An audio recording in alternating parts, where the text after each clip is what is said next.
Happy birthday to you. Happy birthday PUBG Mobile. Happy birthday to you. Hari jadi kepada PUBG Mobile. Saya ingin mengucapkan selamat hari jadi. Selamat ulang tahun. Selamat ulang tahun ke yang keempat untuk PUBG Mobile. Happy 4th anniversary. Selamat hari jadi. Ucapkan selamat hari lahir. Selamat hari jadi keempat. Selamat hari jadi. Selamat hari jadi yang keempat. For their 4th year anniversary. Happy birthday 4th anniversary. Happy birthday yang keempat untuk PUBG Mobile. Selamat hari jadi kepada PUBG Mobile yang keempat. Selamat ulang tahun untuk PUBG Mobile yang keempat. Happy 4th anniversary untuk PUBG Mobile. Kepada PUBG Mobile, kepada PUBG Mobile yang keempat. PUBG Mobile's 4th anniversary. Yay! Happy 4th year anniversary. Selamat ulang tahun yang keempat Kepada PUBG Mobile yang keempat untuk PUBG Mobile. kepada PUBG Mobile. Thank you for the amazing 4 years. Terima kasih banyak-banyak kerana bersama dengan kami. 4 years of journey we've been together. Terima kasih kepada anda semua, komuniti dekat luar sana yang sentiasa support PUBG Mobile. Here's to many more years. Dan jangan lupa saksikan kami. Jangan lupa sokong tim korang di PMPL MYSGPH Spring MYSGPH Spring pada 23 hari bulan ini. pada 23 Mac sehingga 17 April. Season 5 ni kita orang akan buat yang terbaik Kelakar semua ada, jangan risau. Meletup apa semua ada. di Facebook dan YouTube. See you there. See you there. See you there. Bye-bye.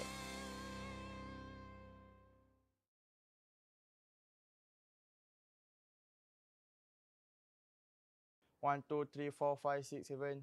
One, mos gemuk. 1, 2, 3, action. Macam tu. 3, 2, 1, action!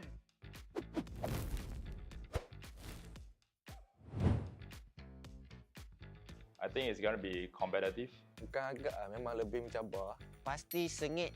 PMPL season ni lagi sengit daripada PMPL season 4. Confirm. Agak mencabar lah untuk format baru. Benda bagus yang patut ada lah kat Liga. Lagi seronok lah sebab tak ada orang yang boleh try and error. Diorang dah tak ada masa untuk main-main lah. Baguslah untuk tim yang konsisten. Kita orang akan perform lah untuk nak dapatkan extra 20 point tu. Memang for rival akan buat yang terbaik lah setiap game. Free point. Easy je. Memang easy. Free point je kot. Because they have player named Demigod, but I don't think he's God. Singapore tu easy. Filipino tu lagi easy. Bot je semua tu. We are prepared in this league, and we think that the Malaysian and the participating teams is fearing us since all teams are eyes on us. Malaysia mesti dominate weh. Kau tak payah nak cakap besar kau akan dominate liga kita orang. Bak datang. Kita tunggu. Almost the whole team of SMG to Homebois, cause there's like 75% of the core members. Review? Kenapa? Tak kenal lo. Sorry lo. I think exist because of jumper. Actually he replaced Voke punya tempat. Because we know Voke how he handle team AZ before. They really barbar. Kita pun tahu how jumper punya gameplay. So I don't think they can commit well with jumper, but I'm not sure. Just wait and see. Dia sebenarnya terkejut Din lah. Dia keluar daripada secret masuk ke Aziz. Tapi ada udang di sebalik batu sebenarnya. Kalau korang nak tahu, boleh tengok saya punya. Saya rasa Voke lah. Saya pun tak jangka Voke pergi forever tu. Saya ingat Voke akan stay, tapi dia pergi sana. Apalah. As I know, like Haikal went to THQ, so maybe because he didn't do anything in EVOS as well. Even he go THQ, he didn't give any impact. So I think that's the reason why Andrew kicked him there. Trash talk lah kan? Tim Bosskur. Saya tak nak main dia. Saya benci dengan Aboy. Jangan beria. Jangan beria sangat. Aboy tu. Dengar ni boy, jangan beria. Kita orang just nak warning kat Bosskur, berhati-hati di jalan raya, tengok kiri kanan. Kalau nampak Homebois punya kill feed, jangan kacau. Sebabnya kalau nampak, mungkin korang pula mati lepas tu. Break it on! To those who underestimate us, for example KHI, we are looking to put on a great performance. So don't let your guard down. Hello, Jumper. I hope that you prepare your team, and I hope you will beat us soon in La Cabrera. And hopefully, you will leave that area. Bye-bye. Forever sebab ada Voke. Kalau kita tak suka kita orang tak suka dia. Kepada MAB, sebenarnya aku suka je semua orang. Sebab aku suka dapat bunuh-bunuh orang-orang yang senang-senang ni. Untuk challenge ni saya nak bagi dekat Boyka.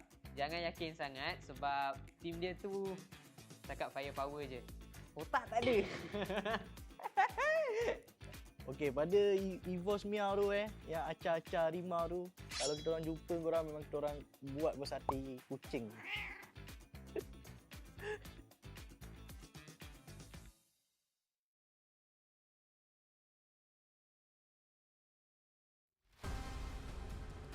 Tanpa korang, siapalah kami? YA4R win!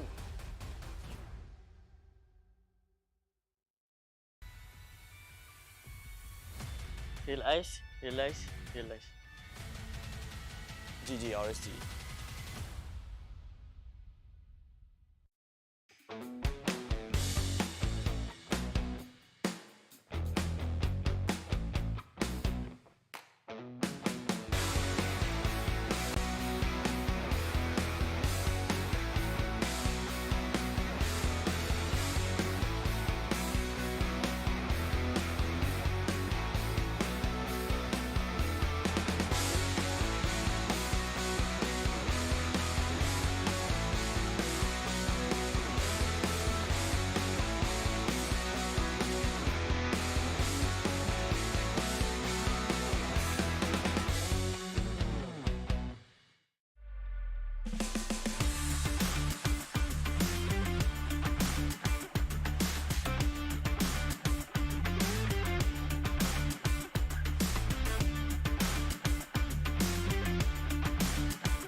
The 2022 PUBG Mobile Pro League MYSGPH Spring will include 18 competition days from March 23rd to April 17th, with a total prize pool of $150,000.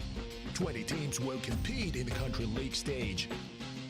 This session, each team will earn weekly bonus points at the end of each week based on that week's tournament ranking. Additionally, after 3 weeks of competition, teams will be ranked according to their overall match ranking and elimination scores and awarded league bonus points. After the first 3 weeks, the 16 teams with highest total weekly bonus points and league bonus points combined will compete in the country grand finals, where their total bonus points will also serve as their initial scores. After the country grand finals, the top 3 teams from overall ranking points will automatically qualify for the PMPL Southeast Asia Championship. Top 4 to top 6 teams of overall ranking points will qualify to PMPL Southeast Asian Championship play-in, where they will compete for the last 3 slots to PMPL Southeast Asian Championship.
From ordinary to extraordinary, there's a long way to cross.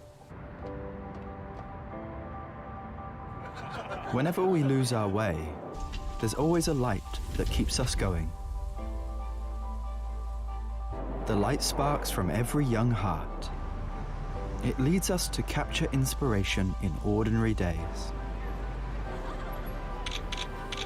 It encourages us to seize the colors of sunrises after the darkest hours and create something amazing with it.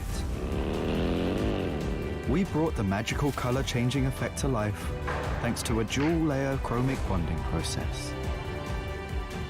Place the back cover under the light for just a moment and you'll see it go from a calming blue to a passionate red, just like the color changing of the sky during sunrise.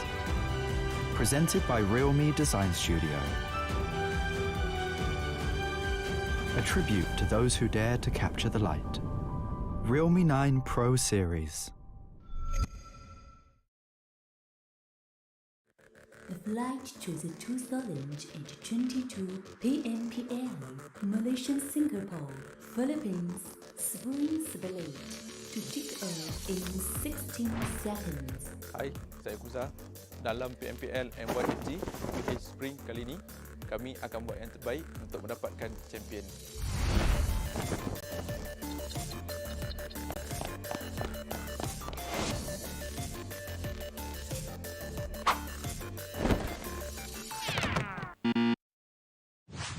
Stand up.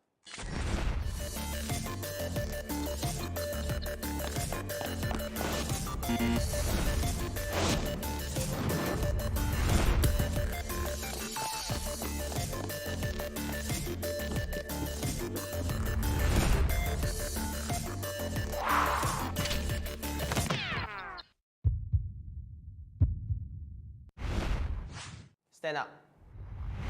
Jangan pernah kita Stand up. Never give up on fight until you succeed. Stand up.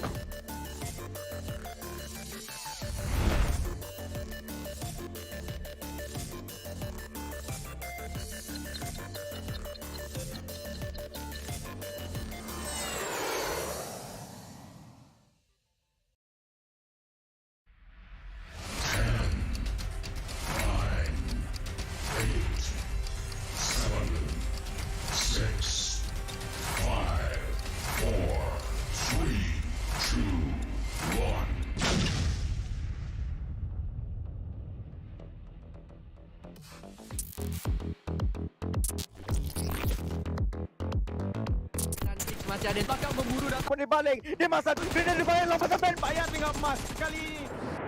U2 Alliance 4 rivals.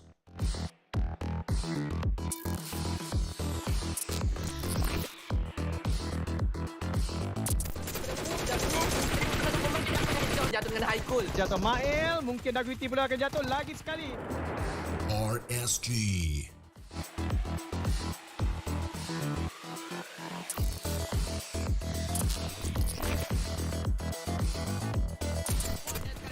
Untuk memecahkan konsei, dia akan nampak dia sebentar dari knockdown dekat situ. Dan Kid memberikan informasi kepada duduk.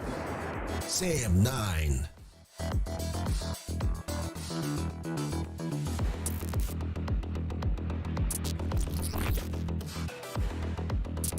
Tidak.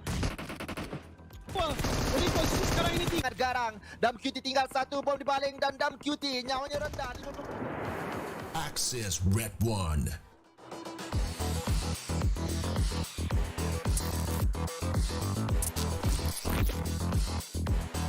Paling mungkin sebentar saja lagi Fredo kena turun. Ya, Fredo dah turun. Dijatuhkan lagi. Fredo kena kelas. 1v3. Team Secret.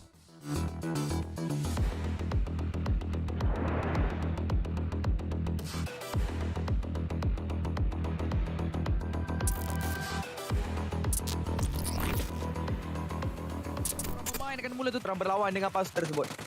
Oh, so ni yang sangat berbahaya. Majoriti pasukan akan memikirkan perkara akan tinggal 8 ataupun 7 pasukan saja. Ya, benar tadi. Almighty.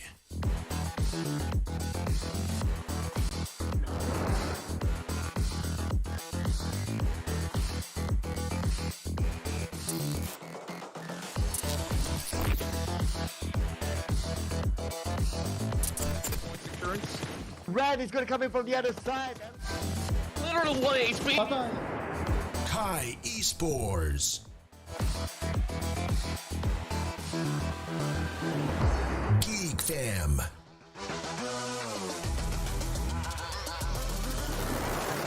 MAB Esports. Team Hawk.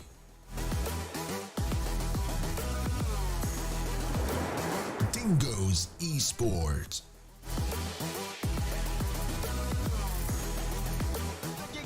Ivan telah pun dijatuhkan. SMG akan dicari. Pakai satu bom pada Biaksam. Ini berbagi dengan satu. Kelemahan tak boleh nak dinafikan lah. Kayaknya sekarang ini sangat kali terlihatkan bersama-sama.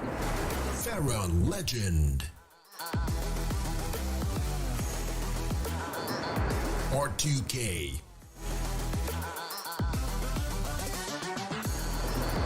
EVOS VIP.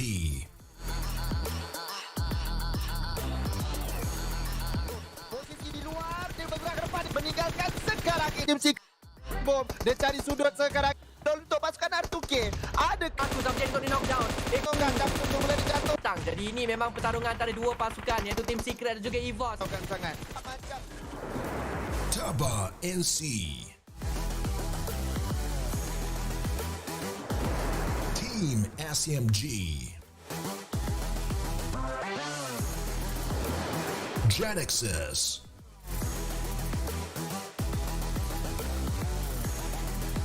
Irama dilakukan satu per Welcome Bank sedang berlangsung. Kita saksikan pada ketika ini 6 flanker tersebut mengelakkan kematian yang kedua.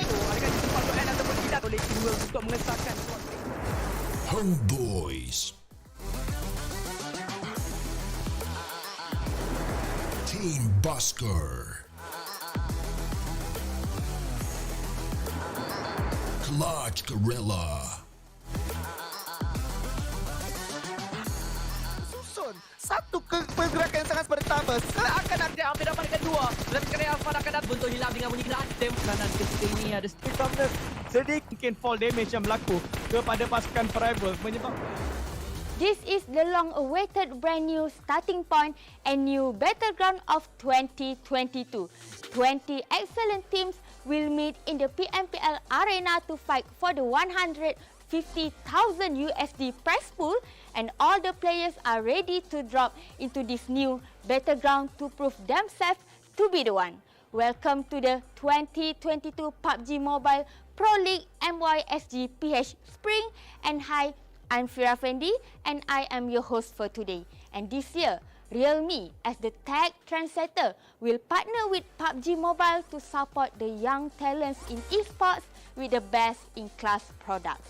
And our official digital telco partner Udu is Malaysia only digital telco, and it is offering the country's first truly customizable mobile service with complete transparency, flexibility and customer convenience. The first match of the day is about to start. Will your favorite players win the first match and get the winner chicken dinner? What incredible gameplays will we see today? Let us witness together the 2022 PUBG Mobile Pro League MYSGPH Spring starts now.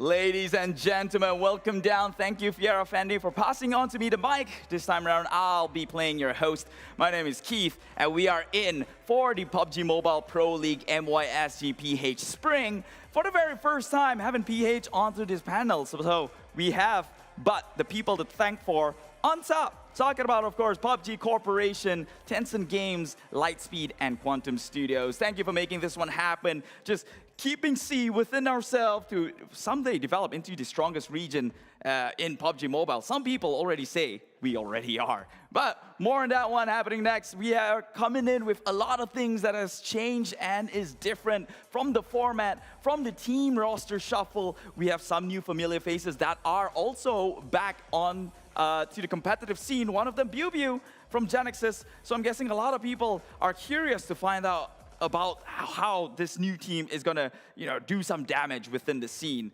And let's not, try and play like as if we don't know what's going on here, okay? We know for sure that the PUBG Mobile Pro League has started off at, I guess, a more heated event, right? Bantering started even before the tournament did, and I guess we are going to settle the score here for the next 3 weeks plus one. That is the country finals that will happen. More on that one soon enough. But for now, this is what we have going down. Be the one is the theme. It is the 2022 PMPL MYSGPH Spring once again, and we will get you into it, into the format in just about a bit.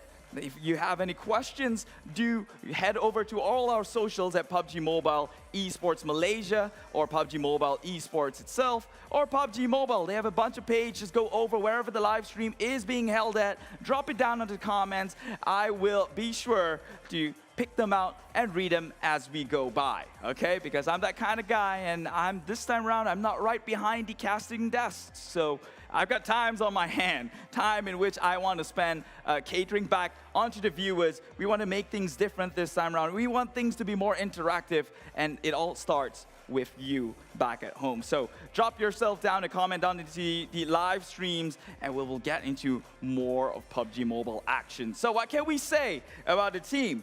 Voki, based on the video, if you noticed earlier on, he has been a hot topic, at least in the Malaysian scene. He's done a lot of, he's contributed a lot in the previous season, actually helping Axis Red 1. This time round, he moved out. And his teammates didn't even know of his loyalty, that he would actually take the move onto now currently known as Udu Alliance 4 Rivals. It is a powerhouse of a team, massive firepower, and with him on the side to call in the shots, I think they are one of the teams to be afraid to look out for when it comes to the Malaysian region. Meanwhile, Almighty making it from the Singapore region. They are the best of the best, where they came from, fighting their way through, and here they are, reading their name out. It is an honor to have them. And of course, our guests of honor, PH. The Philippines is now joining the PMPL League, or at least this region, now going in as a 3-region party. And we have KHI Esports coming in from the Philippines side. Although, things got a little bit heated in the beginning, but of course, that is all part of competitive plays. Let's be honest, you wouldn't watch this if you didn't like the essence of competitiveness, the little gut in you, right? Everyone's got an ego, including myself, let's be honest. And whenever you get the chance to prove your ego right, that's when things get interesting, and that would all happen down here in this Pro League alone. I am excited. I hope you're excited as well. We have Castis right by my side here, who's also waiting and eagerly to get into the game. But of course, we do have show match to look out for first. Now, into the schedule and format that's changed and different this time round. Of course, teams will be playing weekly for placement in which they will be remunerated with the points as follows. The first place going on as 15 points, second and 12, third at 10. This is the in-game point where you finish with a chicken and you get 15 for full, and every elimination points comes to 1. The total prize pool we're playing this time around is at the amount of $150,000. So it is one huge pizza to get a slice of here. And with this new point system as well, to add into the competitiveness, things are only going to get spicy and dicey, if I say so myself.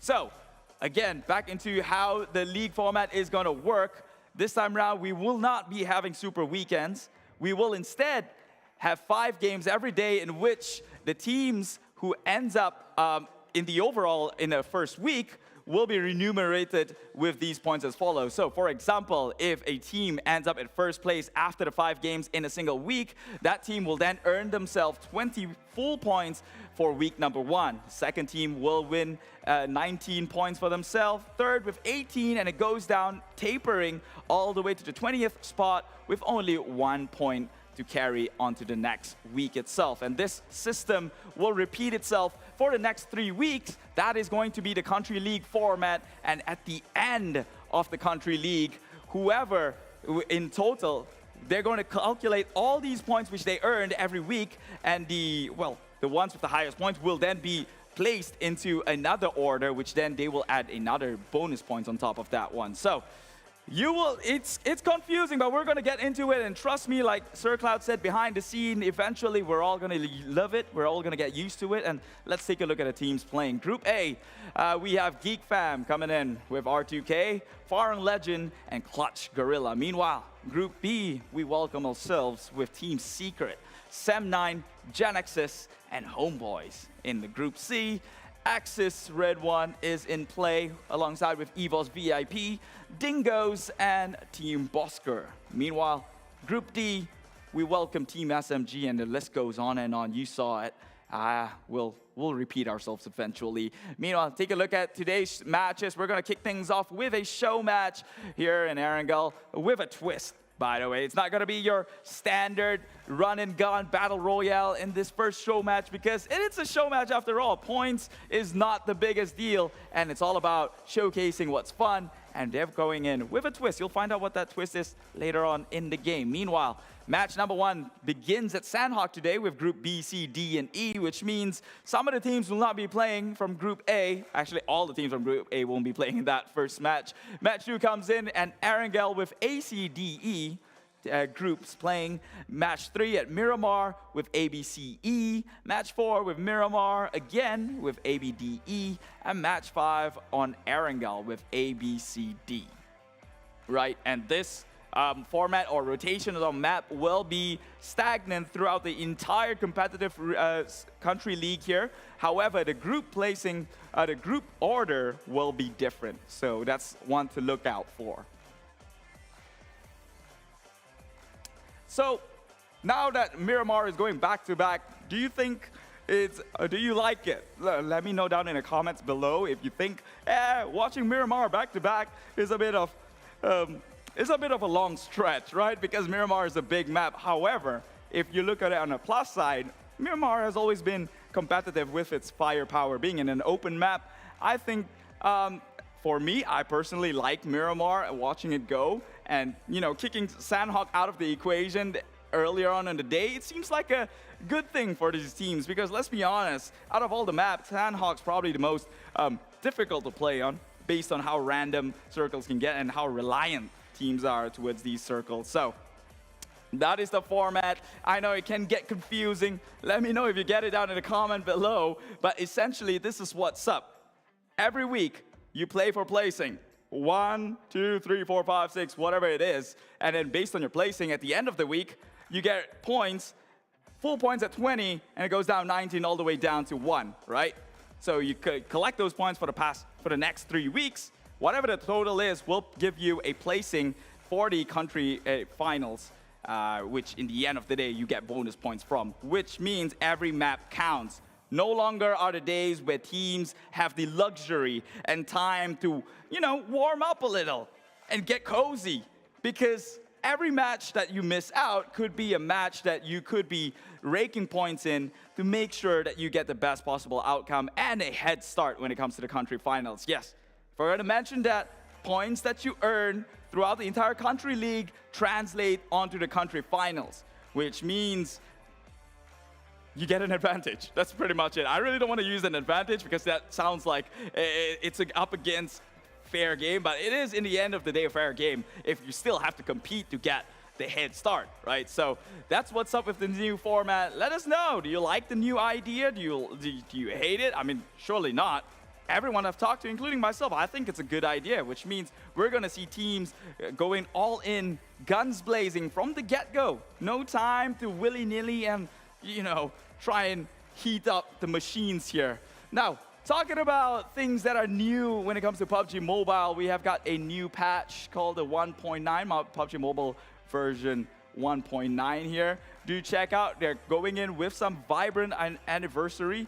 A lot of new things to look out for, right? Classic mode improvements as well, with new zip lines, brand new outlook in the cheer park, competitive racing, and new firearms. So there's a lot of things that you can explore and actually make this experience one for your own. The bridge is new, in classic mode, and so on. So moving on, we have got another new mode. It's called Don't Turn Into a Balloon, whereby you'll be playing, and I guess if you get hit, you turn into an inflatable balloon, which is, let's be honest, less than sexy. So yeah, go check them out. It's not all serious around here. We still want to have some fun, right? So when it comes to all these modes, it's to help you enjoy the game a little better. And the talent predictions for this first match, which is the show match, I'm guessing is going to be KHI Esports. Actually, I'm not guessing. I'm giving it to them because you know why? I think they've started off very, very intense, a lot of buzz around their name, and they're going in with something to prove for themselves, right? Also, they are also our guest for this season, so I might as well just give them the spotlight, right? Anyways, that's all for me for the intro here. I'm going to pass you on to where all the action begins with the caster, that is Sir Cloud and ContraCast. Thank you, Kit. Isang pinagpalang gabi sa inyong lahat. Ako po si Bekbek and kasama natin si Paulo B. And first thing first, welcome to the PMPL MYSGPH Spring League, hosted by PUBG Mobile, organized by VSPN, and supported by PUBG Corporation, Tencent Games, Lightspeed, and Quantum. Kasama natin na yan si Paulo B. And first thing first, kamusta? And anong pakiramdam nandito na tayo na yon sa PMPL? Well, I'm so excited, lalo na sa ating mga Filipino fans ng KHI. But again, bago ang lahat, we would like to say thank you sa ating official smartphone partner, Realme 9 Pro Plus. And again, capture the light using the official smartphone partner. Kaya maraming salamat again, Realme 9 Pro Plus. Pero ito na nga, paano, Bek, no? Paring Bek tuloy. May nasasanay kasi ako paring Bek eh. Ayan, so again, Bek, bago ang lahat, bago ang mainit na bakbakan, siyempre, show match muna tayo. Kaya sa lahat ng viewers natin dyan, comment down below kung sino ang inyong niruroot na mga teams. And siyempre, including na dyan yung ating one and only Filipino representative, which is the KHI. Yes, exactly. And kanina sabi nga ni Kit, siya daw ay nagpe-predict sa KHI. Well, ako din diba, nagpe-predict din ako sa KHI na sana sila ay manalo. But here we are onto that Erangel map as we have here the plane path na nagsisimula sa area ng Primors hanggang dulo ng Stalber natin. And I guess, saan kaya magda-drop ang ating mga team, saan kaya ang ating unang bilog, dahil first thing first is kailangan pa rin nila makakuha ng mga point system. Feel ko itatry din nila dito yung mga island sa bagong update ng PUBG Mobile 1.9. Oh, Ay, naku, grabe. Guys, Grabe. napakadami. Hindi si pansin. Balagbaga ng mga kapatid nandito na. Guys, eto na yung sinasabi natin. This is the show match, mga kapatid. Talaga naman, men, pag hindi naka real meet, guys, wala na, iiyak lahat. Pero again, this is the first game. Show match pa lamang, pero balagbaga na kagad ang balagbagan. Dito si paring Luke using this death platform, mga kapatid. And again, napakalupit ng mga bakbakan natin. Pero what if lang naman, Bek, no? Ganto kaganda, ganto grabe yung dropping point mamaya sa mismong game proper natin. Uy, may lumilipad. Alam mo, dito ko lang masasabi na sabay-sabay silang nagda-drop dito. And I guess mukhang gusto talaga nila makuha yung kanilang mga point system dito. Dahil syempre, onting limited lang yung ating area na to. But let's see here with RSG. Look kung sino sa kanyang focus as we have Farang Legend sa kanyang harapan. Pero hindi nga nakuha ang kanyang tutok dito sa kanyang harap. Grabe ngayon ko lang nakita yung ganitong klaseng kadaming no? Ang gusto ko lang is, again, PUBG Mobile is giving us the opportunity na magkaroon ng entertainment, and this is one way of them giving us entertainment. And syempre to break yung mga tense or intense moment ng mga players natin. Exactly. Bago simulan ang pinaka game natin dito sa PMPL, pero syempre sa dami pa naman na nagbakbakan dito, and it is indeed one way of enjoying themselves dito. Syempre ngayon lang sila magkakasama, Vic, di ba? Ngayon sila magkakalaro. And again, para hindi masyadong mabigat sa kalooban na magbabalagbagan itong mga to. Ganito muna ang gagawin natin sa ating show match para makilala natin yung mga players at magkaroon sila, kumbaga parang something to break the ice. And speaking of ice, we have some ice moments dito sa ating lower right side, which is sa Mayasnaya Poliana Park. Oo, di ba ito, kung meron tayong mainit na island, meron naman tayo dito malamig na Nimbus Island, katulad din ng aboy natin dito. Umaakyat na nga talagang, lilipad ka talaga dito pag hindi siya nabaril dito ng mga kanyang kasama. Talaga siya ay mamamatay dito. Balay mo, balik agad sa battlegrounds, no? Feeling ko, Beck, ito yun, no? Ito yung don't turn yourself into a balloon. Oo, ito talaga yun, yung mga Kailangan talaga, kailangan parang talaga bababa yata sila After that, bababa yata sila dito sa sa ground mismo. So, exactly. Kaya hindi masyadong nababawasan. Pero dito ako mga Yappy Ballers, mga kapatid, kalaban ang isang miyembro ng RSG at ang isang member ng ating Geek. So, it's a 3v1v1 situation. Even though na show match to, kailangan pa rin nilang kailangan na rin nilang ipakita yung kung gaano sila ka-aware sa surrounding sila, knowing na ganun kadami yung nag-drop dun sa first location natin. Plus, syempre, this is one way for them to have their what we call warm-up session, mga kapatid.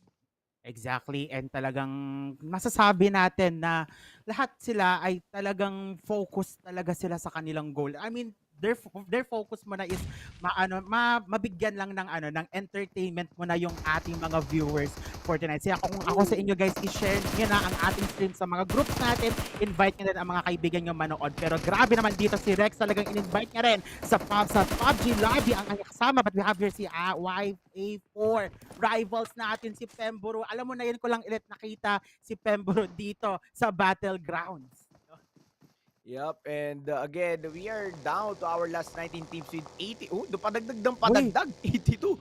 Kanina 80, naging 82, naging 81. And right now, down to the last 80 players, 79 rather. And again, ito yung mga HB, munti ka ma-high blood dahil again, yung ipupush sila, may tao. Pero speaking of push, nagkakaroon pa rin ng push dito, R2K laban sa ating mga Yappy, mga kapatid. Yappy to Yappy, batid na natin kung makakain pa sila ng buo. And drop down shoot, mga kapatid. R2K. Men, napaganda nung ng mano-umano nila dito. So again, the last player will be I think on the side of the other team. Pero eto na. KHI. Alam ko matagal nang hinihintay ng mga tropa natin dito. So let's see kung paano gagawin nila. We have Debbie God being the frontliner para at least makuha yung information ng kanyang mga team. So talaga nakita natin palaban na palaban. yung ating mga players kahit na show match talaga dito para at least kahit paano ma-practice. This is one way for them to practice their communication, their styles, their tactics, and their strategy when it comes mamaya sa official game number 1 natin.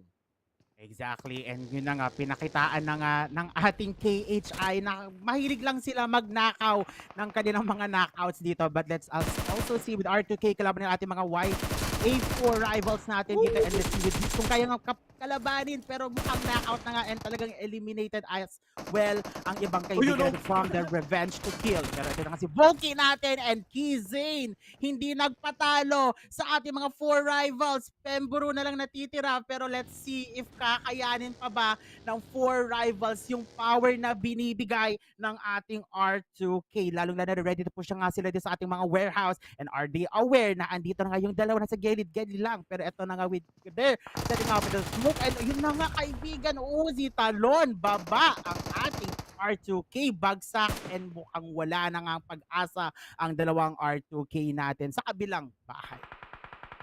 Yup, and again, na-hold dito ng ating Yappy Ballers yung ating yung kanilang ground, pero some of them is still down for the count. Yung R2K, dalawang miyembro ang naka-knockdown dito, no? So after that push, pero medyo uncalculated talaga yung push nila dito, knowing na this warehouse with the 2 entry point and 2 exit point, isa sa pinakamahirap talagang i-push to, knowing na ang daming mga boxes and obstacles sa loob nito just for them to hide, and setting off that frag grenade kanina, no?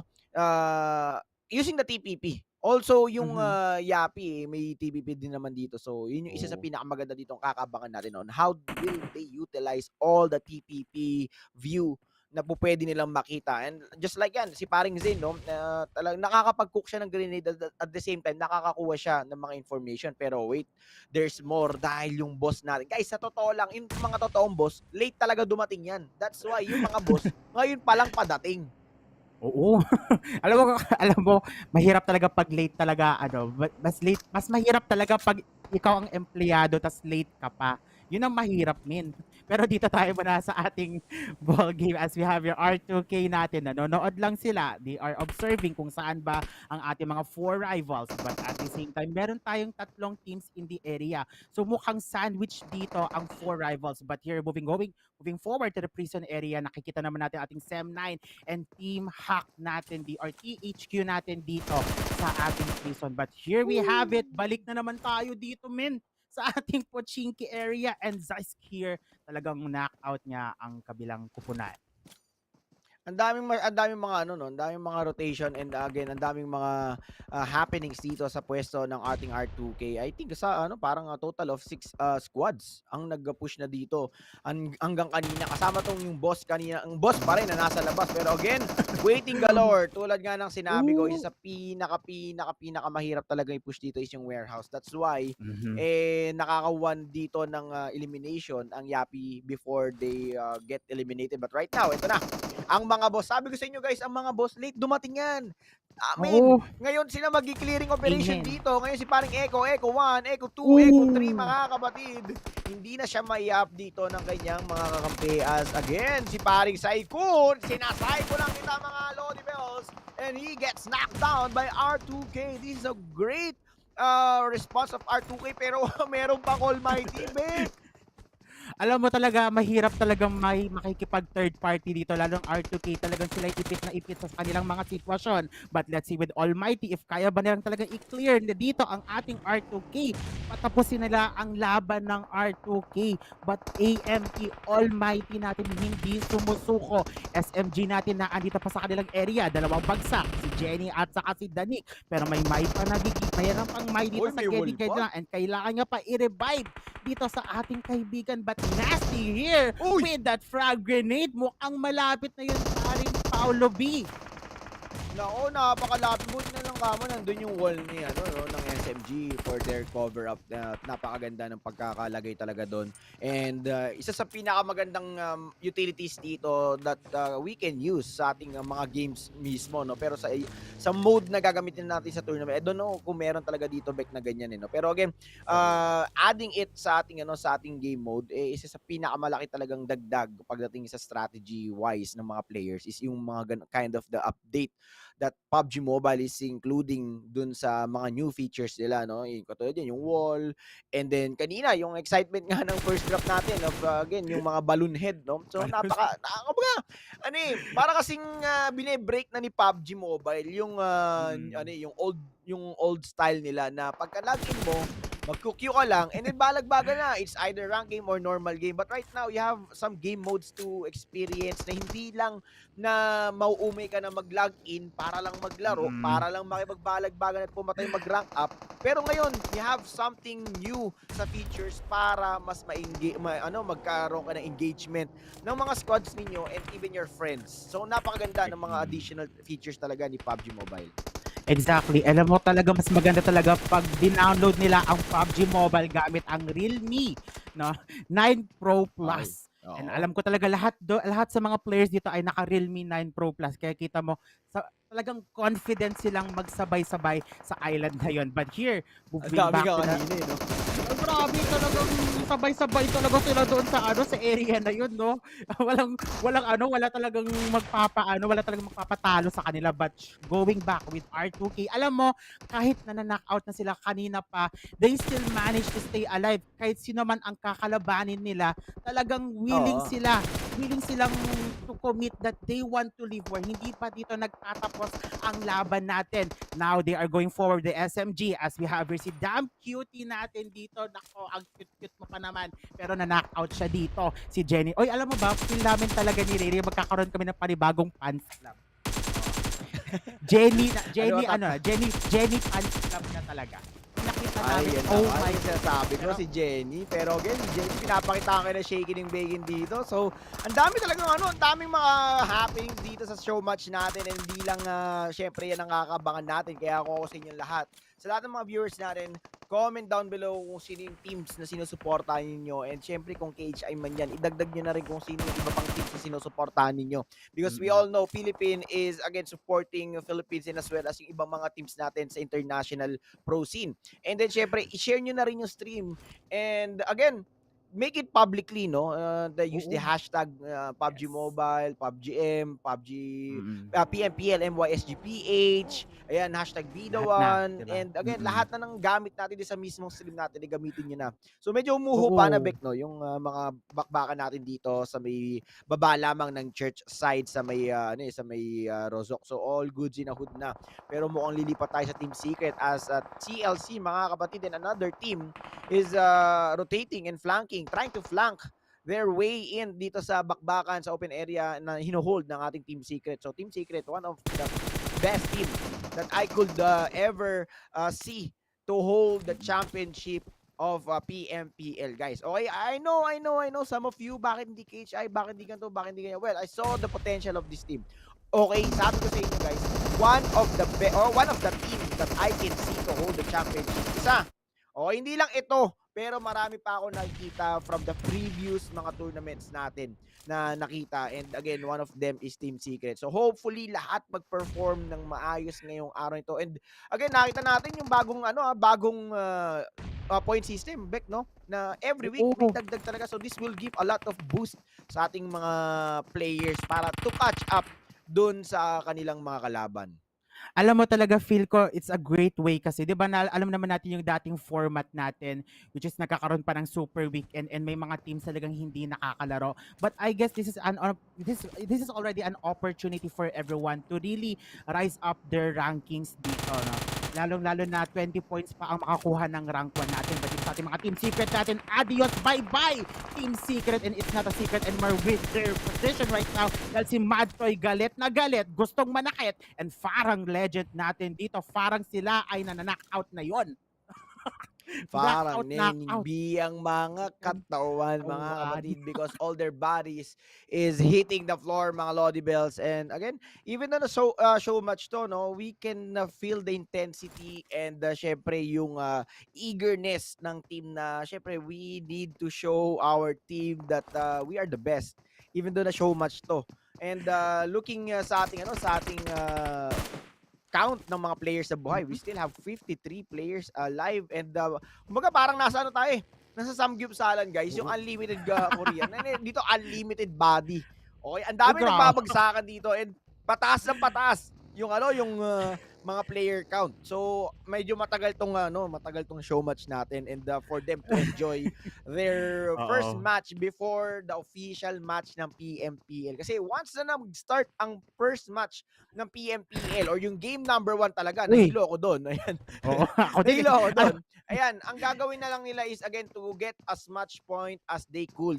Dahil this game or day number 1 is the time wherein magtatayo sila ng foundation ng scores nila, and one of the crucial days na meron ng PMPL is the day number 1.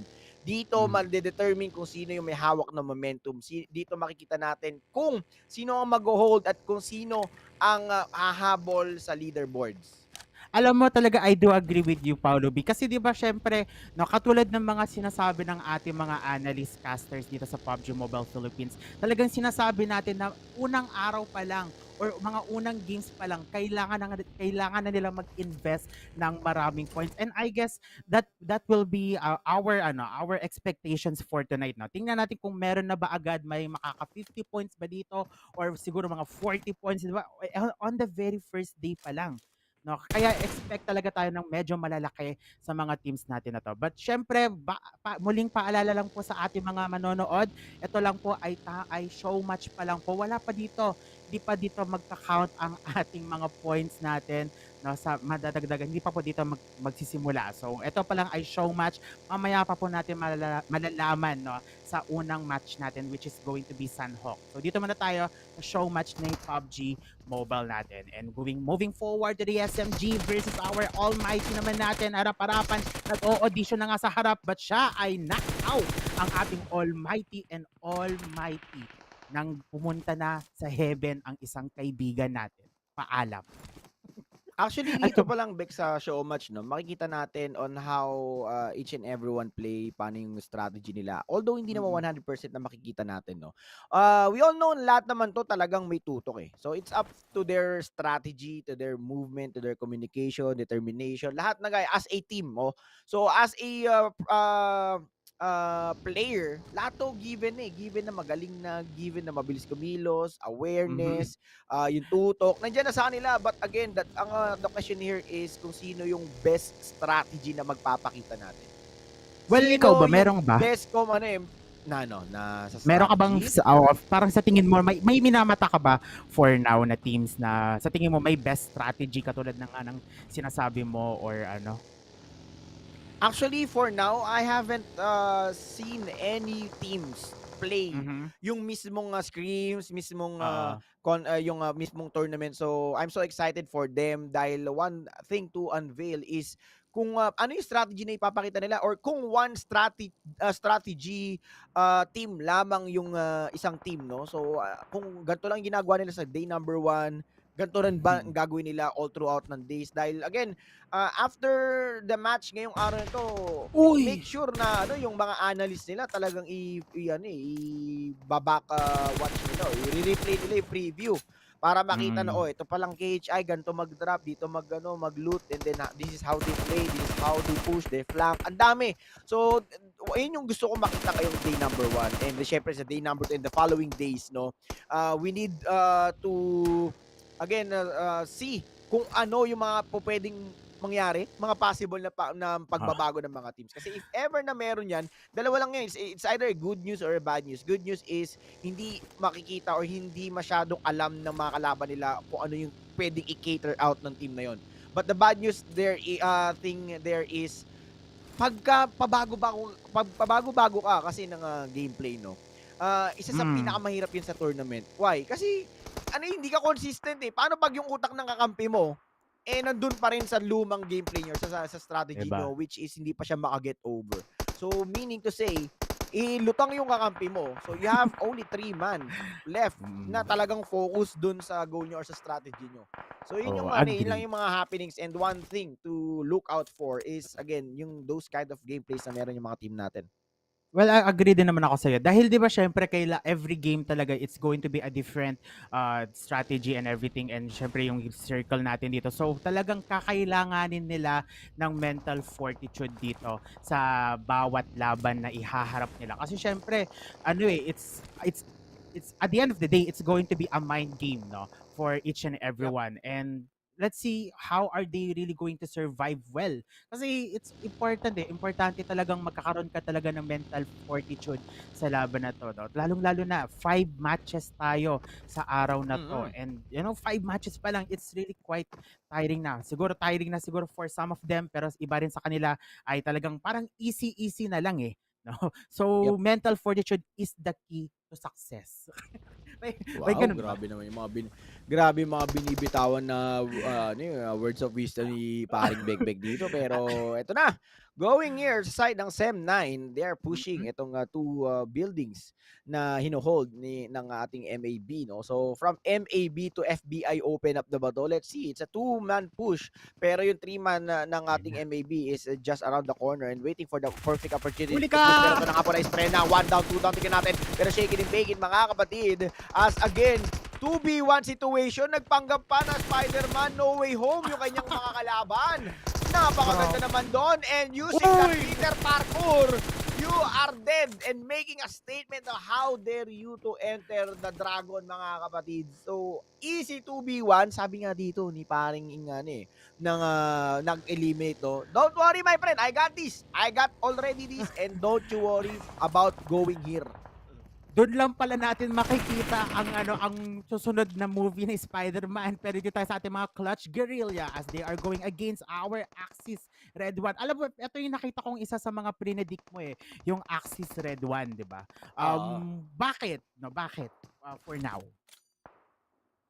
Again, seeing them, no, actually yun yung mga yun yung pinagbabasihan ko, no, how I saw them on their previous match-up, no, and syempre hearsay na lang din, and isa talaga to sa sa top 4 teams ko. Okay, Axis is one of my top 4 teams, kasama dito yung syempre KHI, and then yung naglalaban sa top 4, yung talagang pang-apat na team na parang wow, grabe para sa'yo. So, tapos nagtanong ako sa mga kaibigan ko, so ano bang insight mo from my fellow caster and analyst din, no? And ayun nga, sinabi sa akin na napakaganda kasi ng mga flanking dito ng Axis, and they are very unpredicted player So you never know what's coming if you are the team or if you're the one na kakalabanin mo yung Axis. So yun yung kagandahan dito sa Axis. So that's why one of my choice here is Axis. Plus, syempre, I think it is a team secret and then KHI.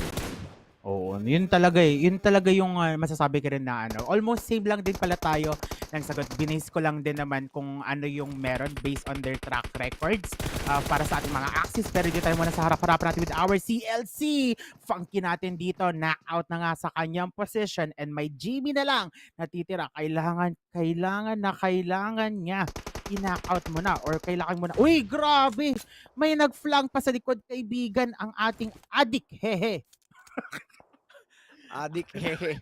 Okay, adik sa'yo, sabi niya dito. Adik sa'yo. Adik sa PUBG M. Yun. Dito. And rep boy from the team FRG, pero walang RFID.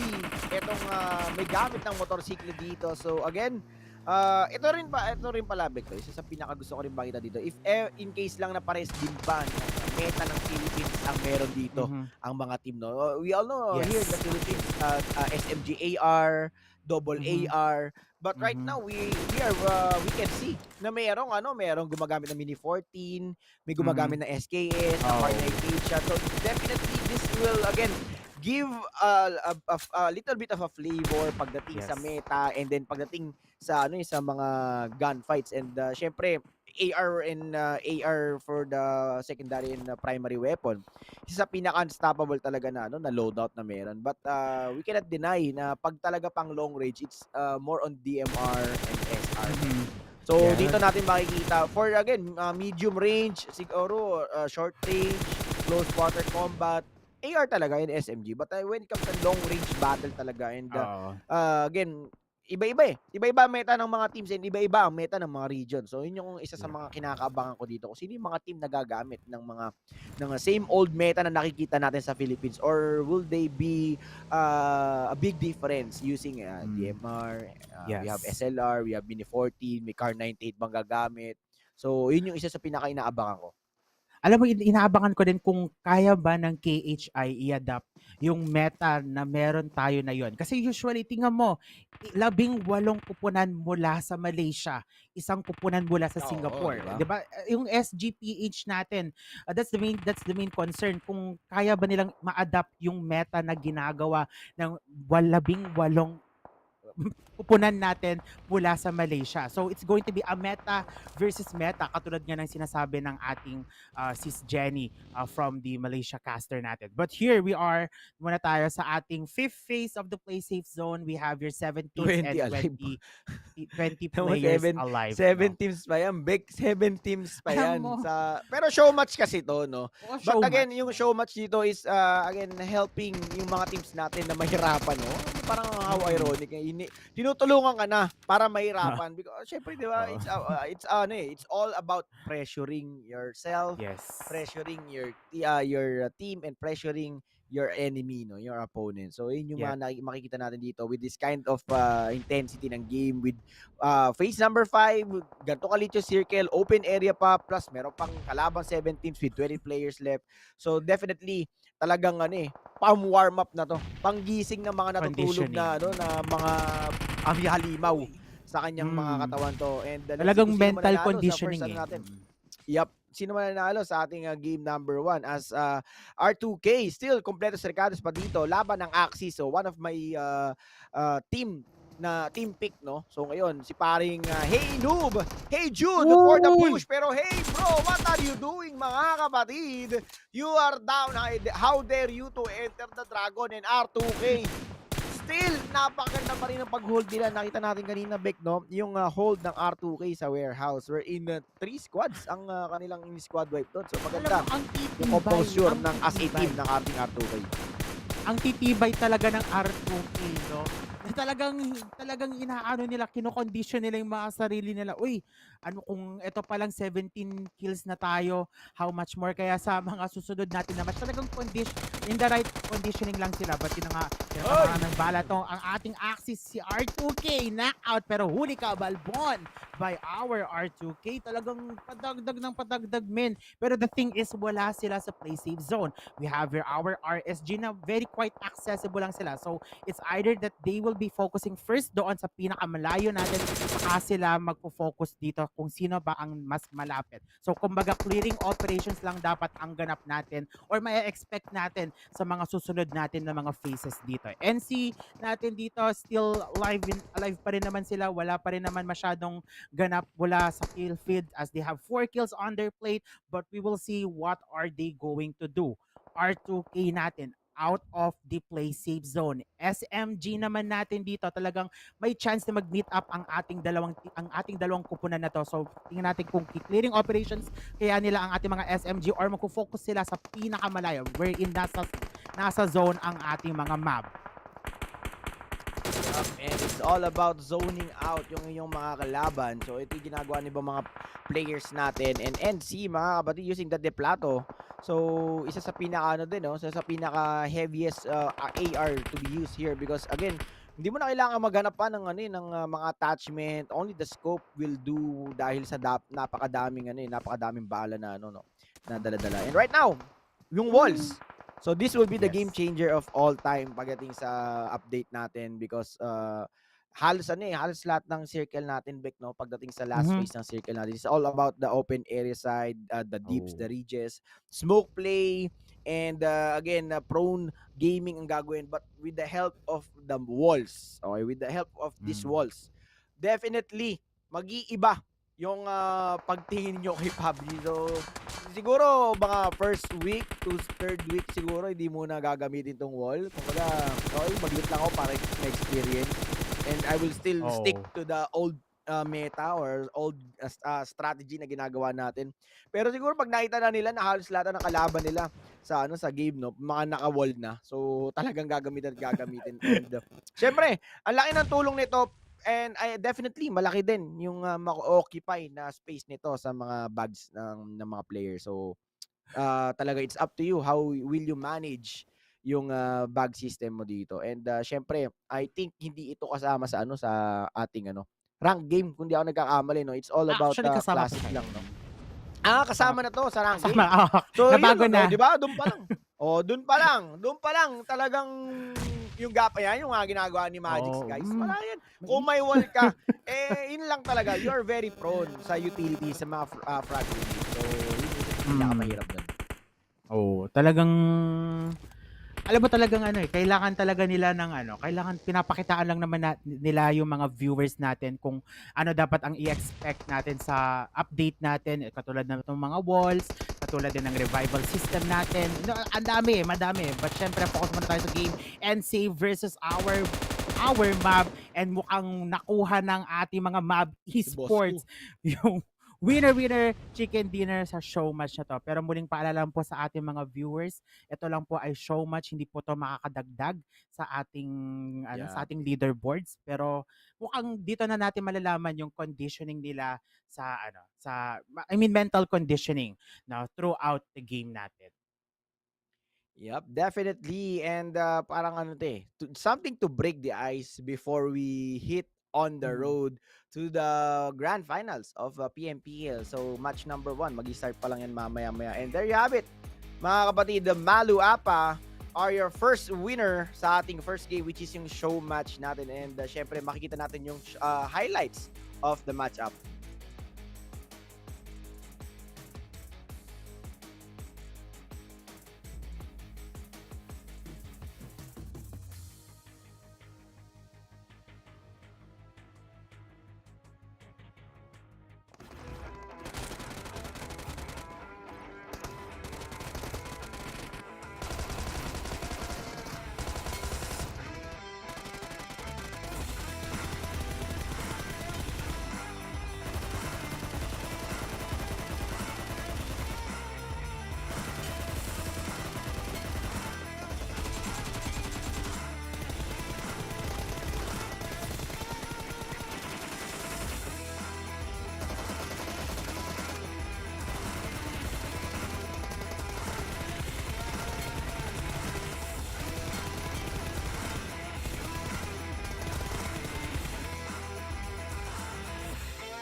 Yes, that sums up the round 40 show match. What an interesting one we've had, right? What started off to be some sort of a meme, which, I gotta be honest, I'm starting to love that balloon mode, man. See them float in the skies, get them immobilized, and then taking the kill. That feels better than a teabagging that anyone can pull off here.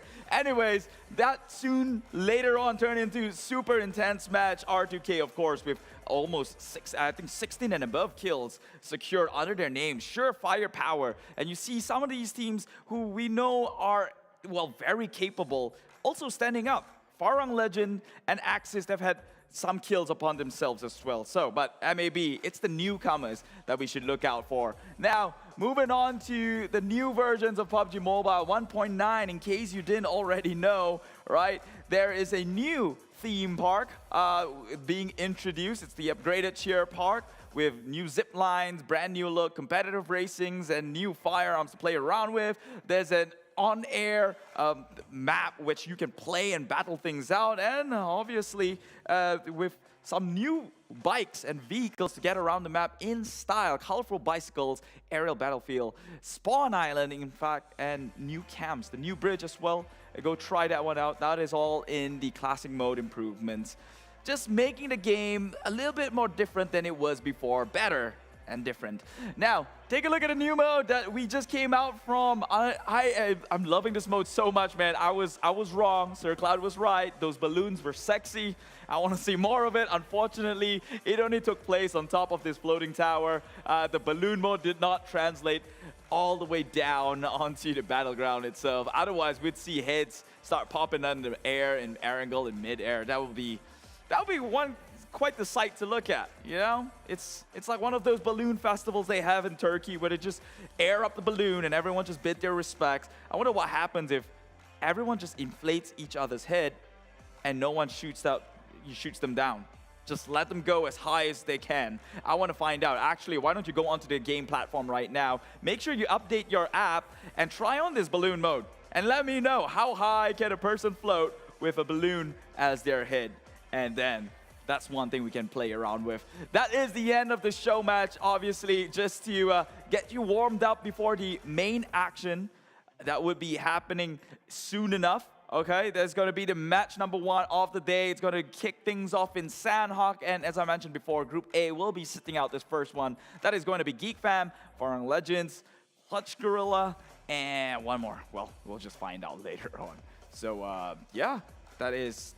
We're going to be anticipating more games, more serious game for that one. Until then, I have your time right now with me.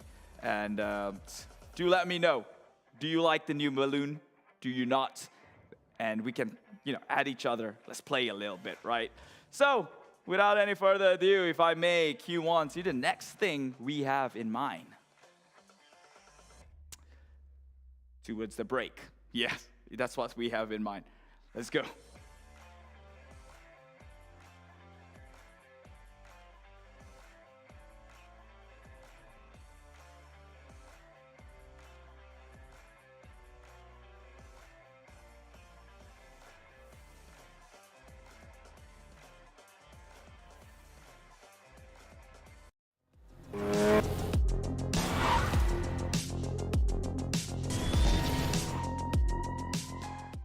One, two, three, four, five, six, seven.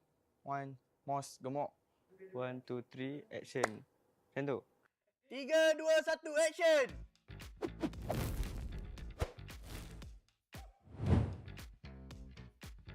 I think it's gonna be competitive.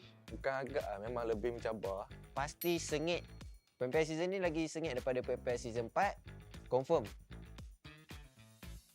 Agak mencabar lah untuk format baru. Benda bagus yang patut ada kat Liga. Lagi seronok lah sebab tak ada orang yang boleh try and error. Diorang dah tak ada masa untuk main-main lah. Baguslah untuk tim yang konsisten. Kita orang akan perform lah untuk nak dapatkan extra 20 point tu. Memang for rival akan buat yang terbaik lah setiap game. Free point. Easy je. Memang easy. Free point je kot. Because they have player named Demigod, but I don't think he's God. Singapore tu easy. Filipino tu lagi easy. Buat je semua tu. We are prepared in this league, and we think that the Malaysian and the participating teams is fearing us, since all teams are eyes on us. Malaysia mesti dominate weh. Kau tak payah nak cakap besar kau akan dominate liga kita orang. Bak datang. Kita tunggu. Almost the whole team of SMG to Homebois, because there's like 75% of the core members. Review? Kenapa? Tak kenal tu. Sorry tu. I think exist because of jumper. Actually he replaced Voke punya tempat. Because we know Voke how he handle team AZ before. They really barbar. Kita pun tahu how jumper punya gameplay. So I don't think they can commit well to jumper, but I'm not sure. Just wait and see. Dia sebenarnya terkejut Din lah. Dia keluar daripada secret masuk ke Aziz. Tapi ada udang di sebalik batu sebenarnya. Kalau korang nak tahu, boleh tengok saya punya. Saya rasa Voke lah. Saya pun tak jangka Voke pergi forever tu. Saya ingat Voke akan stay, tapi dia pergi sana. Apalah. As I know, like, Haiku went to THQ, so maybe because he didn't do anything in EVOS as well. Even he go THQ, he didn't give any impact. So I think that's the reason why Andrew kicked him there. Trash talk lah kan? Tim Bosskur lah, Tim Bosskur. Saya tak nak main dia. Saya benci dengan Aboy. Jangan beria. Jangan beria sangat. Aboy tu. Dengar ni boy, jangan beria. Kita orang just nak warning kat bosku, berhati-hati di jalan raya, tengok kiri kanan. Kalau nampak Homebois punya kill feed, jangan kacau. Sebabnya kalau nampak, mungkin korang pula mati lepas tu. Break it on! To those who underestimate us, for example KHI, we are looking to put on a great performance. So don't let your guard down. Hello, Jumper. I hope that you prepare your team, and I hope you will beat us soon in La Cabrera. And hopefully, we will leave that area. Bye-bye. Forever. Sebab ada Boki. Sebab Boki tak suka kita pun tak suka dia. Kepada MAB, sebenarnya aku suka je semua orang. Sebab aku suka dapat bunuh-bunuh orang-orang yang senang-senang ni. Untuk challenge ni saya nak bagi dekat Boyka. Jangan yakin sangat sebab team dia tu cakap firepower je. Otak tak ada. Okey, pada EVOS Mia tu yang acah-acah rimau tu, kalau kita orang jumpa korang memang kita orang buat bersate kucing.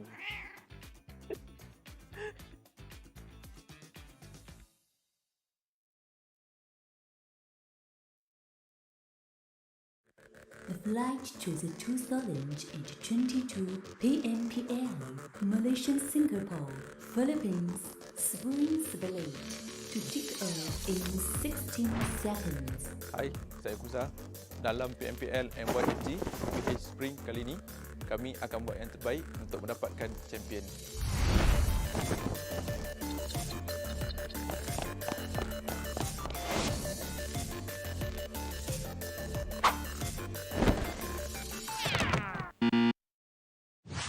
Stand up.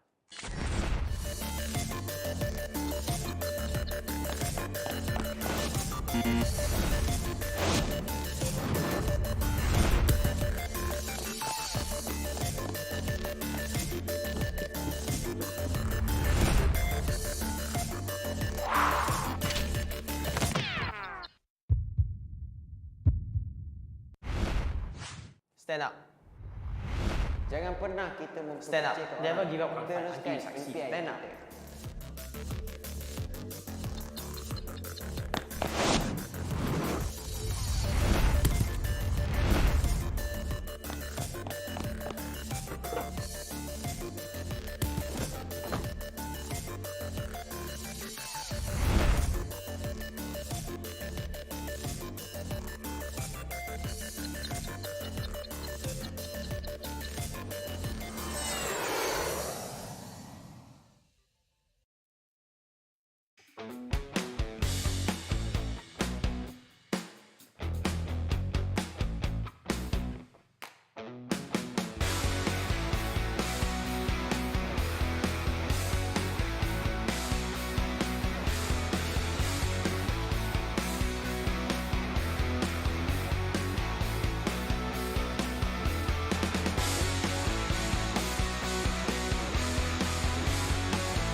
From ordinary to extraordinary, there's a long way to cross. Whenever we lose our way, there's always a light that keeps us going. The light sparks from every young heart.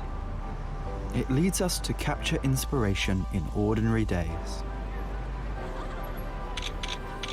It encourages us to seize the colors of sunrises after the darkest hours and create something amazing with it. We brought the magical color-changing effect to life thanks to a dual-layer chromic bonding process. Place the back cover under the light for just a moment and you'll see it go from a calming blue to a passionate red, just like the color changing of the sky during sunrise. Presented by RealMe Design Studio. A tribute to those who dare to capture the light. Realme 9 Pro Series.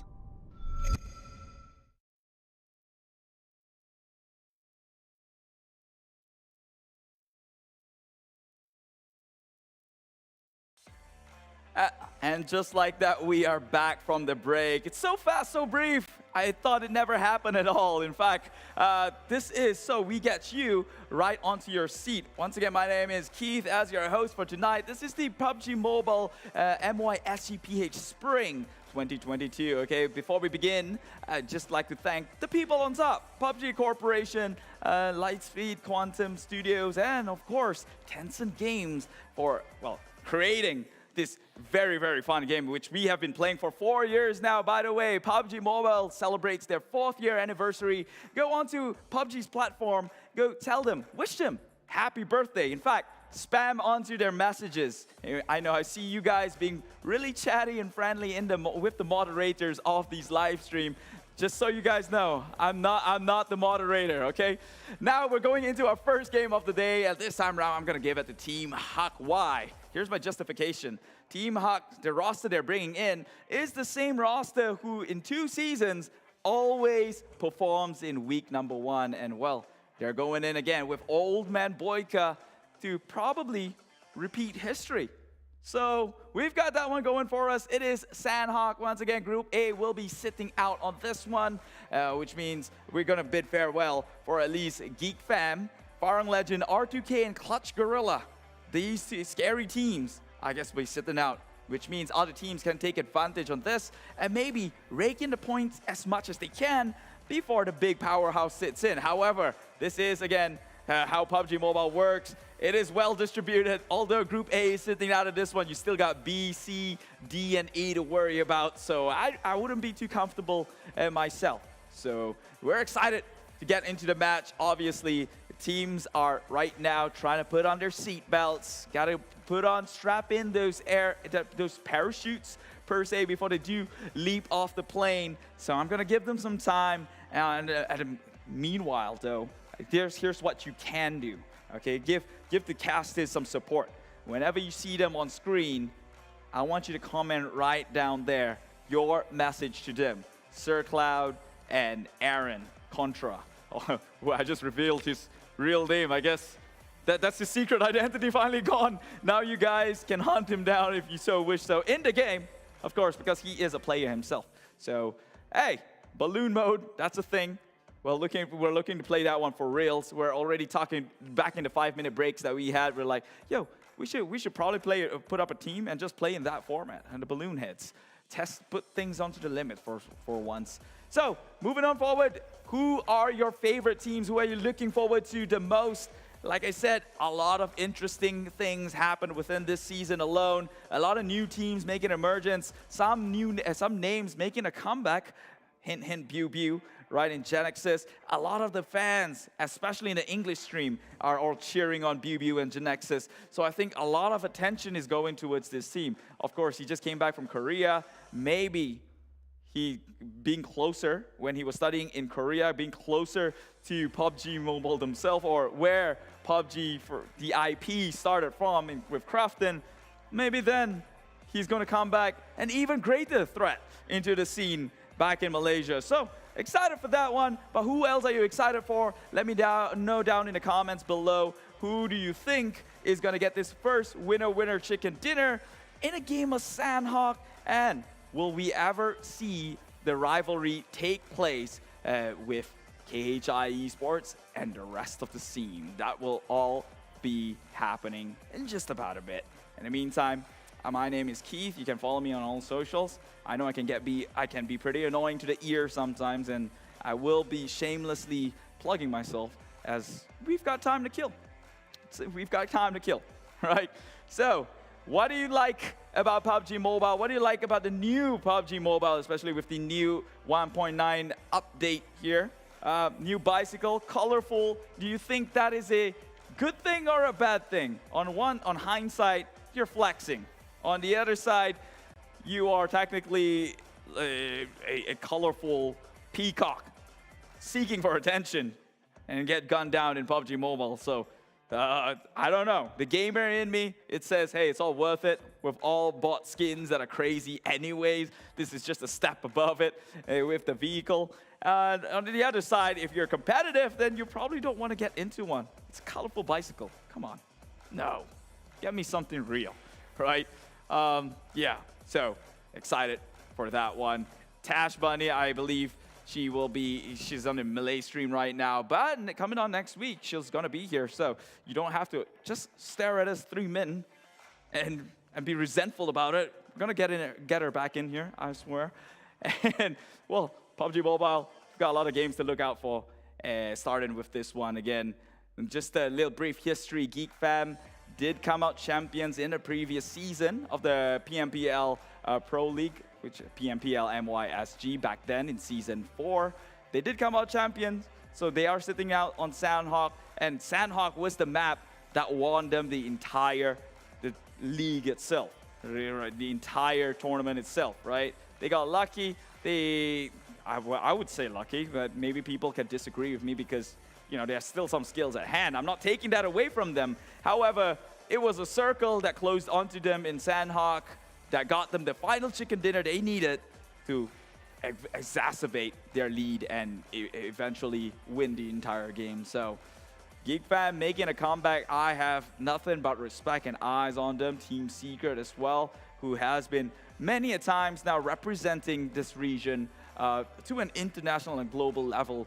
So, it deserves a lot of respect, alongside with Sam9, with Farang, Jumper, a topic of conversation, they said, with KHI in the video. If you watch, Demigod, this guy really called out onto Jumper. So, hey, I'm all for competitive play, and I want to see it all happen live in the Battle Royale itself. We settle the scores down in the battlefield, where it's called Battle Royale for a reason. So, look forward to that. Look forward to some of the modes that PUBG Mobile is bringing into the game, right? I'm talking about, of course, the brand new balloon mode, which I've stressed over and over now because I really just in tune with that mode. I want to try it out. I want to float in the heavens, heads in the clouds, and get shot down. That's one way to experience the map of Erangel itself. So, I wish I had a guest that I can pull up with me right about now, because it gets pretty lonely. Unlike Sir Cloud and Contra, who's got accompany one another to bounce back and forth with. I feel like I'm a bit losing my mind here, so I'm gonna take my exit as I pass you on through said casters. It's Sir Cloud and Contra Cast. And we are now back at it again, ladies and gentlemen, dito sa 2022 PMPL MYSGPH Spring Tournament. And again, none of this will be possible kundi dahil sa mga sumusunod. We have PUBG Corporation, Tencent Games, Lightspeed, and Quantum. And again, this tournament is hosted by PUBG Mobile and organized by VSPN. And syempre kami pa rin ang inyong mga kasama. My name is Paulo B and I'm with Beck.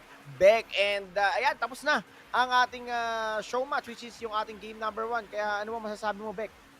Well, bago lahat yon, pasalamatan din natin ang ating official sponsors. We have the Realme 9 Pro Plus, the #1 smartphone brand in the Philippines. Capture the light with Realme 9 Pro Plus. Switch also to Udo. Switch to Udo, get a free 5 GB high-speed data plus 20 gigabyte of PUBG mobile data. Switch to Udo. And syempre, nandito na tayo sa tapaghatid ng ating mensahe para sa mga Filipino viewers natin out there. Well, alam mo talaga siya so much pinakita natin or pinakita nila na mainit ang comment section.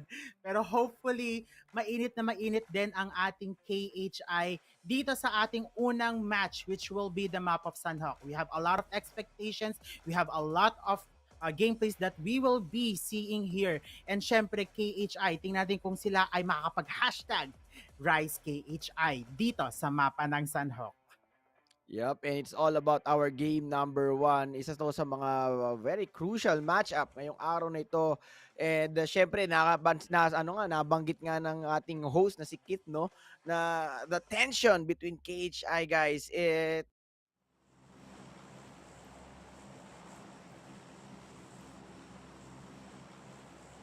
we have KHI right now, and we are now playing on the side of Sanhok for our game number 1, Beck. Kaya ano bang pwede nating ma-expect dito?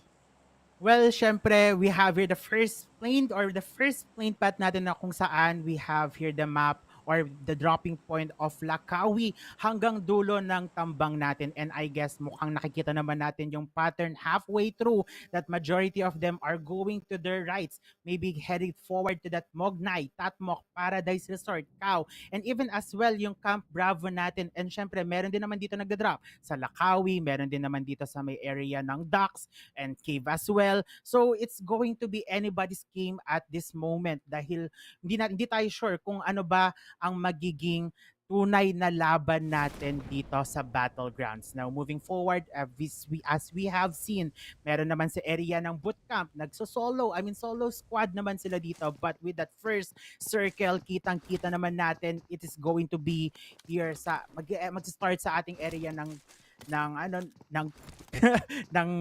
area, basta dun sa pinaka-upper circle rather. Nag-circle lang. Grabe naman. Akala ko anong area na yun eh. Akala ko Blackpink in your area. Pero speak of area, nandito na.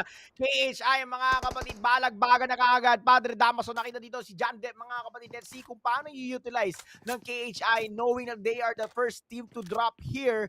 And may gumagambala na kaagad. We have Sem9. And Sem9 right now, it's a 4v3 situation dito sa side ng KHI because etong si Razrael, napakalayo. And speaking of Raul, mga kapatid, Radkid, mga Lodi Bells, is now down for the count. So this is the time for Sem9 to push forward sa side ng KHI. Pero syempre si Radkid parang i-give away na dito ng ating KHI because it is too risky kung medyo i-up mo pa because of his position na nandito sa may open side ng warehouse. So again, nakabantay na dito lahat ng Sem9 as again, they are trying to locate some of the players of KHI and measuring their first semi-push. Okay, Sem9 to semi-push. So again, maganda tong gagawin dito.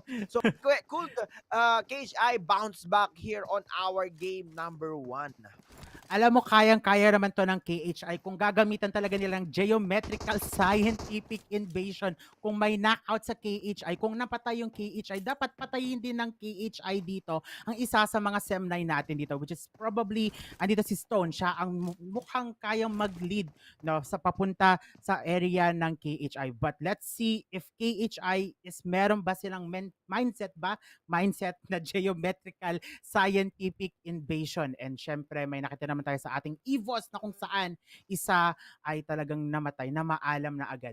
Back to the lobby. Manonood mo na siya dito sa ating grounds natin.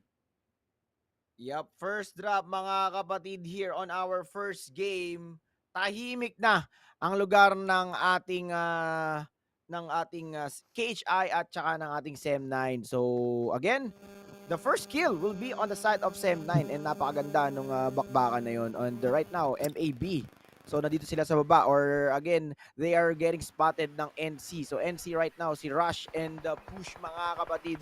Definitely he's now pushing pero nakita na kaagad dito with a 6x spray mga kapatid. And Mockingjay, he is a very low on HP. So napakaganda nung reaction time dito. Grabe! Pero kahit wala ako 6x ko, babalagbagin, sasabakin at sasabayan kita ng spray. Ang bilis ng galawan. Alam mo, ako talaga, malabo talaga ang aking mata. Talagang sure na ako doon. But with that gun na walang scope, hindi posible sa akin. As in, medyo kakabahan pa talaga ako. But here we go with the Flax. Let's see if he is ready to get that flank. Pero tingnan kung siya ang magiging flank dito by the flanker itself sa ating Mab Esports, ang ating Mocking J. But here we have it. Kumo-condition lang siya, but andito na nga ang kanyang frag grenade. But let's see if hallelujah for our Mab Esports na kay Maki.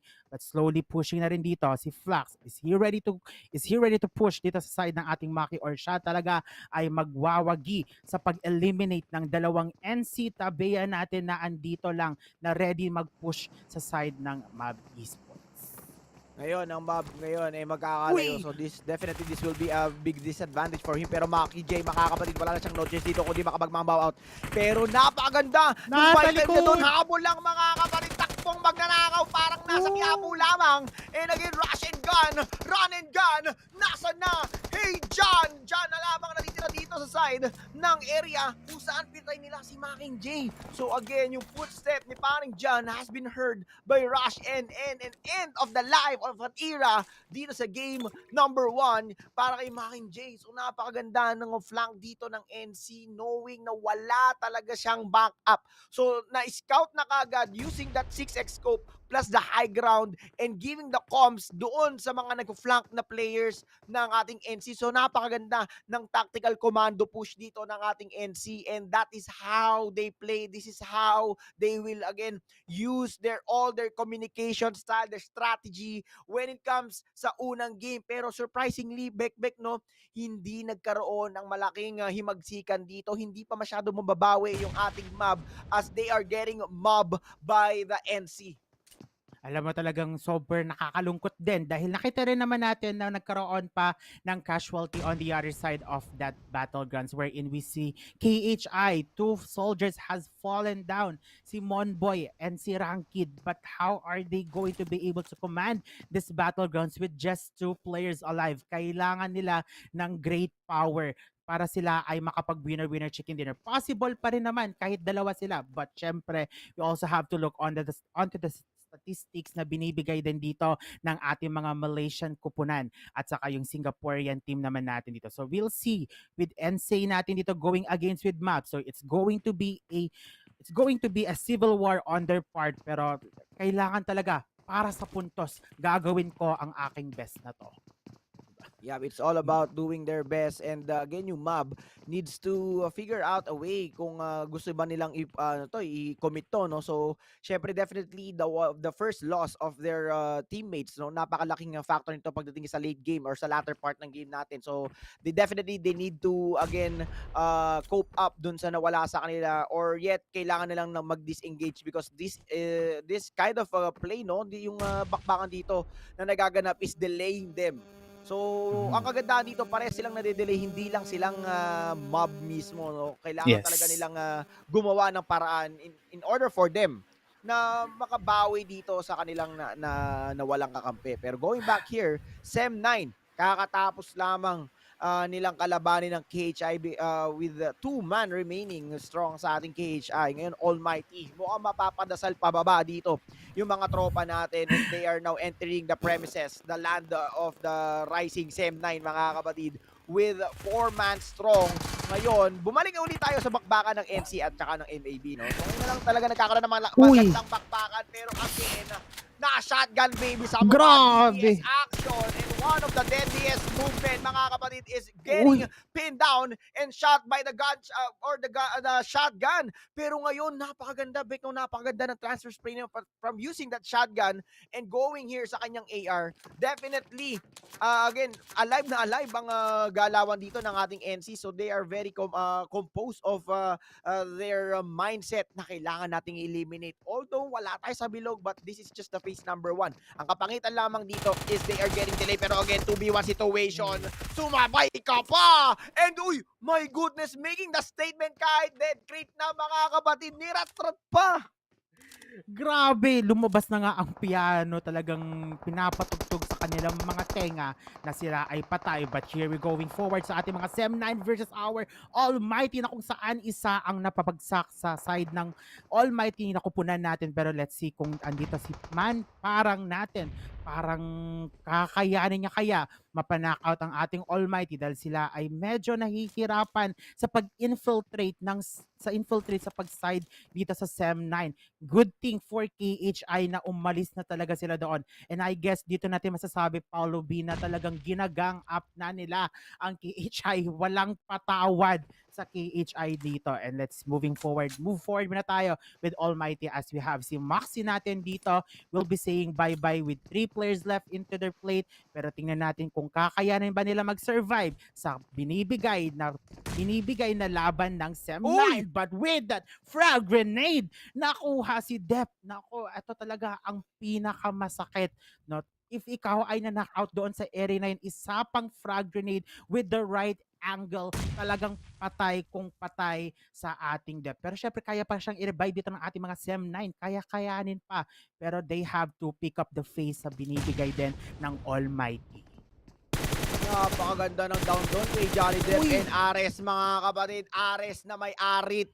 Napakaganda naman ng 4X from that frag grenade and using that 4X scope spray. Man down. Dito ang ibang miyembro ng SEM9 and Ares na may arit getting the kill. And meron silang 1 point dito, no? So kung sino pa ang dayo, sila pa ngayon ang bumabalagbag. Sino ang dayo, sila pa ang nambabacks out ng gangster dito doon sa mga team na matagal dito after again eliminating 2 players of KHI. Right now SEM9 is tasting their own medicine because of Almighty's push. And right now Almighty, they are just holding their ground. Hindi sila masyadong malikot sa push nila, no? They are not transferring from one place to another. Ang ginagawa lang nila dito is again it's a 2-1 split. Okay, we have the frontliner of Ares and his fellow teammate plus the support dito sa kanilang backline, no? Hindi sila po pwedeng ma-push dito ng ganun-ganun kadali lang, and they are on the edge of the houses or yung compound, no? Sa I think it is nakalimutan ko na yung lugar na yun, no? Pero yun na nga, guys. So napakaganda pa rin ang position dito, no, ng ating anong team yun? Back, nakalimutan. Nawala ako dun. Sa ano, doon tayo. Wait lang. Nakakahawa ka, Bek. Nakakahawa ka, Bek. Grabe. Nakakahawa. Guys, nakakahawa si Bek. Hindi, alam mo, ito lang talaga yun. Baka sabihin, hindi talaga ako nagpa-PUBG. Guys, nagpa-PUBG po talaga ako. Sadyang nakakahawa lang si Bek. Okay? Wait. Game number 1 pa lang, ang dami ng bluff ng caster. Ano ba yan? Alam mo kung ano yung kinain ko kanina, lugaw talaga. Lugaw talaga yung nakain ko. Ayan, sinasabi ko sa'yo. Huwag ka mga awa, Bek. It's all you. It's all you, mga kapatid. Pero again, tulad nga sinabi ko, napakaganda pa rin ang position nila doon. And it's all about their position. And just like that, ito, yung HB natin, yung high blood natin, mga kapatid. So 3-1 split pa rin sila. They are making sure na meron silang isang miyembro sa kanilang backline para hindi sila masyadong ma-flank ng kalaban. So it's all about the flanking when it comes sa paghawak ng momentum or ng charge papunta sa elimination ng kanilang mga kalaban. But the only thing that you can counter-attack that is your team composition. You have the 2-2 split, you have the 3-1 split. So it's up to you kung paano mo mai-utilize at ma-maximize yun.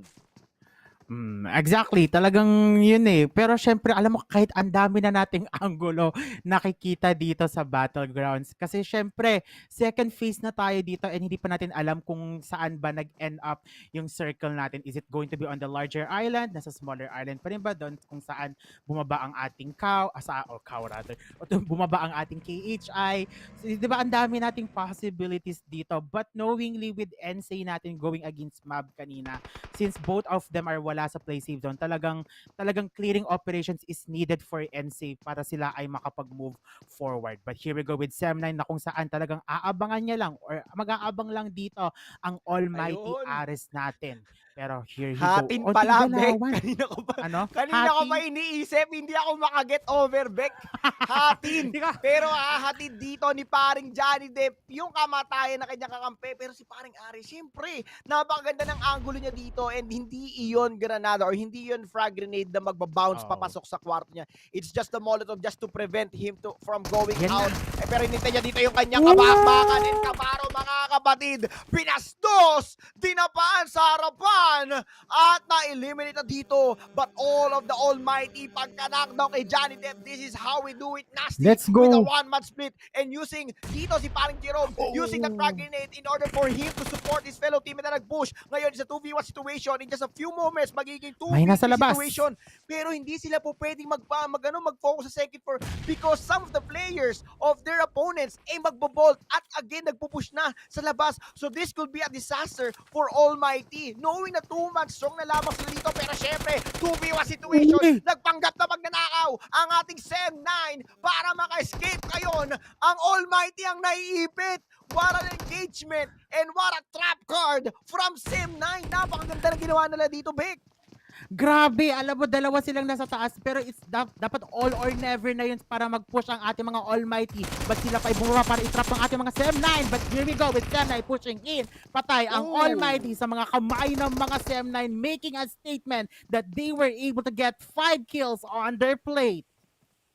Oh my goodness, tulad nga ng sinabi ko, it's all about the positioning. Pero nakita natin on how SEM9 turned the tables around at kinulong nila yung dalawang miyembro ng Almighty. Actually, nasa Almighty na yung oras eh. But again, they are getting hesitant dito sa pag-push sa dalawang miyembro ng SEM9 because hindi nila alam eh kung nakap ba, may granada na ba, naka-ready na ba sila, so naging hesitant sila. So the only thing that you need to do right now is again grab all the opportunity na meron ka and don't waste your time. At yun yung nangyari kanina, nakapag-bolt out dito yung kanyang mga kalaban. Pero right now, Yappy Ballers 4R, mga kapatid, is now down for the count by GNX. And right now, GNX is now pushing forward dito sa ating Yappy Ballers, mga Lodi Bells. And again, napakaganda na ginawa dito. Buksan mo, palabasin mo ako. Yun na nga, ready to push na nga ang ating view. Ay, ito pala yung sinasabi nilang hinahype pala nila sa ating side ng GENEXUS natin. Uy, wala kang mahanap dyan. Nasa labas ang iyong mga kaibigan. But here we go. Talagang babagsakin niya ang ating pinto para makuha niya ang access card sa ating mga 4 rivals. And let's see with Voki natin dito. Makukuha niya kaya ating mga GENEXUS natin dito. Habang laban-laban lang sila dito sa loob. Bagsak ang ating api natin. Isama pa si Voki. And let's see with JNX or GENEXUS natin. Kakayanin ba nila mag-move into the horizon dahil si Arif na lang natin dito ay natitira pero siya ay hindi nagwagi. Once again, GENEXUS here managed to take out YA4R out of the equation. Mabilis ang galawan para sa mga teams na to. Actually, maganda yung maganda yung gatong gameplay. From usual na napapanood ko, like the first time that I casted PUBG Mobile from the PMCO to PMGC, mabilis yung facing eh, lalo-lalo na sa But right now, they are very conscious on their movement and to the point na yung consciousness nila, guys, yung pagiging conscious nila sa galawan is again preventing them to eliminate their opponent in an easy way. Kumbaga, yung alam mong mai-eliminate yung kalaban, no? So medyo may pabitin factor pa. Yun yung nangyayari dito and yun yung kagandahan dito sa PMPL, no. So this is a new kind of level ng pro playing or pro scene na pinapakita sa atin na hindi laging kailangan mo mag-push, hindi mo kailangan pag na-knockdown mo, kailangan mo agad drumekta. Just like what happened to Almighty, no?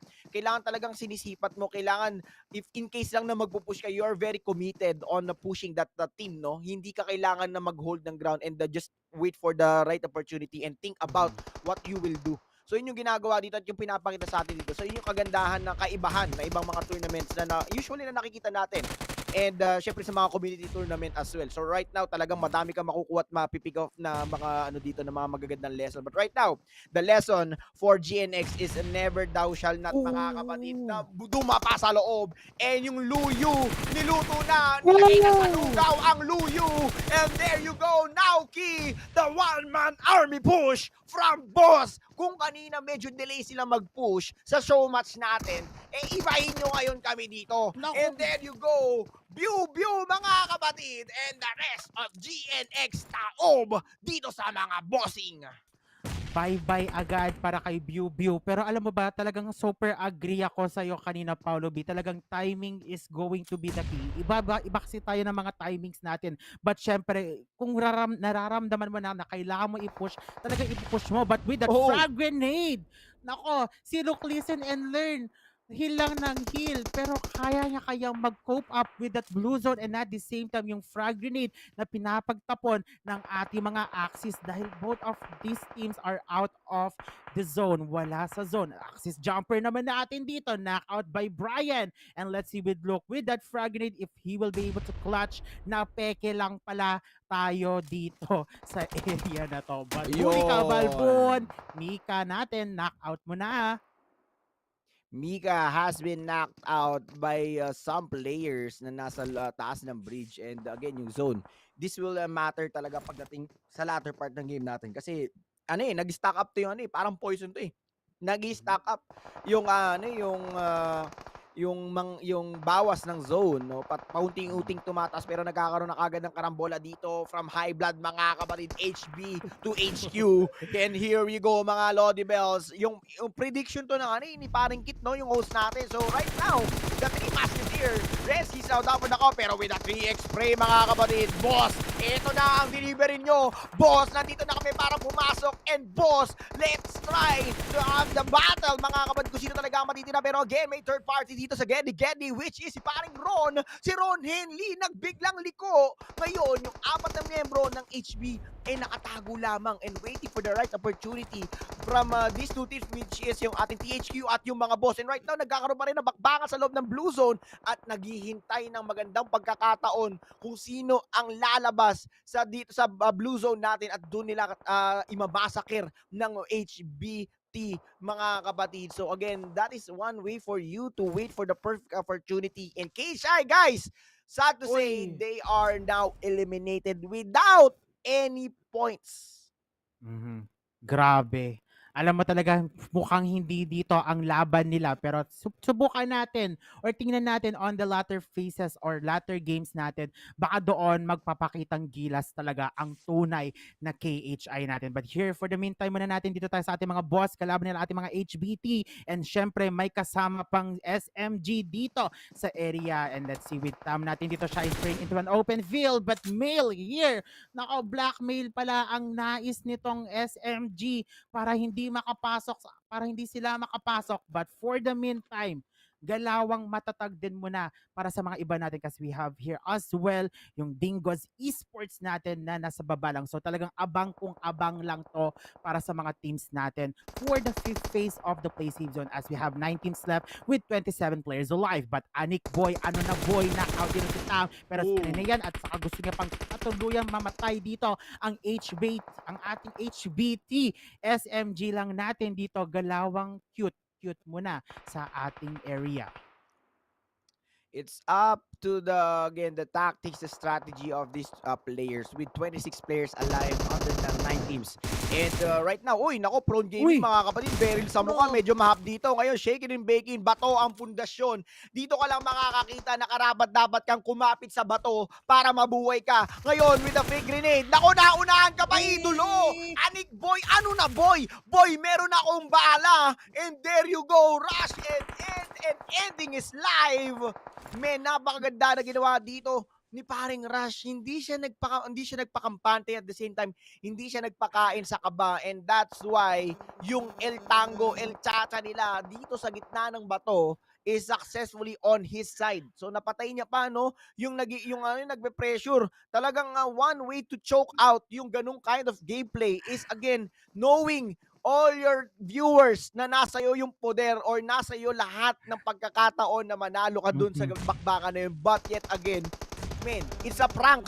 Hindi para sa iyon. Yun ang nangyari na. But right now, Team Secret is now pushing on the side of their opponent. And right now, wala na silang gagawin dito kundi, again, commit this push dahil nakakain sila ng blue zone. Pero again, yung isang member ng Team Secret is very low on HP. 3v4 situation ngayon, papasok na. And Redomax, ito na, going in. Bago man kayo makapasok dito sa bahay namin, pinapaligo na namin kayo ng mga amazing bala namin. And again, Team Secret, isa-isa na silang pinupunit ng kanilang mga kalaban. And pumasok pa rin. And Baby Kim, Baby Kosi Kulot with a DBS.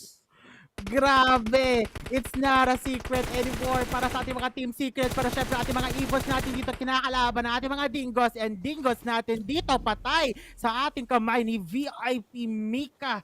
Mika, what is he going to do? Dahil syempre kailangan niya pa mag-pick up the phase as we have here a lot of players are getting knocked out into the play safe zone. We have here 6 teams alive with 12 players into the battlegrounds. And let's see with Jenny natin dito, ano kaya ang kanyang gagawin? Dahil we need to see a clutch na hindi peke. A clutch na hindi dapat peke para sa ating mga viewers, no? Feel ko talaga ang mga quotes talaga nila or ang mga battle cry nila na yon para sa ating mga Malaysia teams is para sa yan. Yarn. Ayan, yarn. And ayan, guys, dito ka na makakakita. Ang mga talangga, mga kabatid, maghihilahan. Ang mga ahas, nakaabang na para manuka. So this is the time wherein we will see a lot of players proning down. Ito ang pinagbabawal na technique, the Jake Snake Strat, mga kapatid. At ang tumayo, mapapaliguan ng bala. Nagpanggap na machete dito si paring Rush. And he is rushing things out because he needs to, again, to move out from the blue zone. Ngayon, wala na silang noches dito. Pinalagan na ni paring Jenny. And Jenny, you got me on my knees, sabi nga dito. And he is now down for the count, mga kapatid. And we are now down to our last 4 teams. It's a 3v3, V1v1 situation where NC and Duz, mga kapatid, has 1 player left. And SMG, damn cute, mga kapatid, is a good, cute push for you. Pero napaka-cute mo, ang sarap mong isprayan. And again, si paring Ricky, mga kapatid, do you love me? What the spray coming in para dito kay paring damn cute. Grabe, hallelujah para sa ating tatlong kupunan. Pero tingnan natin kung sino kaya sa kanila ang magwawagi. Dahil marami ako naririnig na ang ating Sir Cloud is mag-girl cosplay pag nanalo daw. Or pag hindi daw nanalo ang EVOS. But syempre, NC natin dito, patay. Nako, nakakaramdam na ako ng girl cosplay para sa ating Sir Cloud. SMG sila ang magwawagi as they were able to take the first winner chicken dinner sa ating unang laban. And EVOS VIP Razor, wala na siyang kailangan gawin dito kundi turukan na lang ng turukan, mag-overdose siya sa glutathione as SMG is again having their first game, mga kapatid. So napaganda ng outcome ng ating game number 1 and SMG with 3 points in total. Syempre yung chicken dinner points niya pa dito, so all good sila. Oo, diba? Ito sinasaniban talaga to ng ng kilala nating streamer, itong EVOS natin si Loki talaga.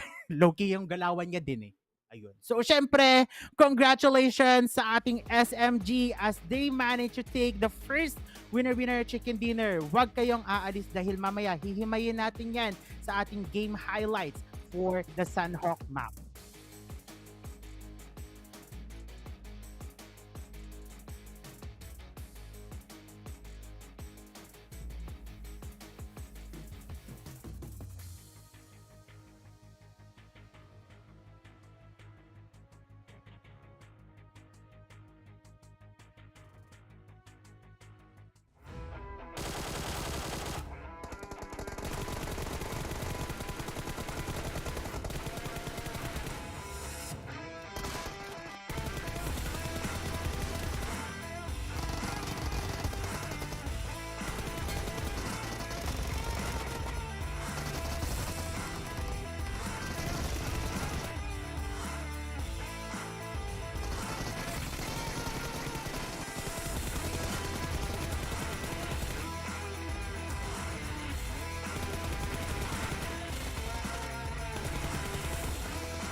Yes, that was indeed a very good game, well played by Team SMG. You know what they say, blessing comes in many forms. And this time, it is a chicken dinner. Team SMG, brand new logo, rebranded themselves. They came out like the Phoenix with a brand new roster and secured themselves their first ever win in the first official map here in the PMPL MYSGPH Spring 2022. There's a lot to look forward to and how they play this game of Sandhawk. Obviously, it attributes down to a lot of the smarts that came out with this roster, which I will break it down in just about a bit. Of course, we're wondering where did all these action go into, like who is the Terminator, who came out on top, who had the most kills, all that and more will be broken down eventually here in this in the PMPL MYSGPH, but looking like it seems like TABAH and Team SMG, they were one of the two competitors who could get the chicken dinner here in Sandhawk, and I guess with the shift of a circle that made Team SMG the clear victor here. No discredits to any other teams that played though. Although, you know, like GENEXUS, by the way, great entry as well, seeing as though they are a team that is somewhat new, although players have had experience within the scene.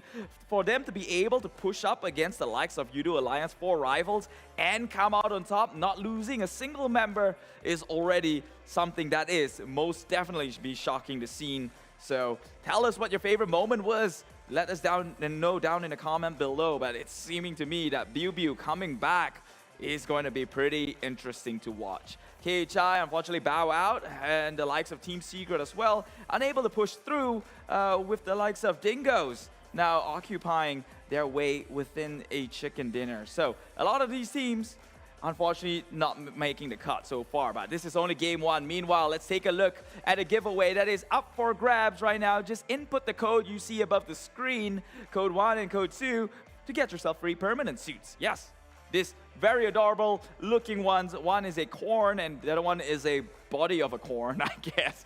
You could call it a corn maze, a maze suit, whatever you like to do it. It's harvest time. Go over to www.pubgmobile.com/redeem, input the code, and, well, work your way from there. It's something you probably don't want to miss. It's a very cute suit, like I mentioned. And, hey, what do gamers love spending their money on? Aesthetics.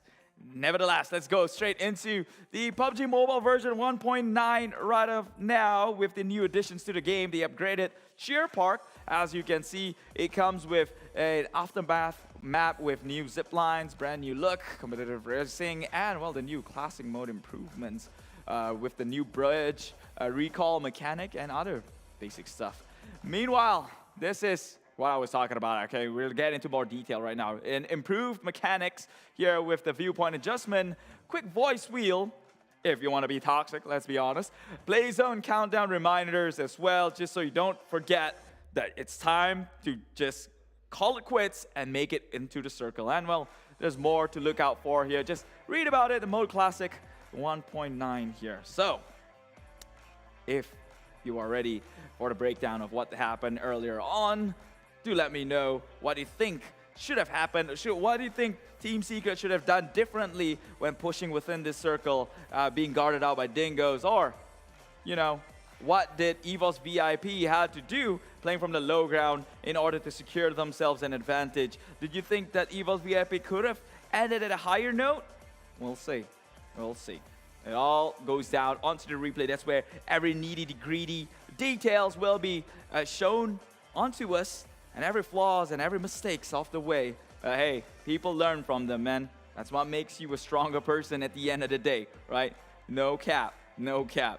I'm sure if you're a player, you learn from experience yourself. Like, for me, these kids are one of the examples of learning from experience, right?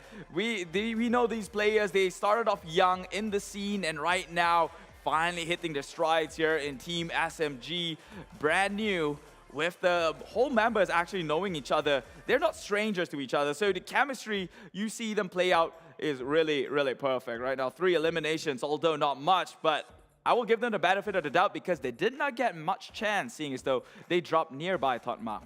Meanwhile, EVOS VIP coming in second here. with 3 eliminations, 12 rank points, obviously with the heal game, smart edge by them.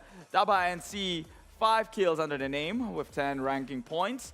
Dingoz actually kept Secret out and, well, secured themselves above Team Secret. Meanwhile, this is the MVP for this matchup alone. NC Flax OP, really flexing onto it. This guy's got 2 kills, although 2 is already more, almost half of what his team was able to bag in terms of elimination, right? 2 kills out of the 5, I'll take it any day. Came from one person, 608 damage, 3.4 MVP points, and well, 39.74 team contribution. So you know he's carrying the bulk of it with the longest elimination distance being at 38 meters long. NC definitely coming on into a good start for the PMPL MYSG, coming off from previous tournaments as well. They have been hitting strides here in Malaysia, and it's coming into fruition what this team can really do as compared to them in the previous season. So really looking out for this team here, who is also going to be national athletes here in Malaysia.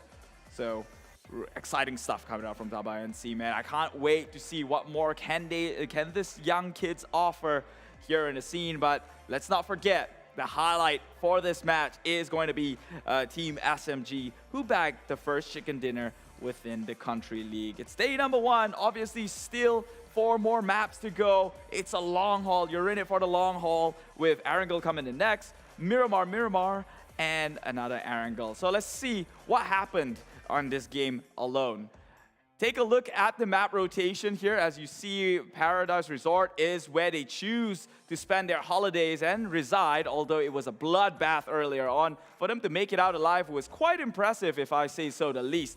And look at TABAH, that's where the circle closed into, hence the 3 kills meant that they really did not need to make any sort of rotation to come into contact with much of an enemy. But 1,065 in terms of total damage is still pretty staggering, given the number of eliminations they could not secure for themselves.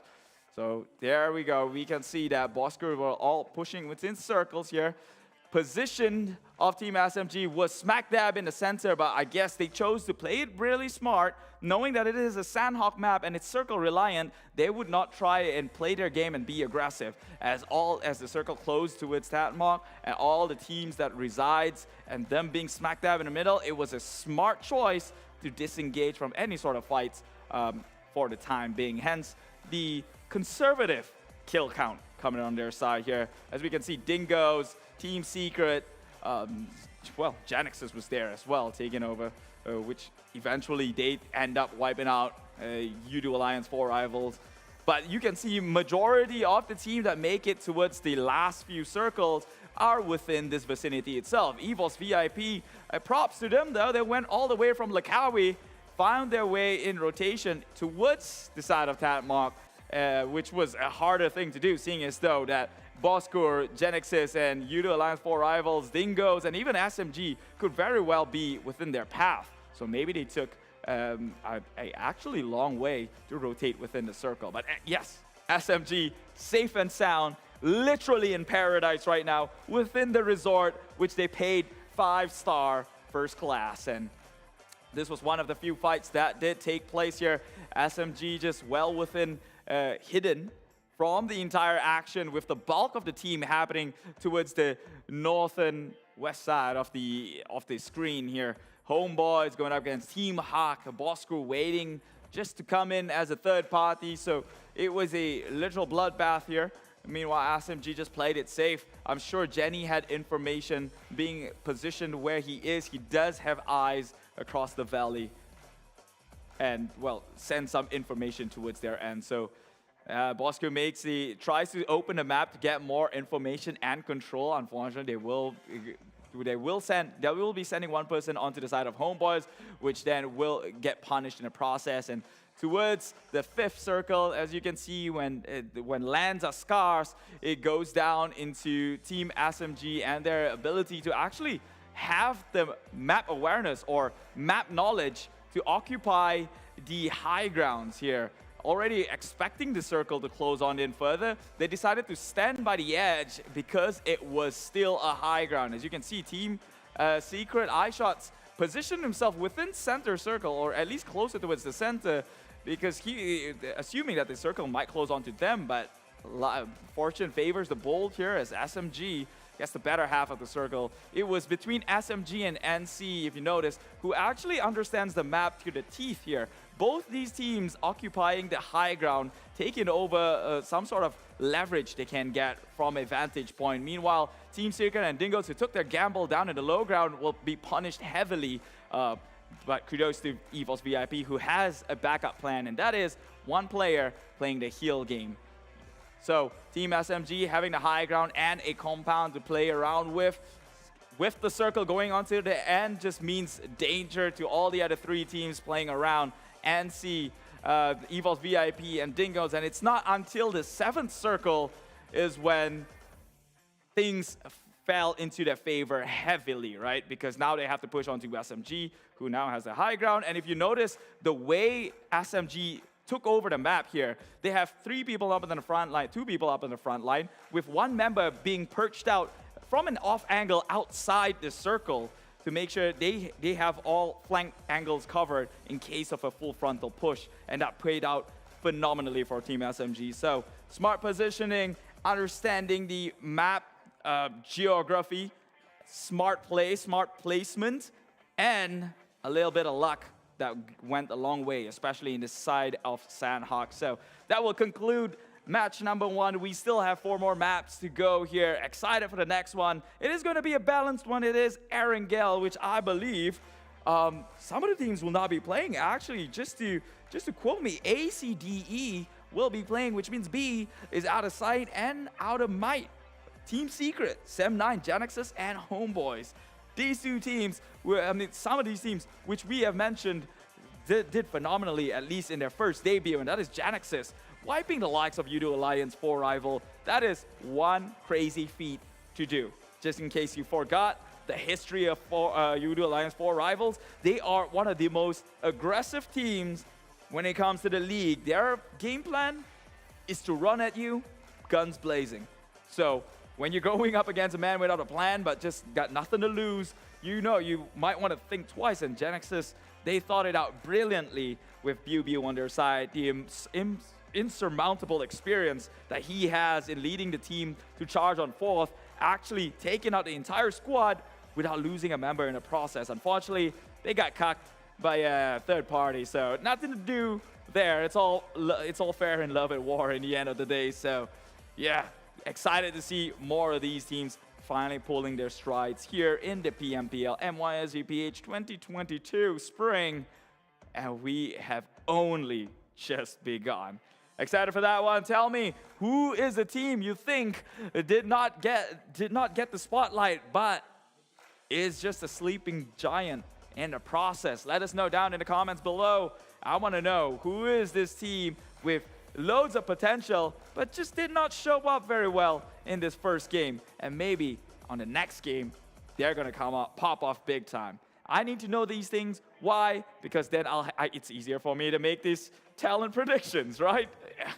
So take a look to the head-to-head here. It is second to none with NC here, as only there it is head-to-head between these 2 players, who has 2 kills on the side of Flax OP and 3 on Axe Rush, which makes the 5 kills that they did accumulate all together, with an average damage at 608 plus the 400 of their own. Overall stats though for this match alone, 44 eliminations in total, with 15,947 total heal counts in the map of Sandhawk. Of course, you see Team Secret eye shots being held at the end, and even EVOS VIP, who was just playing the healing game. 51 knockouts, 107 throwables used, 1 airdrop looted.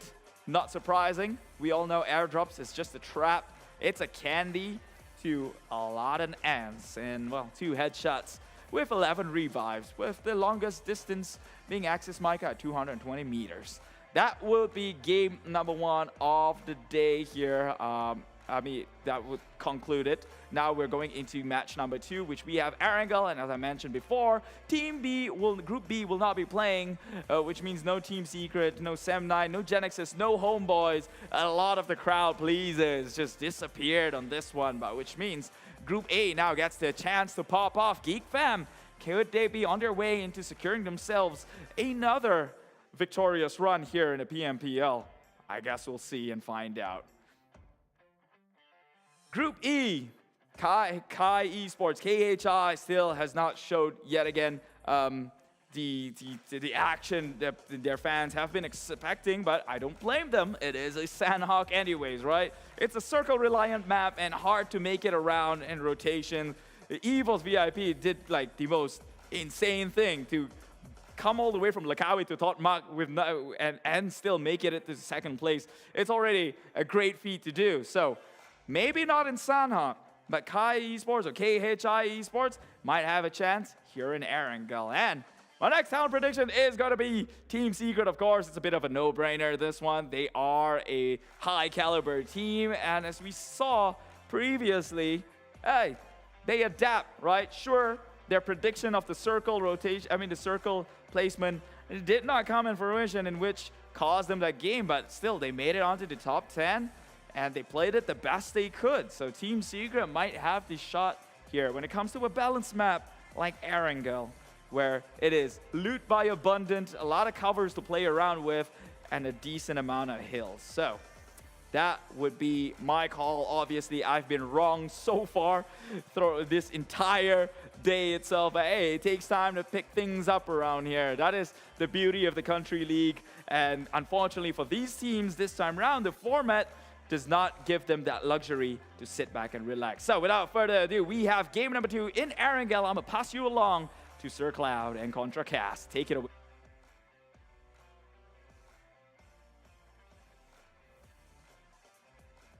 I cannot hear.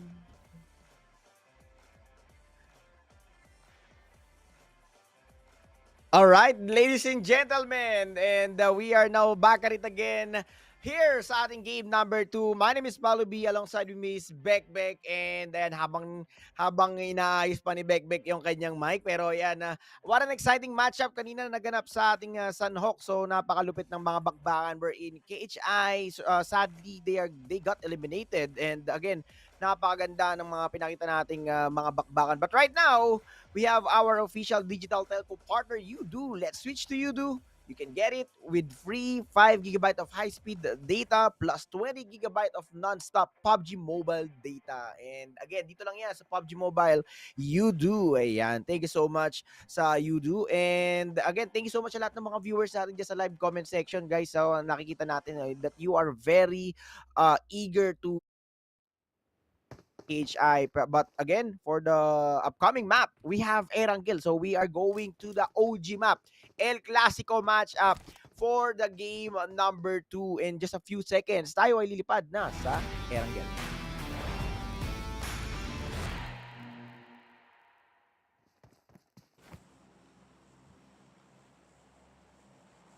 Ayun. Ayan, Beck.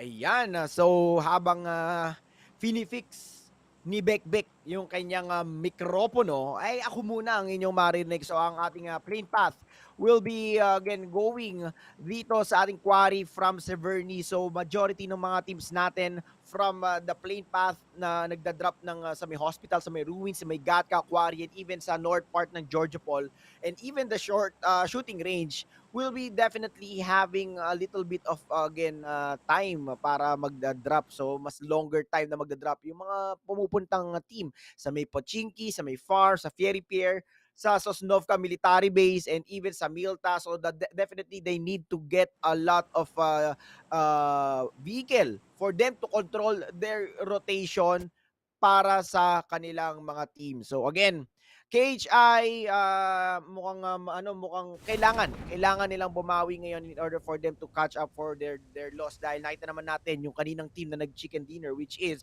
yung ating SMG, only has 3 total kills. But again, ang difference will be yung ating placement points. So yung placement points yung medyo mahirap habulin dito, knowing na again, one of the very crucial part for the teams to have the points is again yung placement points. So definitely mahaba-haba talaga ang habulin. Plus, syempre yung additional na points sa ating weekly, no. So right now, Demigod mga kapatid, KHI, RSG mga kapatid, eto na. RSG, si paring Kim. Si Kuya Kim nandito na with the 1v1 situation para kay Demigod, but Demigod right now doesn't have any loots. Pero uy, nako, Uy! mukhang may mapupunta siya dito. Bek, welcome back. Pero welcome, nakadapa yung tropa niya. Hello, Void and Demigod. May libreng puntos na nakuha. Grabe naman yun. Alam mo, ito talaga ang pinakamagandang ginawa ng ating KHI Esports. Ito yung literal na hashtag RiseKHI kung saan pinutukan niya talaga sa malala ang ating EVOS Esports. Grabe naman, nawala lang si Bekbek guys. Pagpasensyahan nyo na. Oo, talagang hindi ko alam. Alam mo kanina, feel ko ako yung lutang kanina. Pero mukhang yung mic ko naman ang lutang kanina. Na yun pala, na yun. So, dito muna tayo guys sa ating area ng Yasnaya Poliana wherein we've seen here Boss. Ang ating team Bosskur natin na kung saan dito lang sila. Like, talagang looting lang muna ng masarap dahil wala silang makakasama. But also here sa side naman ng hospital natin, we've seen here Dingoz Esports na kung saan talagang wala rin silang makakasama. And I guess that's the great thing about getting their solo, not solo, siguro yung mga squad drops nila dito lang sa area na to. So that's a good thing dahil more chances of looting para sa kanila, more chances of surviving in the game. Tama, di ba? Yup, it's all about surviving onto the latter part of the game para at least yung team ninyo makapasok sa ating placement or yung points yung na may place yung placement na may points. Ayan, pati ako nalulutang pero yun na nga.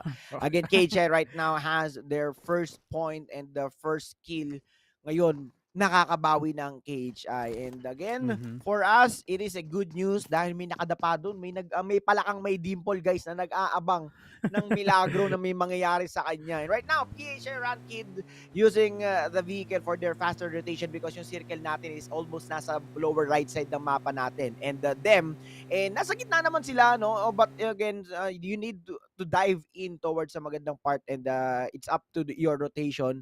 And yung rotation nakabase din sa ating circle. So definitely KHI right now needs to again rotate fast para at least kahit paano may allowance sila pagdating sa mga iba pang mga engagement at yung mga iba pa nilang kwento. So nagkaroon tayo ng mga minimal engagement and yun yung mga yung mga time or yun yung first engagement natin para at least kahit papaano magkaroon tayo ng konting pick lang naman kung ano yung mga pwedeng mangyaring bakbakan. At yun yung mga malalayo o yung mga nahihiwalay sa kanilang mga teammates. Because some of the teams is securing yung minamaximize nila yung area na may hold nila at makukuha nila. At the same time, yung mga hard spawn na sasakyan. So, yun yung mga kailangan nila talagang kunin dito for the dropping point. Yun talaga, alam mo talaga yun yung mga moments for KHI na very unseen, no? Unseen circumstances, no? Talagang hindi nila na-expect na meron palang tao doon. But, syempre, a point is a point for them and talagang mas gusto nila na may puntos sila. Kung nangyari sa ating game number 1, hindi maganda yung performance nila, kailangan sa mga game number 2, game number 3, at saka game number 4, lalo na dapat sila bumawi ng malaki. They could be able to accumulate up to 20 points into the game. So they just need to fill it up or fill in talaga kung ano ba yung ginagawa dito ng mga teams natin sa laban na to. But moving forward, as we have seen talagang kung kanina hindi natin pinapakita yung KHI, na yun pinapakita na. And alam mo ba, etong si Monboy kamukhang kamukha ko daw. Agree ka daw ba doon, Paulo B? Dili na lang ako mag-talk, guys. Dili na lang ako mag-talk. Pero bahala na kayo, guys. Comment down below kung talagang kamukha ni Bekbek. Pero again, a big shoutout sa KHI natin. And they are the first team to represent the Philippines or our country dito sa PUBG Mobile Pro League. Since this is the first time na mapapabilang ang Philippines sa PMPL. And hopefully and definitely, na magkaroon pa ng iba pang mga teams and to give way. So this is the first, kumbaga sila ang nagbukas ng gate or yung pintuan para sa pro scene dito sa Pilipinas. At sana magkakalaban lang tayo sa magkakalaban lang sa battlefield. Sa local tournament.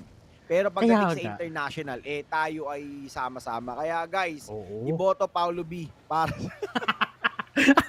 takbuhan pala to. Alam mo dapat tatakbo naman palang esports head. kulay Paulo B ang ang bukas ko, ganun. Ayan. Ikaw ba, Bek? Pero Ikaw ba, syempre, tatanungin ko, Bek, pagka magkakaroon ka ng resemblance ng kulay, anong kulay yun at bakit? hindi ko rin alam alam mo talaga, feel ko rainbow na lang yung para sa akin. Wala Kasi talagang Kailangan rainbow talaga. colorful, kailangan colorful tayo sa buhay natin. Pero syempre, kanina, kung ang KHI, balik tayo sa KHI, kanina, dapat na yun palang mapapakita nila na gutom na sila. Dapat they are hungry for this kind of battle. Dahil syempre, kailangan nila umabot sa placement points and yung kill points natin dito. Diba? Actually, maraming teams na walang scores talaga. We have Geek, we have R2K, FRG, CLC, YA4R, and yung ating MAB. So, ilang kills yan? We have 6 teams that doesn't have any points. So definitely just the game number 1, taas pa ang potential na makahabol ang KHI. And no worries guys, we still have 4 match up and including itong pinapanood natin. But yun lang, dun sa 4 match up na yun, hindi naman lahat makakapaglaro or hindi lahat ng team ay makakapaglaro din yung ating yung ating KHI. Pero top mga kapatid, dito si paring Naoki. So napakaganda, very precise yung kanyang tap from his M4. 4x scope, so sumasakto talagang talagang kitang-kita niya yung mga kalaban, and yun yung isa sa pinaka saludong ako sa mga pro player dito sa PUBG Mobile, hindi lang sa Pilipinas or kahit saan bansa, but I'm speaking general sa mga pro player ng PUBG Mobile. Kitang-kita nila na with their tiny gadgets, But right now, speak of kitang-kita, tiny, kahit napakaliit ang kanyang makikita, nandito si paring Echo 1 and naka-prone siya dito just to lessen up yung recoil ng kanyang 3x scope in Echo 1, sniper is down. I repeat, sniper is down with his M4 mga kapatid, napakaganda, and it is easy points for him. Grabe, alam mo talaga nag-ini-mini-mini mo lang siya kung sino ang kanyang huhulugan ng ligaw na bala, and it seems na yun na nga, nakuha niya yung ating player na si Snipe mula sa Geek na kupunan. But here we go, moving forward naman tayo kung saan ito ang pinakauso na space or na area wherein we have here Clutch Guerilla. Pero syempre kailangan din lang mag-watch out then into the area kasi we have here Geek Esports moving around. Talagang galaw lang sila ng galaw in the area, but the problem is paano kaya nila, saan kaya sila pupwesto. Lalong-lalo na ang ating second phase of the play safe zone is here in this part of the open area ng farm and between the Pochinki area. So mukhang mas magiging mainit pa sa mga players natin. Good thing na lang walang nag-aabang sa bridge natin. Very easy pass para sa ating mga NC. But the thing is here naman sa area ng school or yung parang intersection ng school dito papuntang farm, doon magkakaroon ng mainit na bakbakan wherein we have here not just 1, 2, 3 but 4 teams na pwede mag-match up sa area na yun. So kailangan nila maging maingat na talagang iwasan nila yung kung saan ang daming teams na nakapwesto doon. Ngayon, nakikita natin na some of the team is picking yung mga ridges and yung mga deeps sa open area. Kumpara sa mga usually na nakikita natin sa mga teams natin sa Philippines that they are holding yung mga compounds, yung mga shacks, So right now, ang pinakikita natin is all open area. It's because guys na mas madali talagang makapag-maneuver when it comes dun sa mga gipitan moments pagdating sa mga rotation. So definitely I would still prefer be on the open area rather than na nasa isang building, kasi parang if you are on the enclosed area, yung mga building, one frag away ka lang talaga eh. So mas madali ka ma-penetrate dito unlike nung mga players or yung mga teams na nag-hold ng open area. So it's up to the circle as well, So hindi naman all the time na talagang kailangan talaga nasa open area ka, kailangan nasa building ka lang or whatsoever. So it depends on your strategy, your rotation, and the circle as well. But for this kind of circle, ang dami natin nakikita dito ng mga slopes and open area, lalo na sa bow center part ng circle natin, which is yung pinoint out nga ni Bekbek, yung sa may papuntang shelter and school, and sa may Snake Road wherein, ayan, ito, speaking of Snake Road, no, talagang may mga high ground dito na pinakamaganda talagang i-hold, which is yung nasa left side ng screen natin na hindi na pinapakita, and yung upper ground ng position ng Geek Fam. So napakaganda pa rin ng mga position na yan. And right now, it's all of the players holding strong their places para at least hindi sila ma-penetrate ng kanilang mga kalaban. And nakakita na nga tayo na tulad ng sinabi ko kanina, no, na kung may gagamit ba ng ng DMR, ng Mini 40, ng SLR, or ng mga bolt action shot, unlike na nakikita natin sa Philippine scene sa mga local tournament natin, guys, na puro AR and SMG, but it's up to the players kasi meron tayong mga tinatawag na rusher, meron tayong mga tinatawag na sniper, lurker, and the support. That's why iba-iba yung paggamit ng mga baril talaga. But again, definitely we are witnessing a new kind of meta right now dito sa PMPL. Yes, exactly. And talagang mahirap talaga sa Alright. Ayan, I don't know if ayan, guys. Ayan, ako ulit, guys. Mukhang nawala yata si Bekbek. I don't know. So, if someone hear me on the other side, tell me if I'm true. But right now, ako muna sasalo sa inyo. So, ngayon, nagkakaroon na kagad ng rotation from the different teams. KHI, they are now going here sa may outskirts ng Milta, which is they are the only team na nandito. So, maganda yung position ng ating KHI. So, it's up to the teams para makapag-rotate kaagad as much as they can and as soon as possible para hindi agad-agad sila mawala or hindi agad-agad sila maipit for the rotation. And ngayon nakakita na tayo ng yung mga short distance between the different teams right now. Ito, we have EVO, we have SMG na they are the running for the back-to-back chicken dinner. So ito yung nakikita ko na magandang possible na i-hold na spot, which is ito yung pinapoint out ko sa taas ng Geek Fam. So yung taas lang lamang ng Snake Road. So definitely a lot of teams will use this way or yung road na to para makapag-rotate kagad. At again, majority ng mga teams natin na nakikita natin is holding yung mga high ground for their advantage dun sa kanilang mga kalaban. Agree with you. And alam mo talaga kanina at in the fight here sa ating battleground. So I'm not really sure kung sino kaya ang magwawagi. That it's going to be anybody's game na talagang yun ang talagang masasabi natin, lalong-lalo na this is going to be the third phase of the play season with 16 teams still sent in the area. So more pag nag-4th, 5th tayo entering with 16 teams, magiging mahirap para sa mga players na papasok pa lang or wala sa yung circle natin. MAB, they are securing the perimeter and nasa harapan nila dito yung ating R2K. So, mali natin, makita natin na magkakaroon ng push. But again, itong MAB kasi 2 months strong lamang sila dito. But again, ito na yung kanilang mga backup. So, the backup is now on and they will try to secure itong bahay o yung compound ng R2K. Pero mukhang maganda ginagawa dito ng AMB, And all of the teams na napapansin ko lang dito is it's all about patience. Hindi sila nagpo-push ng alanganin, hindi sila nag-reckless move papunta doon sa kanilang mga kalaban. And again, right now, MAB, sinisecure muna nila dito yung unang position, which is si Making J, mga kapatid, para to give way and to support his fellow teammate, yung 3-man strong na natitira na magro-rotate towards him. So maganda ginagawa dito ni Paan ng ating MAB, no? So they are moving as a team, the tactical team, the commando move. Ito yung sinasabi natin. So malimit lang natin makikita. So meaning to say, hindi ito lagi yung nakikita natin pagdating sa mga tournaments, no? Nakita natin lahat sabay-sabay magro-rotate, again sabay-sabay lahat gumagalaw, but again dito yung MAB, so maganda yung ginagawa nila with their connection. It's all about the connection.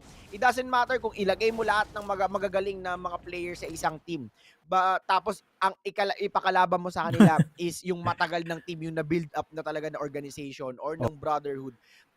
Talagang ang edge is nandun sa lumang team kaysa ilagay nyo dyan yung mga idolo nyo sa isang team.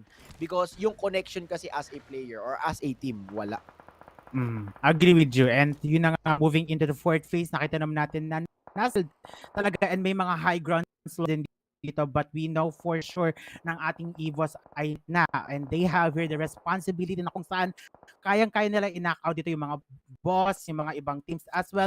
But KHI also making a move on the other side dahil sila ay naglalaban-laban din. But I'm not sure if are they going to be able to successfully clear off these players na nasa kanilang area dahil importante talaga nila yung side nila, yung ma-clear lang nila on that one side and eventually moving on. But here we go with that action already yung 4 rivals na out na nga isa, and dahil tuloy-tuloy lang din sila pero frag grenade lang yon, kinaya pang abutin ang ating 4 rivals.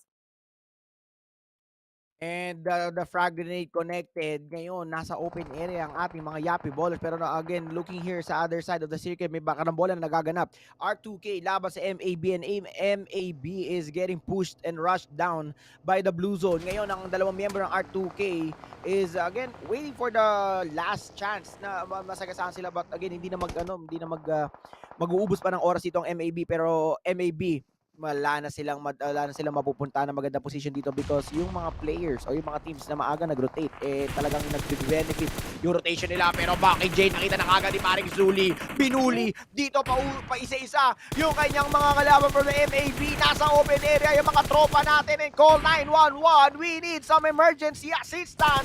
Ngayon wala na, no choice, pinasok na dito yung sniper tower ni Paring THQ as 3 members of CLC is on the lower ground of Remski, mga kapatid.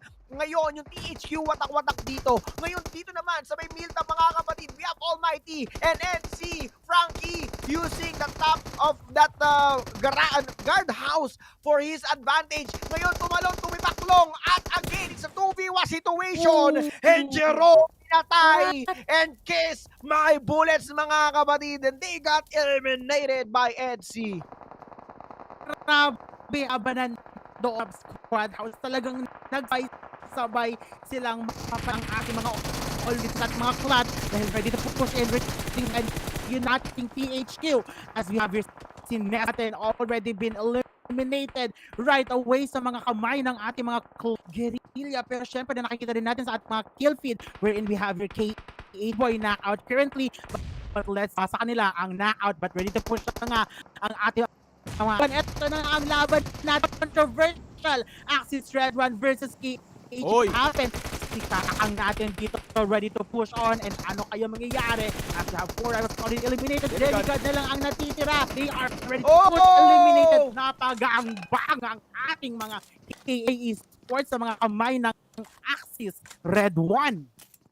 Mga kapatid, good day manager and good night KHI for the game number 2 as again Axis definitely with the power push, and they eliminated our Filipino representative KHI, and we are now down to our last 12 teams. Only 12 teams, mga kapatid. Ang dami pang mga teams with 37 players, but you circle guys as you can see dito sa right side ng ating screen. Napakaganda Bermuda Triangle dito, yung ating Do. We have EVOS and yung Axis. So kung sino yung pupunta sa gitna ng mga to, mapapaulan na ng bala. Speak up, napapaulan na ng bala. RSG Kim is now pushing Kuya Kim, matanglawin going in and taking advantage of the silence of his area, mga kapatid.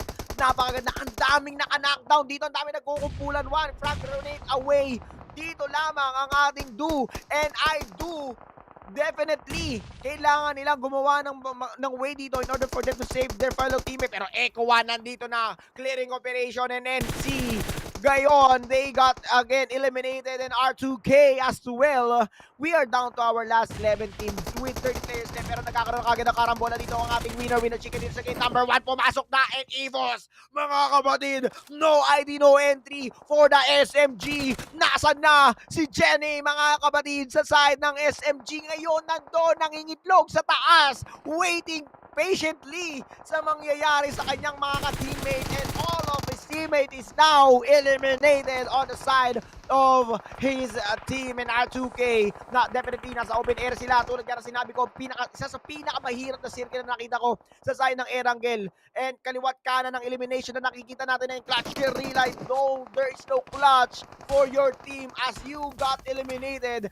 9 teams remaining with 23 players alive. Ngayon, karambola, kaliwat kanan, kahit saan ka pupunta sa loob ng ating circle, merong nagbabakbakan, lahat mainit. Ngayon, may bagi mga kapatid with the spray and Baby Kim with that spray and Zuli will be taken out sa kanyang equation. Grabe. Nandito na tayo sa ating 6th phase of the wave zone pero nasa side Bosskur and red one ang natin. Pero let's see if they will be able to take their responsibility na kung saan pressure nila ang EVOS. Not only EVOS, Dingoz, NCR to as well. Kaya nila mabuhay or kaya nilang ipaglaban ang ating log B na to sa ating. But let's see, move forward rin natin ang ating Axis Red One. Kung titik lang muna sila pero wala pa din na outing R2K. Lakad matatag R2K. And Geek fam, naipit ang mga tropa natin. Geek will be eliminated and will take the 7th spot. And we are now down to our last 6 teams. EVOS sumunod sa yapak mga kapatid with the 5 elimination. And they are dominating this round mga kapatid. So magandang ipinapakita dito ng EVOS. SMG getting dethroned by our DOZ with the double G. Nandito na Echo right now from R2K. 2-man strong. Gumagawa ng trabaho. Gumagawa ng score. Frag grenade. Hindi ko connecta. Over the bakod. Echo and Zyke is very low on HP. Mukhang sasalo yata ng Granada using the 3 for his cover. Pero Echo masyadong nasa open area. Masyadong ang magaling. Masyadong ang pa-cute. And do's and don'ts. Sabi nga dito ng tropa natin, don't you hesitate again to show me your body because my bullets is on your side. Grabe naman yung bullets on your side. Pero like yung ng ating mga as we know for sure, ang ating R2K has already been eliminated into the game. Pero grabe din ang ating pinapon na frag mula sa Dingoz. Talagang dinggol lang. Pero syempre, yes, or we will move forward pa kung ano kaya ang magaganap sa ating battlegrounds. It's all about the battlegrounds. Ngayon, ang ating team prediction, 23% on the side of Duz and another 39% para sa ating EVOS. Ngayon, sino mananalo? Only Axis has the 4-man strong complete lineup. Pero Jumper nandito. Naku po, nagkabit ng kuryente. Illegal ang ginawa. Jumper is unstoppable. Nakita niyang gumagabang-gabang yung kanyang kalaban. Kaya ngayon, pinaulan na ng bala ngayon sa kanyang harapan. And EVOS, mga kapatid, ngayon, they are now focusing on the side of our duo Z. Mukhang mapapa-double, triple Z ngayon sila dahil patutulogin na ngayon ng ating EVOS. 3-man strong sa side ng EVOS is now rushing in. Wala silang ginagawa dito kundi taking the reach and again waiting for the perfect opportunity na may magpapakitang body or magpapakitang katawan sa kanilang mga kalaban and VIP. Mika, mga Lodi ba, sinahanap niya dito yung kanyang VIP para bigyan ng atensyon at bigyan ng pagmamahal na may kasamang bala yung kanyang kalaban. And Katsu with an amazing spray downing one player of UOC. Pero again, nagpanggap dito na malunggay si Maring Ricky. But it won't work. It won't save you for team of 4th place. Yung kanilang nakuha. 3 teams right now eliminated. And only down to our last 2 teams. Axis, could they manager ba dito ang ating EVOS? Or will it be EVOS will be pulling off the plug for them to again eliminate yung Axis? Ngayon, yung good day manager, wala ng cards, wala ng energy. Yung circle, pabor sa open area. Si VIP Mika is now down. But again, maganda dito, Beck, yung bakbakan ng dalawang grupo. Parang bangayan namang ng dalawang barangay magkalayo habang sila ay nagpupukulan dito ng mga bala. And again, Mika, napakaganda ng flank dito, securing yung magandang portion ng ating circle. Waiting galore na lamang ginagawa niya dito. If ever man na may magpakita sa side ng EVOS, talaga naman mapapaulan na ng bala. And there you go, mga kapatid, with the spray. Pagi sa mukha, down, and again, palitan niya ng bola, and left and right ang bakbakan. And VIP Sams ay hey, noob! Hey, Jude! I'm here through the smoke ang spray! And again, the champion! Good day! Napakaganda ng bakbakan na yon on the open area. Grabe! Congratulations sa ating Axis Red One as they managed to take in winner chicken dinner of the day. And grabe ang pinakita nila. Pero syempre, wag dahil mamaya hihimay-himayin natin yan sa ating highlights sa aming pagbabalik. Congratulations, is Red One.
Yes, EVOS VIP, the White Tigers, they are resilient, but it is Axis who came out on top. What's going on, guys? It's Keith here, back for the analyst table here for the PMPL 2022 MYSGPH Spring.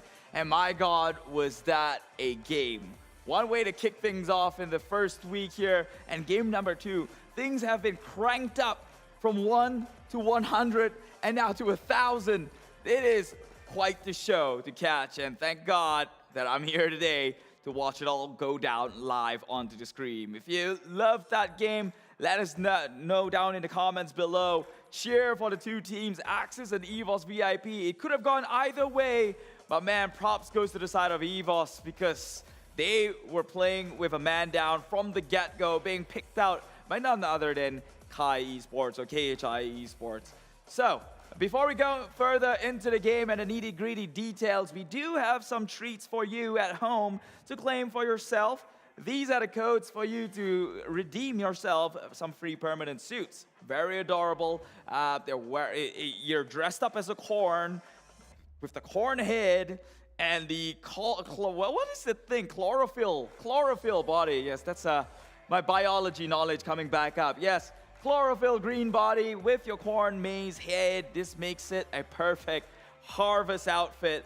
One for you to own here. Just go on to www.pubgmobile.com/redeem. Input the code, work your way from there, and mind you, these are very limited. As you can see, only 2 comes out, and their codes are different every single time. So if you're not fast enough, unfortunately, you're just the first loser from it. So, talking about the PUBG Mobile patch note, version 1.9 as well, in case you guys didn't know. They are coming in with the vibrant anniversary with colorful spawn islands, aerial battlefield, colorful bicycle, which I would say is kind of a disadvantage since you're standing out like a peacock, right? Meanwhile, the classic mode improvements right there with the new bridge, recall mechanic, and other basic improvement. But the upgraded sheer park, now that's one to look out for with new zip lines, brand new look with the balloons and competitive racing alongside with new firearms. So this is what's new and what's up. The new Royal Pass here. It is a collaboration of PUBG Mobile with Warframe. Get the latest Royal Pass in collaboration with Warframe now. Okay, it's available in the game since 22nd of March. That means we are 1 day late now in telling you the good news. Lots of items to be unlocked as you progress through this pass itself. Obtain various outfits throughout the in-game events in PUBG Mobile, and more information will be shared soon. So stay tuned on our challenge and get the new Royal Pass which is in collaboration with Warframe. Look at that. Isn't that sick? You're bringing two of the best things in life, right? Warfare, army warfare, World War II, whatever you'd like to call it, with alien technology that gives you this one heck of a deal called the Royal Pass. So make sure to update the app now and make yourself some very, very good investment and purchase that pass, because why not, right? So the game we watched just now, a lot of things to talk about, of course. Unfortunately, KHI didn't get to shine once again. I guess for the first time representative from the Philippines team, but we'll get into more of that later. Take a look at the rankings up on the screen right now. Axis, again, showing their prowess like they did in the previous season. Previously then led by Voki, now with an extremely experienced member as well, Jumper, who's played a lot around in the teams here in Southeast Asia alone, and it shows with 10 elimination points from their end. I think the second or the first person who did that was Dingoz as well, with a very, very hefty elimination. Yeah, with 11 of their own. 15 points from their placement plus the 10. They are well up and above here. EVOS though, two times placement. Mind my words, 2 times second place champion. That's the word I was going for here. 9 eliminations, a hefty one on their own, seeing as though they were stuck in a house for the longest time, playing it passive until when they found the chance to strike. Axis Mika, right now, Micah has 5 eliminations himself. It's not like it's news to us. We've seen how this guy can pop things off within the Axis squad, within the guidance of his allies. This guy is a fragger at heart, and we've seen him pull off in a previous season, and great to see him again doing this much for his team. 736 damage, 3.2 MVP points, with the longest elimination distance at 96 meters, and we thought that was going to go on the side of R2K.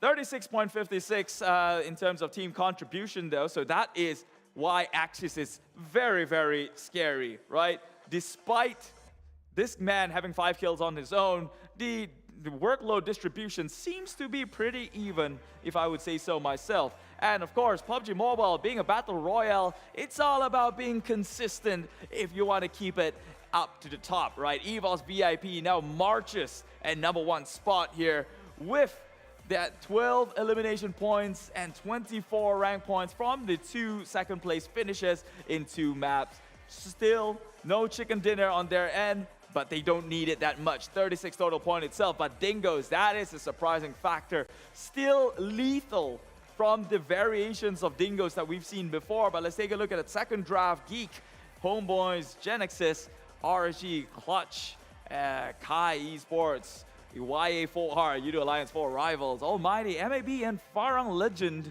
now struggles here with less than 8 points each, right? Farang Lejund was the team that everyone had their eyes on, especially after with the thing they pulled off in a previous season with Adik Luke on their side. They seem to be an unstoppable force with very, very formidable firepower, but right now, it's not feeling like it.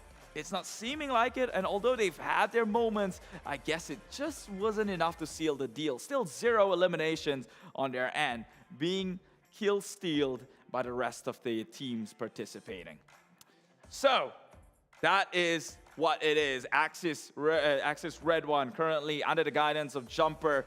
That was a very, very smart play to say the least. If you notice the things they were doing towards the last few circles and in terms of taking control of the entire map. But of course, EVOS VIP, they really pushed back hard, and it felt like it could have gone their way if they so choose to itself. Let's take a look at the recap.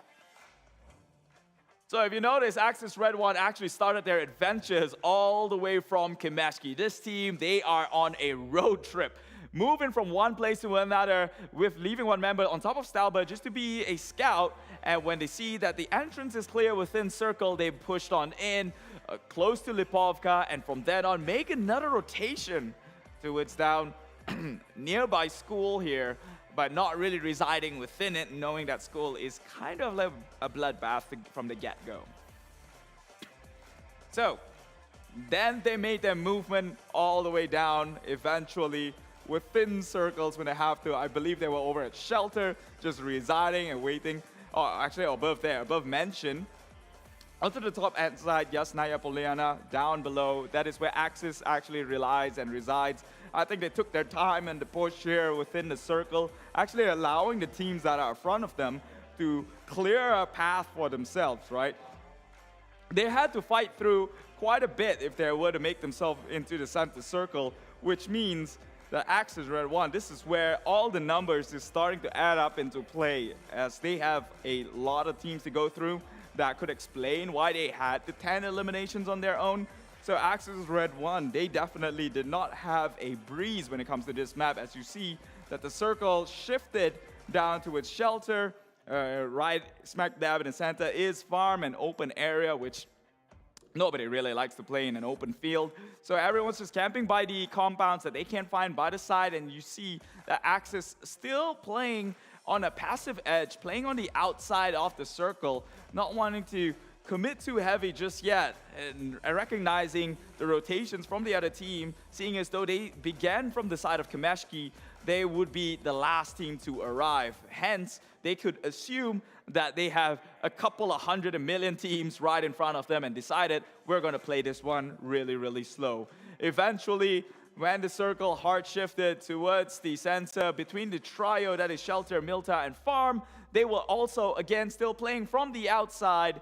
And I guess this was when their entry begins, right? The opportunity starts with Axis, with only now, instead of playing it aggressive and trying to push through 3 teams, they now only have Kai Esports or KHI Esports right in front of them, which is a fairly easier push to do, and we've seen how they played that one. They pushed straight onto Kai Esports, who was within compound, and actually take the compound for themselves, which I'm sure we're going to get into in just about a bit. But here is a little bit of a pit stop. There we go.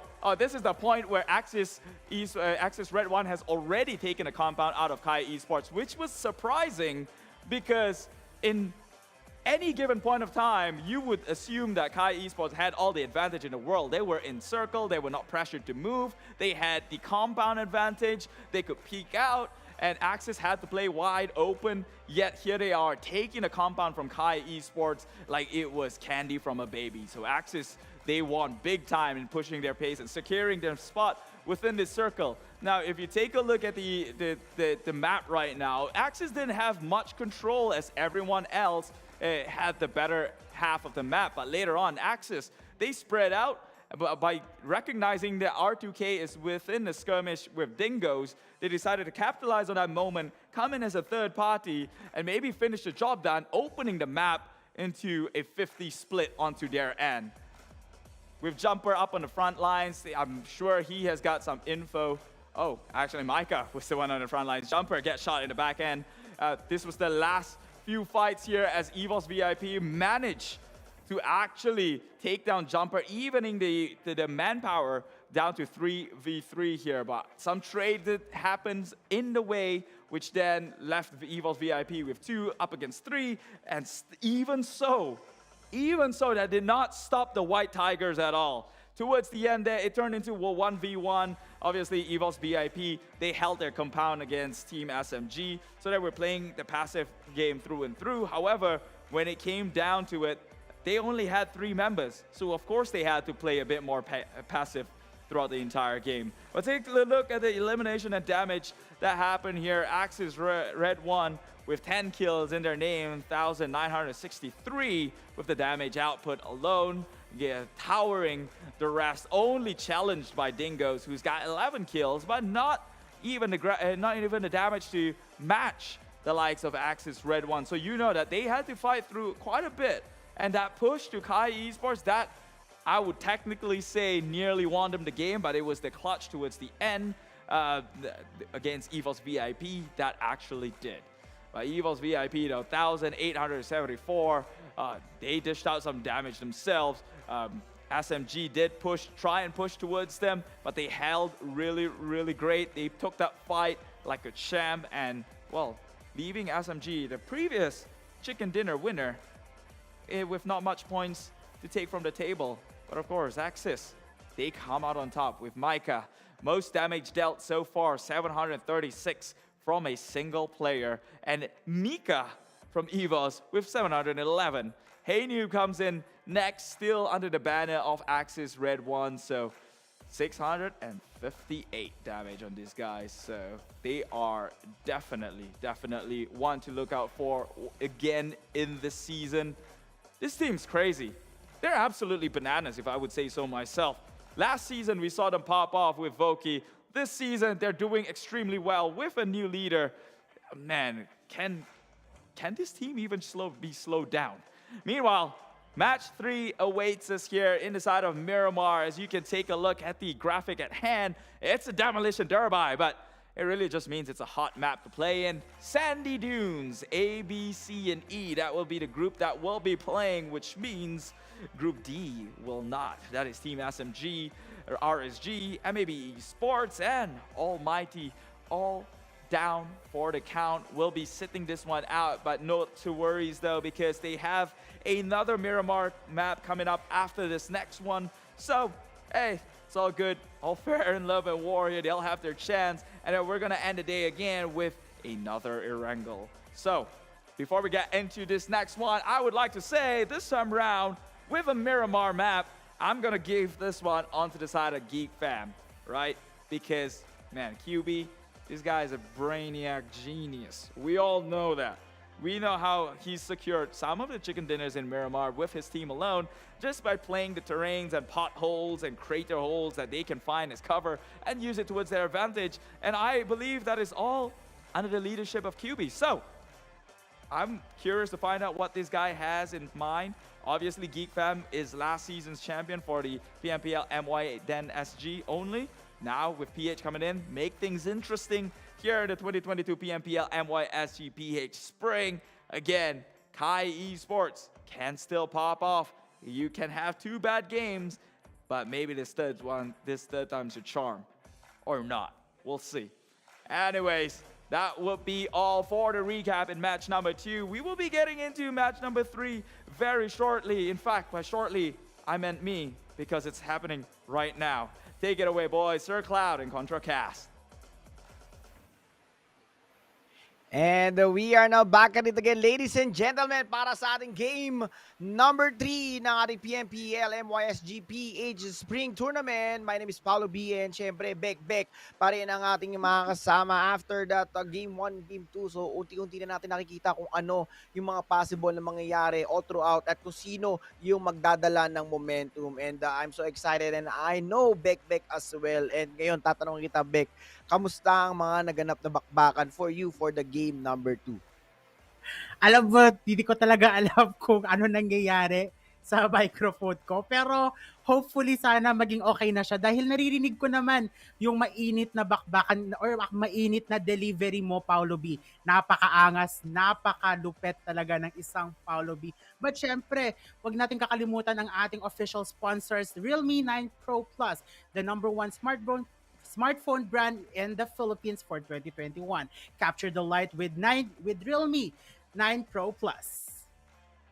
Yan. So again, maraming salamat Realme 9 Pro Plus. Pero syempre, meron pa sumusunod dyan. We have our official digital telco partner, which is etong si Udo. Again, let's switch to Udo. You can get free 5 GB of high-speed data plus non-stop action of 20 GB of PUBG Mobile data. Dito lang yan sa Udo. And yes, you do not want to miss out yung ating game number 3. Oh, di ba? Nakonect ko pa yun. Pero yun na, guys. After na ipinakita sa atin kanina ni Keith dun sa pag-a-analyze kung ano ang nangyari, kung ano ang mali, ano ang tama, at ano ang summary ng ating game number 2. And definitely, we will have a little bit of a sneak peek pagdating sa ating match-up, sa ating match number 3. Because again, match number 3 will be happening on just a few seconds. Dito lang yan sa, again, Miramar Island. So again, kita na tayo. Lilipad na ang eroplano patungo ng match number 3. Alam mo kung mainit.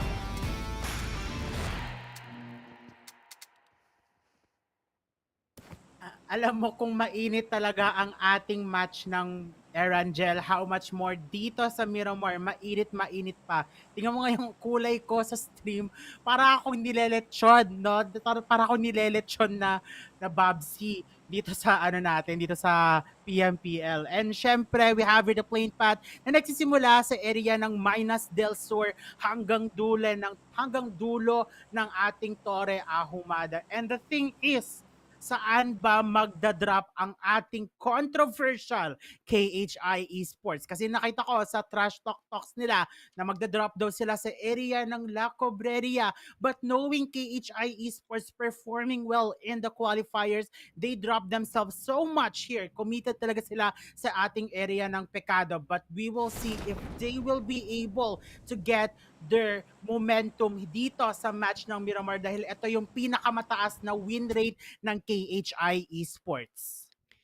Yup, definitely the statistic will show us. Pero ito na nga ang isa sa pinaka gusto kong makita no.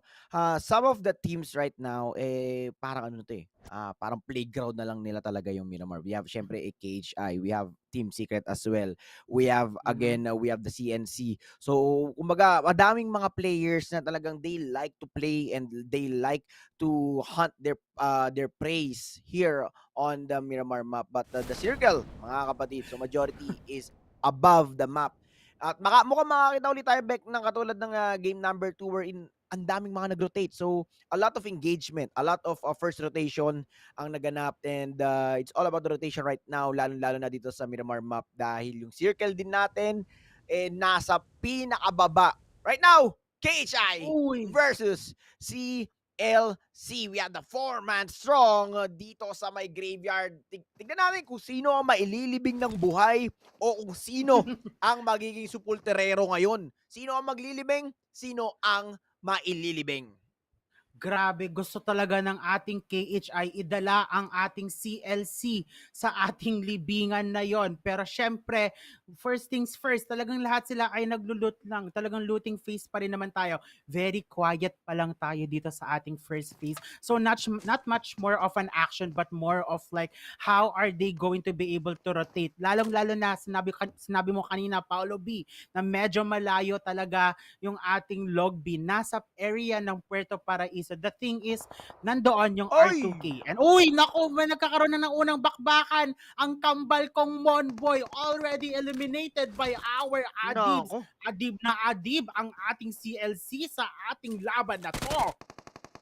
No, this is very bad for the side of KHI. They are getting pinned down. So maganda yung pag-flank dito ni paring Xerox. And again, the 2-man strong of Funky and as well as his comrade dito. No, napakaganda yung pag-flank nila in order for them to limit the movement of KHI ngayon. Paunti-unti nang nauubos at lumilit ang mundo ng KHI as again, they are playing on the game of CLC. Hindi nila nilalaro yung sarili nilang laro. Ngayon, sila ang nadadala sa game ng ating CNC. Only 2-man of CLC is pushing forward here on the side of KHI. Pero again, Demigod, babalagbag dito ang tatlong player ng KHI as again, they are trying to figure out kung paano nila may squad wipe. The only thing that they need to do right now is again to down these two players, Funky and Jimmy, mga kapatid. In case lang na knockdown nila itong dalawang to, definitely medyo magpo-pull out itong CLC ng paunti-unti and makagkakaroon sila ng konting space between CLC and KHI. But again, ang kagandahan lang dito sa CLC, hindi sila nagpo-push agad-agad.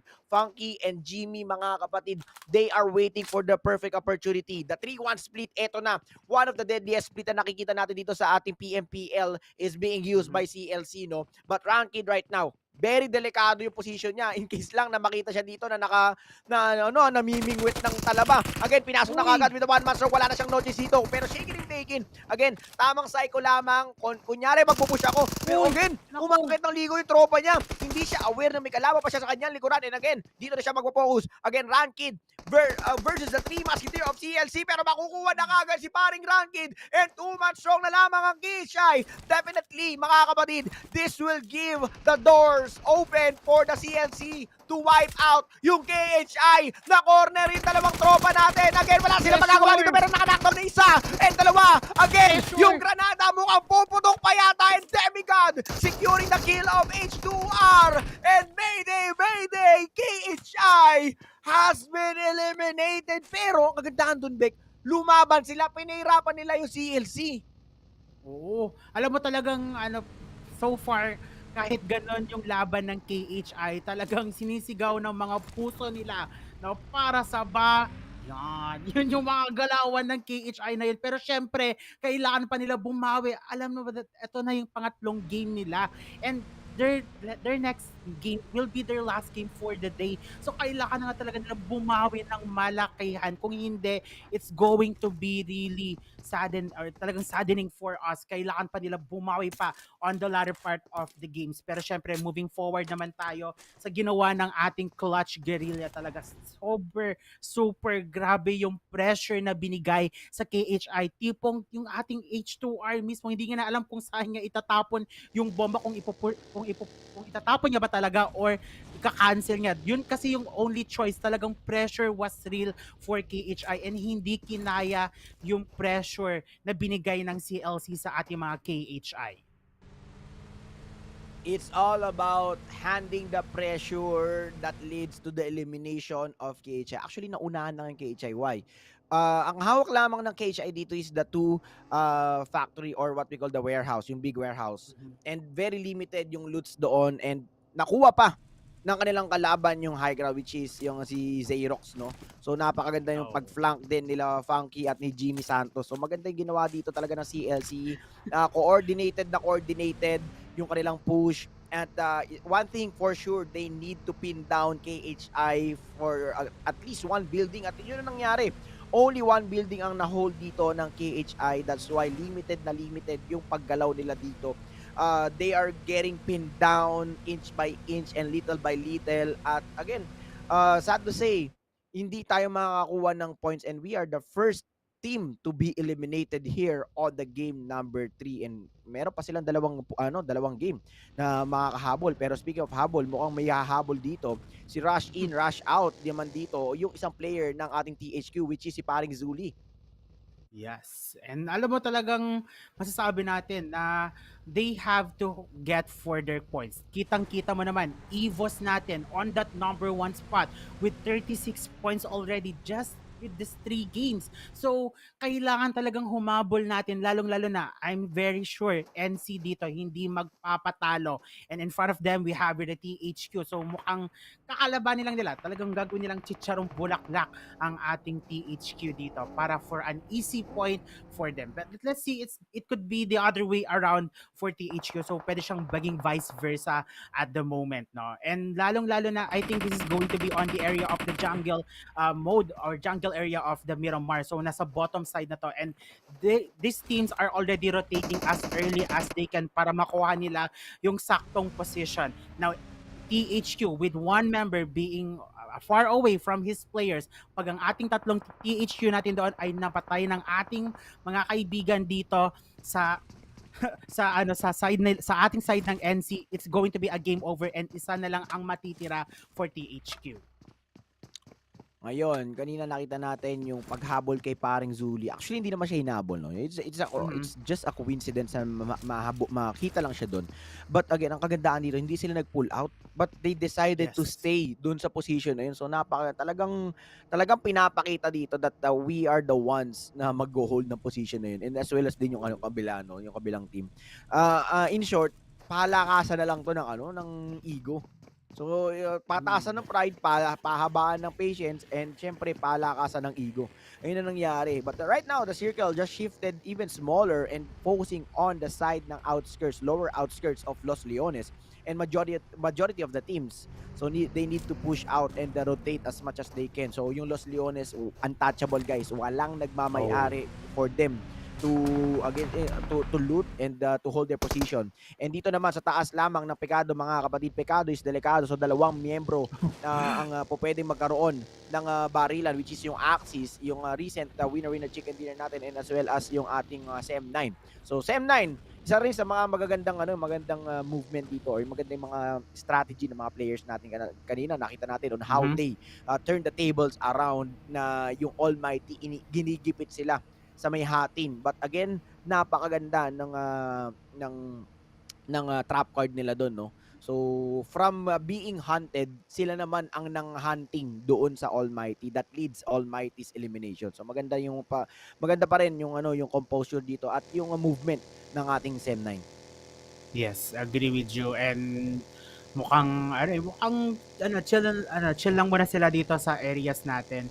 And I guess since entering already to the second phase of the play safe zone, it seems that they have already got their positions right away. Na talagang mabilis ang rotations lang para sa kanila. But the thing is, once we move into the third phase, saan kaya mag-e-end up ito? Is it going to be on the upper side, left side, right side, or even lower as well? Kasi syempre, may nakita tayo sa ating first phase. Alam mo kung saan? Sakop niya tubig. Alam mo kung saan? Right by your side. Okay, balikan na. Ay, grabe naman yun. Alam mo kung ako talaga, sana all Paulo B mindset. Okay guys, yung time to break out na yung seriousness ng casting natin. Pero hoy, NC mga kapatid, thou shall not enter. No crossing nga daw. Sabi nga ng NC. Kasi nga N tsaka C, no crossing. Ang ginawa dito ng kanilang kalaban, which is yung mga boss, wala kaming pakialam. We are the boss. Yun ang ginawa. Just like a boss. Dinaanan lamang sila. And nag-prevent lang naman yung ginawa lang dito ng NC, no, just to prevent yung boss na magtumigil ng mas maaga or mas malapit sa kanila. And that is one way for again your opponents. Kasi marami ko na nakikitang ganoon no, na nagwo-work na parang 80% na nagwo-work na okay na hindi sila titigil talaga sa atin. Ang kailangan lang dito is barilin natin yung mga nagro-rotate.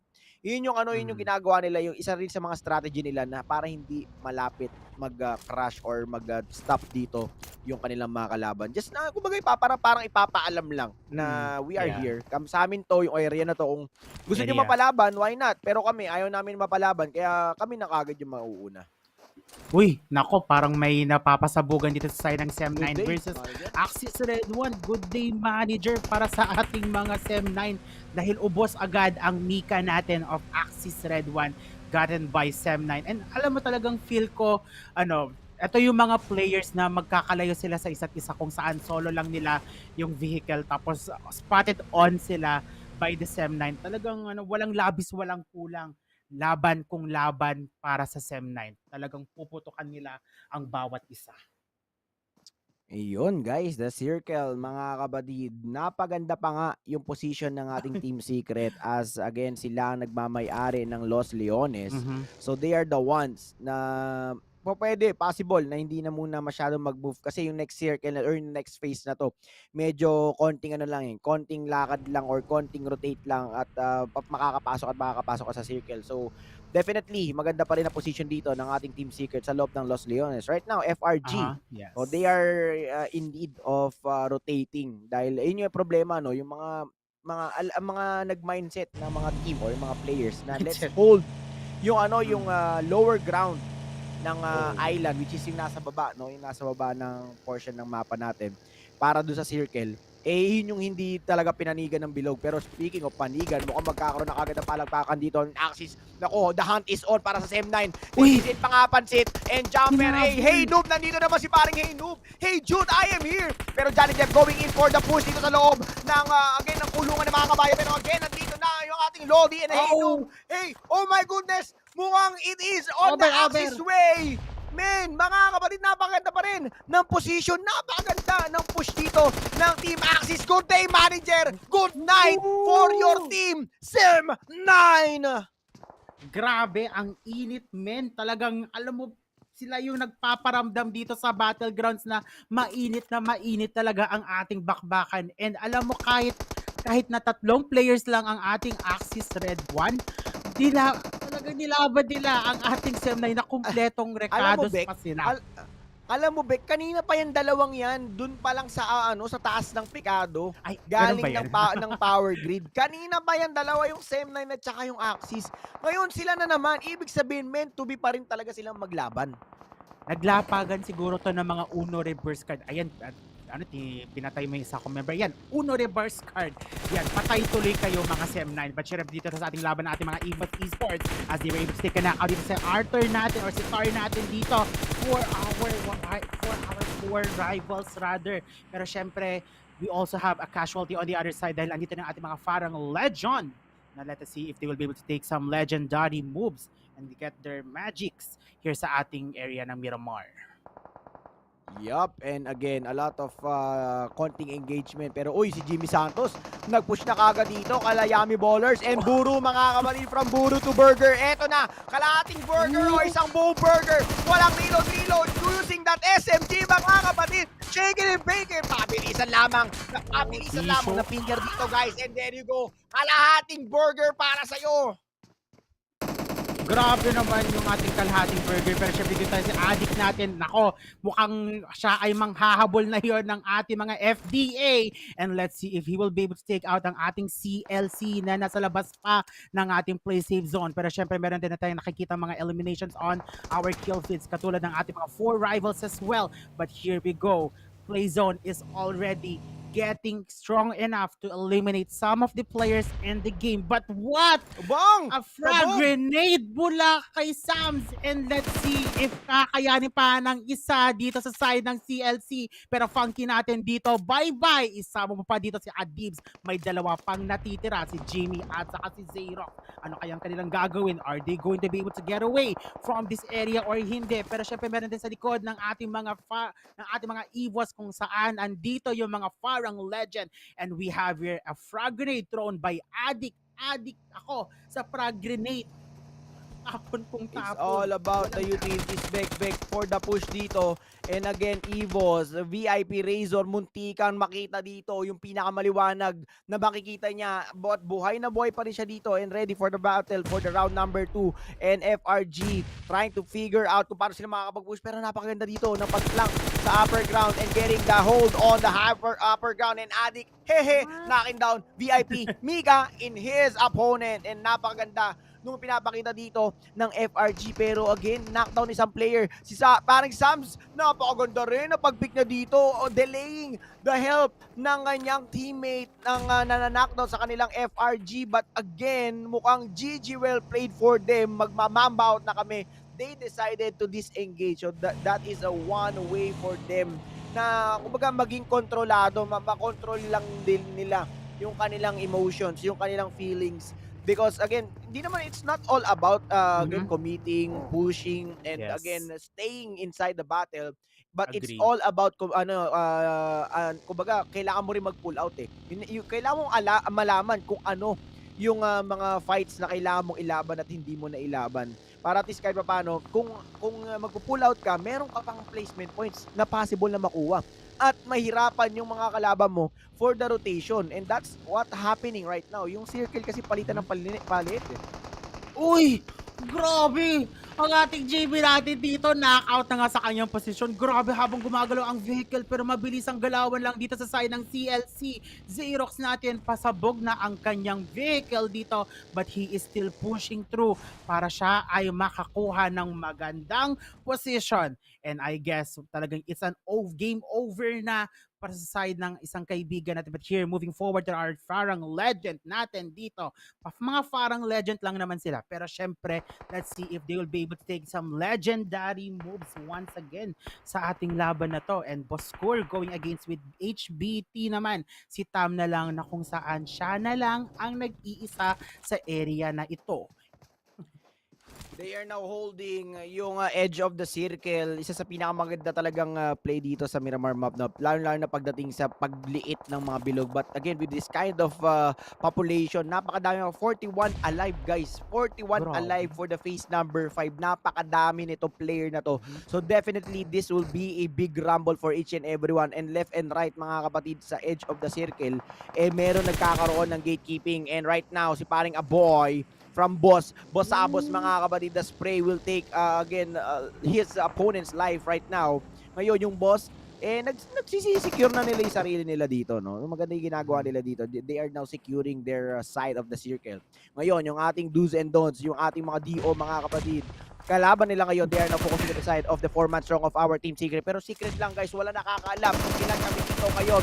This will be a disaster for Team Secret kasi hindi sila pwede mag-overcommit dito at mag-overpick because they are on the open area. Nasa high ground sila, nasa main road sila. But snappy baller on the side of GNX, knocking down one player of DOZ, mga kapatid. GNX, pwede nilang i-third party, pwede nilang ipitin, pwede nilang gawing hotdog sa sandwich yung DOZ. Lalo-lalo na kung mag-commit ang ating Team Secret. Grabe. Alam mo, talagang hindi na sikreto yung kanilang position dahil syempre may alam din sila na may GENEXUS pa in the area. So it was a great advantage now for the Team Secret. Habang knockout isang Dingoz, kaya din nila i-revive ang kanilang mga sarili. Pero syempre dito tayo sa laban natin na kung saan ang EVOS natin makikipaglaban sa mga Farang natin. And let's see with that frag grenade, cooking up some grenades dito si Razor. Will he be able to take a knockout dito kay Helton and he'll be receiving the hell mula sa mga kamay ng ating mga EVOS. Pero pinalitan lang din ni Adik ang ating EVOS. Pang 1, 2, 3, vamonos! Alam mo, Bek, anong meaning ng FRG? Frag. And here we go for the frag grenade event of EVOS, mga kapatid. Ngayon si Helton, ayaw niya mag-overpick, ayaw niya mag-commit, ayaw niya mag-stay doon sa pinakamababang portion ng deep na meron kasi para lang basketball yan. Para lang silang sinusyutan dito ng bola pero kaliwat kanan ng play zone, kumitin na rin ang buhay sa side ng Geek. And Geek, ngayon may kabakbakan which is yung R2K and Harm on the Harm's way para mailimin ang kanyang mga kalaban ng EVOS as well. Ngayon palagpagan na Team Secret is now on the move in order for them to enter the edge of the circle. Ngayon, the 4-man strong of Team Secret, bumabalagbag na. And yung FRG, mga kapatid, they are still waiting for the game. They are waiting for the commitment of TSK of the Team Secret. Kailangan lang nila dito i-hold yung ground but they are very prone on the frag grenades of Team Secret. Yun lang kanina kasi pinaliguan sila ng pinaliguan ng granada kaya wala na ngayong utilities na may bato dito. Yung ating Team Secret ngayon, babawi na ang ating FRG. Ngayon, eto na ang gati ng mga api. Pinapalagbag na. Secret lang natin itong mai-eliminate namin kayo. Grabe ang laban ng ating mga FRG pero nag-clearing operation ng ating mga Team Secret pero hindi sila nagwagi. But here moving forward to our R2K, kinuha din ng GENEXUS natin. Walang labis, walang kulang. Kuha ang inyong mga puntos sa amin habang ang ating mga Farang Legend ay talagang stock up doon sa pinakatuktok habang ang ating mga mata ng GNX, ang ating THQ is na mainit ang kanilang mata sa pinakatuktok na kung saan nakapwesto ang ating Farang Legend. Now moving forward with Zoli and let's see if talagang full na siya ng mga utilities dito para mapa-knockout niya ang ating mga nasa taas. Pero grabe si High Kill natin dito, very high as he was able to take a knockout. Pero CLC Xerox natin dito already eliminated into the game. Ano kayang gagawin natin boss? Talagang boss na boss dito sa ating map ng Miramar. But with Dingoz natin dito, ini-mini-mini mo saan ako maglalagay ng frag grenade. And yun na nga, gagawin nga na itong kotse to for a utility for a blockage para hindi hindi nila makasabugan. But yun na nga ang laban ng THQ as they manage to eliminate the Farang Legend Geek Esports sa ating Miramar na map. We are down to our last 5 teams. We have DOZ, Ghost, we have NC, GNX, and THQ. 3v3v3v2v3 mga kapatid. And 5 elimination right now. Boss is now dominating. They are holding itong position nila. And nag-push ang nila yung ating NC sa 2v2 situation mga kapatid. Tignan natin kung sino may eliminate ngayon. And NC, they are trying to figure out kung nasan yung mga footsteps. Yung dalawang miyembro ng ating boss, mga kalaban si Rush and Gun. Tignan natin may ipit na 2v1. Pero again, Drone Gaming and FPP mga kapatid. Thou shall not enter our building without again, saying hello to our nozzle, mga Lodi Bells. And there you go, Frankie na lamang natitira, the lone survivor of NC. Pero dito sa lower side ng ating screen, may bakbakan na nagaganap back. And another frag grenade connected. A lot of frags. Pinakawalan dito. Grenade elimination para sa kanya. Ngayon, si paring Frankie, ang kailangan lang gawin niya dito is magpahinga. Wag magmasyado maggumawa ng ingay para hindi siya makita ng kanyang mga kalaban. Ngayon, ang boss, ang gagawin lamang ng mga boss dito, syempre, maghintay. Ang ilang yung gagawin dito ng mga boss, at literal, yun ang ginagawa ng boss. Maghintay sa mga ibibigay sa kanila para pipirma na nila yung mga death certificate ng kanila mga kalaban. And si paring Daigul, nandito lang sa taas. And High Gul, hay nako, bakit ka nasa open area? Grabe, alam mo talagang hinihintay nila. Napaka-opportunista ng ating mga players dito sa boss. But syempre, pinatay din ng ating GENEXUS ang huling kaibigan natin sa Team HQ. Unstoppable with the 10 skills. But let's see if they will be able to move forward pa kasi inisahan pa nila ang ating Dingoz. 3 teams left dito sa ating 6th phase of the play safe zone. May Team Bosskur, may NC pa tayo dito, and even GENEXUS as well. So 2 versus 1 versus 3 Ay, tayo patay. dito sa laban na to. Uy, nako, may nagtatago dito ng mga NC natin. Nagtapon na nga ng Nakita, frag guys. grenade, pero hindi nagwagi. Isa pang tapon, mukhang gusto niya pa mirror shot. Nako, David Flame ang galawan, pero David Salon pala ang ginagawa niya. Pero syempre, nauki natin dito, ubos, pati panto boss ng ating TABAH NC. Iyon na nga bang sinasabi natin, guys. Nagtanim ng sama ng loob.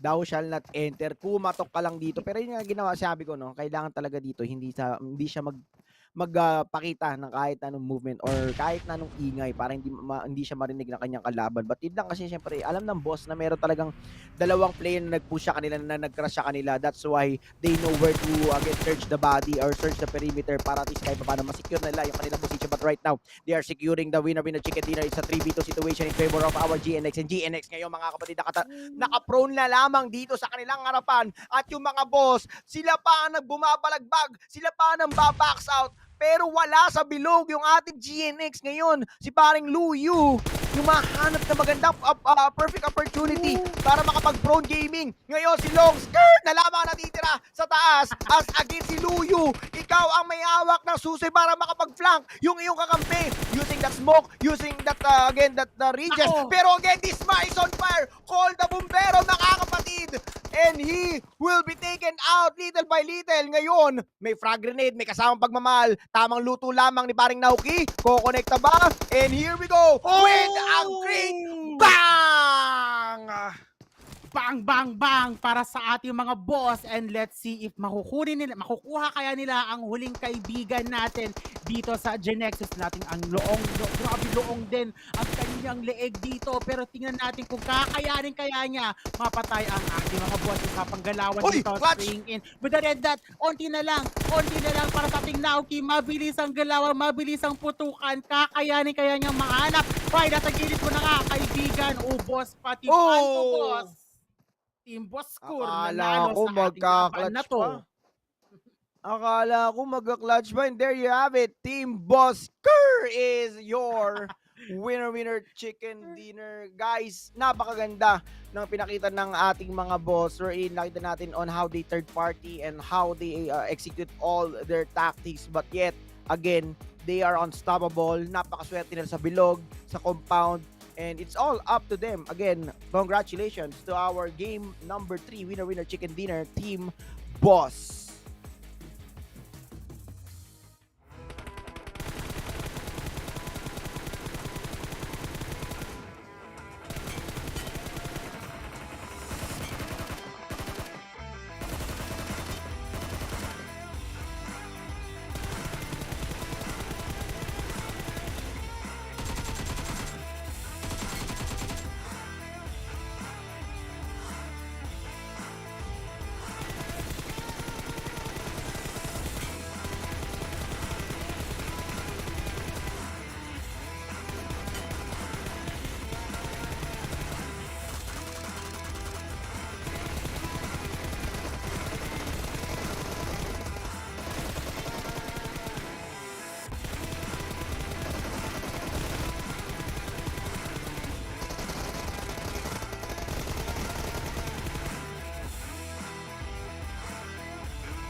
What a twist and turn of events here in this game number 3 itself on Miramar, the first Miramar map of the day, and my god, what a way to end the game with a table flip or a turntable, whatever you'd like to call it, man. It was insane, not to mention entertaining. Hey, what's up? My name is Keith. I'm your host this evening for the 2022 PMPL MYSGPH Spring, and I'm having a blast so far. The caster said it best. right? Sir Cloud and Contra, they said that it was GENEXUS' game to lose. They had the high ground advantage. They had the member advantage. They had time on their side. Had they choose to play it a bit more passively and waited to see which side the direction of the circle will close into, this could have been their game, because then Bosskur would be forced out of their comfort hole. But when the smoke is clear and all is said and done, it is Team Bosskur who pulled out on top, especially with Naoki. This kid, previously from Homebois, there's a reason why he now got adapted into Team Bosskur itself. He single-handedly won this game. I dare say that. It was Naoki himself and the advancement he made and the decision he took that actually put them in the forefront. Now, before we go on further, freebies up for grabs down at the bottom of the screen. It is free permanent suits, and we like the sound of permanence because we like the sound of things that last forever. So go get it on www.pubgmobile.com/redeem. We are looking at a full set here, right? With the corn cob top and the leafy chloroform green body. This will make you stand out in, well, I guess in every farm maps there are here in PUBG Mobile. Whatever you can think of, most likely in the Erangel itself, where they do have a farm which you can sit and reside in, and hopefully no one recognizes you. You know what they say, as long as you don't see them, they don't see you. Now take a look at this brand new Royal Pass though. It's a collaboration with PUBG Mobile and Warframe. It's the brand new thing that they're bringing in to the game here. Get the latest Royal Pass in collaboration with Warframe now. It has been out on market since the 22nd of March, so we are already one day late in terms of announcement from its release here. So don't waste any more time. Get on this platform here. Lots of items to be unlocked as you progress through the Royal Pass itself. Now, obtain various outfits throughout the in-game events. PUBG Mobile, more information will be shared soon. But I'm gonna leave you at this graphic visual display. Think about it. The PUBG Mobile helm on an alien body.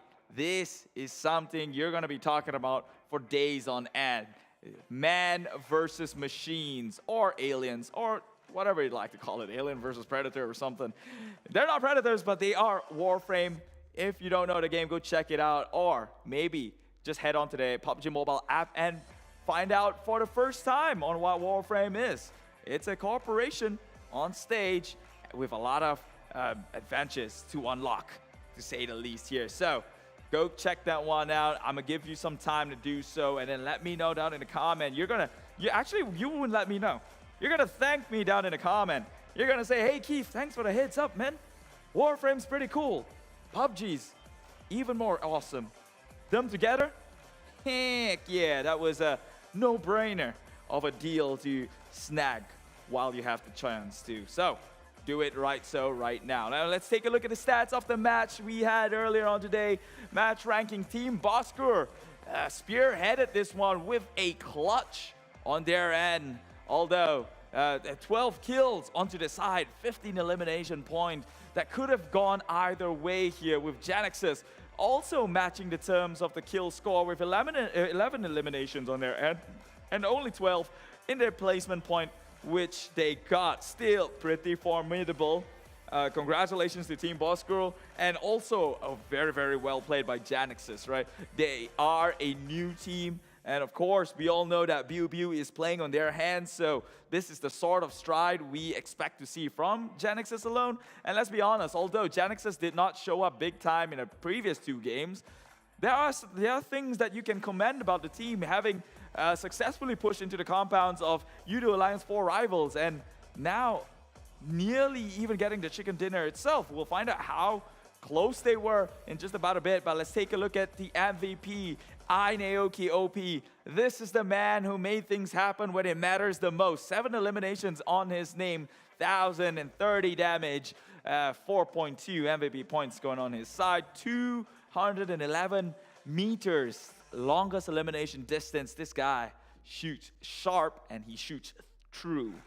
44.97. Team contribution, you might as well give him the 50% because he has got more than half of the kill under his name alone. And truth be told, he clutched his way for Bosskur, making the team rise up above the rest, currently at number 1 with 20 eliminations and 27 position placement points in 3 matches so far, and a chicken dinner. 47 points in total, although not far from Dingoz, who we have seen to be pretty lethal as well. And EVOS VIP, if it wasn't for the third party coming in from Team Secret, this could have been their run as well. Axis with the formidable team, still within the top 5. But the second draft, this is where things starts to get a little bit worrying. U2 Alliance 4 rivals down at the bottom. ALMGHTY hasn't got the chance to shine. MAB Esports still struggling a little bit, but they are newcomers into the field, so that's forgivable. However, Kai Esports, KHI, they've talked a big game, and when it comes time to show, still feeling a little bit dormant right now. They're still hiding some of that confidence, hiding some of that firepower, which we hope to see sooner than later, because let's be honest, with the new format, you can't afford to miss out a single game here, and Kai Esports has missed out 3. Along with some of the rest here. So second draft has got to be worried to a certain extent. However, don't be down and out, because it's not over till it's over, and we all know that the country league is a 3-week run, and it's only day number 1 of week number 1. We have about 4 more days. In fact, the day is not even over just yet, as we still have another 2 more maps to go. Now, you would say that, Keith, Miramar, this was unfair. Circle was broken. Well, they're going to have another chance yet again, okay? But let's take a look at what the so-called broken circle looks like. It closed down towards the bottom of the screen here, southeastern side around Los Leones and its entire vicinity. Team Bosskur came from Hacienda de Patron, makes a prediction down onto Impala, and thank God for them that the circle was nearby. And just like what Sir Cloud said, great minds think alike, but it's a problem when they're all great. Everyone camped right down the coastal side, only wanting to look forward onto the enemy side up in north, which would be great if you were the only ones who did it. Unfortunately, that was everyone who made the rotation down in the bottom, and I believe that's also how Clutch Gaming died on really soon. As they tried to make a rotation down from the bottom, they got past some of these bigger teams and shot them down to oblivion. But let's take a look here. Bosskur playing it super safe on the outskirts, recognizing, I guess, that there are more than one teams heading towards the bottom. And when they were right next to GeekFam and NC, who has been holding on the southern side by the coast. Luckily for them, Circle appeared right in front of their faces, so there was no need to panic in this situation. Take a look at GENEXUS, Dingoz, Team Secret, and R2K, who was well within the vicinity here. Obviously, looking at Team Secret, they are well within circle, but they have to push on forward. They cannot be comfortable. Dingoz holding the compounds down at the bottom. Meanwhile, R2K on their side, so it was no easy task, right? Any sort of commitment will get shot down. Meanwhile, GENEXUS has their hands busy in keeping R2K at bay. You see, playing the advantage right now, GENEXUS does have a good control of the area. 2 members spread on forward, 2 more watching the rear end. So they do get information of Dingoz passing by, at the same time not neglecting that R2K was trying to push in. So this sort of position alone has held themselves onto the last few circles. As you can see, they even kept members outside of the circle, not being desperate, to make sure with the information they gain onto Dingoz, they make sure that they take out the direct threat, the immediate threat first, before moving in closer. Bosskur, meanwhile, already has 2 players left in this compound alone, which they held their way with only 2 members, very respectable. So GENEXUS, this was when the caster said it best. It was their game to lose. It was already going their way. It was almost 100%. All they had to do was make 50-50 decisions, and I guess I wouldn't want to put it this way, but they chose wrongly, right? But we all know the DNA of GENEXUS Esports. We know the players. Previously from a team called Wales, they are known to be this crazy aggressive teams that takes on this very high-risk play, and unfortunately, that was what killed them this time around. They had the man advantage, they had the terrains, sure, Bosskur, arguably, they had the compound to play around with. GENEXUS, they had the high ground, they had 3 members which were all split out to control the area, and all they had to do was stay there perched and wait for the circle to close in, which eventually they did, and Bosskur had to leave. But seeing as though they made the aggressive mistake earlier on, they lost members, and Bosskur made an easy push forward. Congratulations to Bosskur, and also well played from GENEXUS. Sometimes it goes down to this 50-50 decisions, and it's either you take it and celebrate, or take it and move on forward, because that doesn't make them a bad team.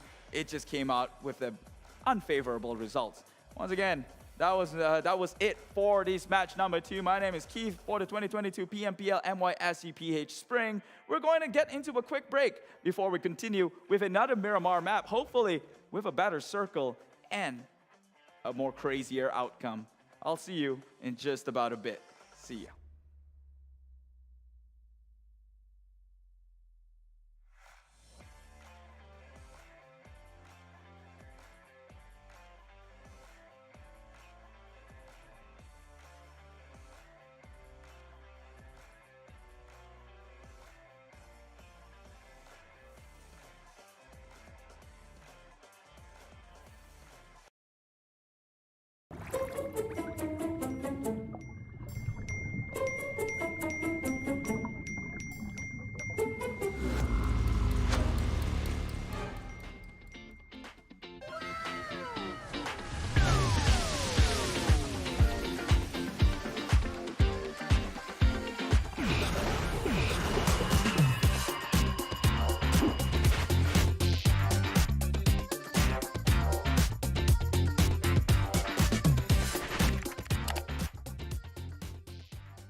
The flight chose a 2 Solange into 22 PMPL Malaysia, Singapore, Philippines, Spring to take off in 16 seconds.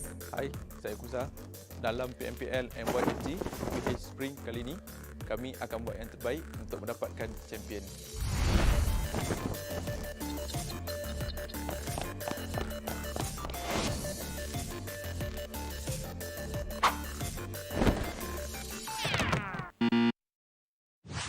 Stand up.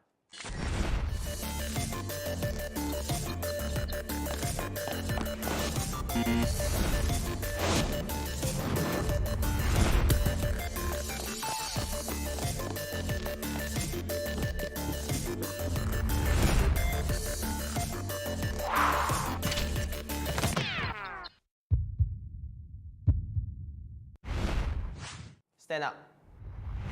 Jangan pernah kita Stand up. Never give up on fight until you teruskan succeed. impian Stand up. kita.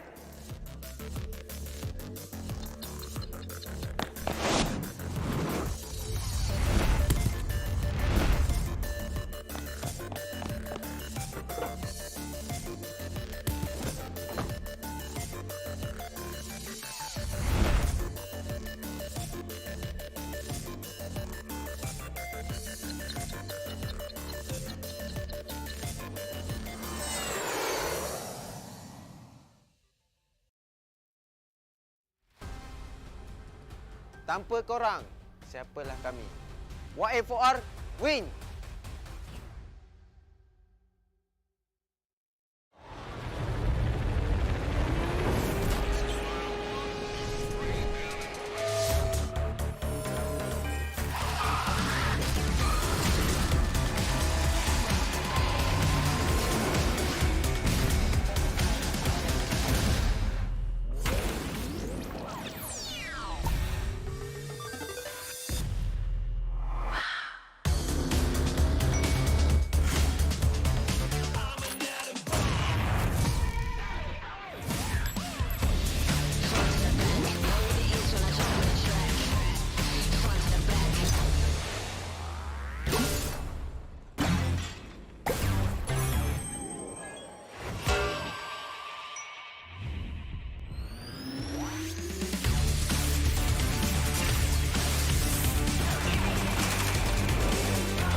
From ordinary to extraordinary, there's a long way to cross. Whenever we lose our way, there's always a light that keeps us going. The light sparks from every young heart. It leads us to capture inspiration in ordinary days. It encourages us to seize the colors of sunrises after the darkest hours and create something amazing with it. We brought the magical color changing effect to life thanks to a dual layer chromic bonding process. Place the back cover under the light for just a moment and you'll see it go from a calming blue to a passionate red, just like the color changing of the sky during sunrise. Presented by RealMe Design Studio. A tribute to those who dared to capture the light. RealMe 9 Pro Series.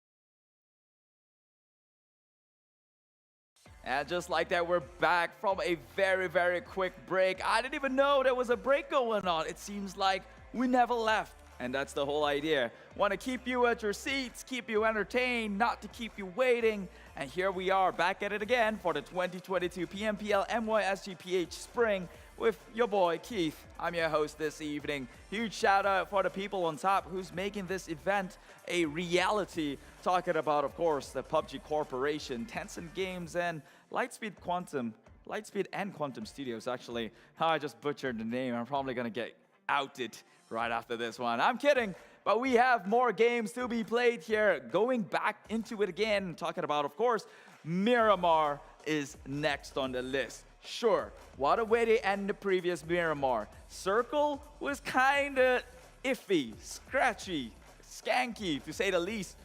Maybe there's a chance to redeem yourselves here in the next Miramar, maybe with an even fairer circle, some might say, but hey, all is fair in love and war, and like the casters did talk about, adaptability, it's part of the qualities that makes you a champion. So get used to it, right? We've got Miramar coming up in just about a bit. Will the circle go their way? Will it be even smack dab in the center, or will more teams would get caught red-handed or caught off guard with the next few rotations? And will we ever see the teams coming in from Singapore and Philippines step up against the likes of MY, which is dominating the top charts right now?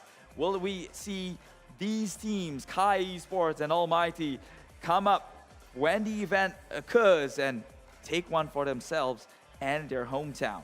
I guess that all goes down in the next two games of the day. Like I mentioned, we are going into Miramar for the second last game and closing the day off with an Erangel. So make what you have to with the information at hand, but we have got nothing but more action packed and ready for you to catch here in a PMPL MYSGPH Spring. Let us know down in the comments below, hey, how you enjoying the stream so far? Am I talking a little bit too much? Actually, don't write that, because I know I'm talking too much, okay? I'm paid to do so, that's kind of my job, but we will digress and we move on, right? And also check out some of the things that PUBG Mobile is having throughout this entire day, right? Like their brand new mode called the Balloon mode. If you missed it earlier on today for the show match, it's hectic, but amazing. Shoot someone, instead of going all graphic, your head pop out into a balloon. You inflate it big enough, he flies up onto the air, and I'm just curious what happens if nobody shoots him down, because apparently it wasn't specified in the mechanics. Maybe someone could even float all day, all night. Why don't you download the app right now? Or assuming that you're watching the show, so I'm sure you already have the app on your hand, but why don't you get on the platform right now? Download the new latest updates and try it out for yourself. Let me know, how high does a balloon go? All right, and drop it down in the comments. Out of all the givings that PUBG Mobile is giving to you all day today and for the future to come, what do you want to see PUBG Mobile hand over to you? So far, we've got permanent skins that is up for grabs after every match, so be sure to look out for that. Codes will be displayed on the screen only for the brief moment, and mind you, it is unique codes, so no two codes are the same. And if you want to earn some of that free permanent skin, I'm talking about the cute, very cute, leafy body and the very corn on the cob top, then you gotta watch till the end of the match to find out, and make sure when it does pop out down in the bottom of the screen, you start keying in time to claim those code, okay? www.pubgmobile.com/redeem. That is the name of the game.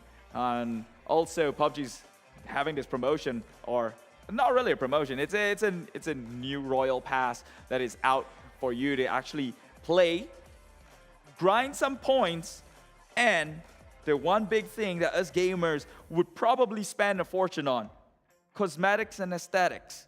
That's going on and up for grabs. Items to be won, costumes to be earned, and it's all going down in this Royal Battle Pass alone, and also the event they had with Warframe. In case you don't know, I will refresh it throughout the day. I know, I'm a talking billboard right now. I'm the dude you love to skip on advertisement. Unfortunately, you can't do that. So that I have the upper hand in this conversation. Sit down, child. I've got more to share on as this goes. Trust me, I will just throw in a little bit of a recap here of the stats from the previous matchup in match number 3 in a Miramar with Bosskur Naoki, who has got a pretty hefty traveling done here. 13,503 meters. Obviously, we know that they started in Hacienda del Patron, and then they traveled all the way down to Impala and so on forth, made their way, and it's a Miramar map, right? Although we saw Axis travel all the way from the side of Kameshki down onto Farm and Shelter, we know that on the scale to 1-to-1, Miramar has got more land to cover from the get-go, although he did not start from the end of the map. But imagine if you did.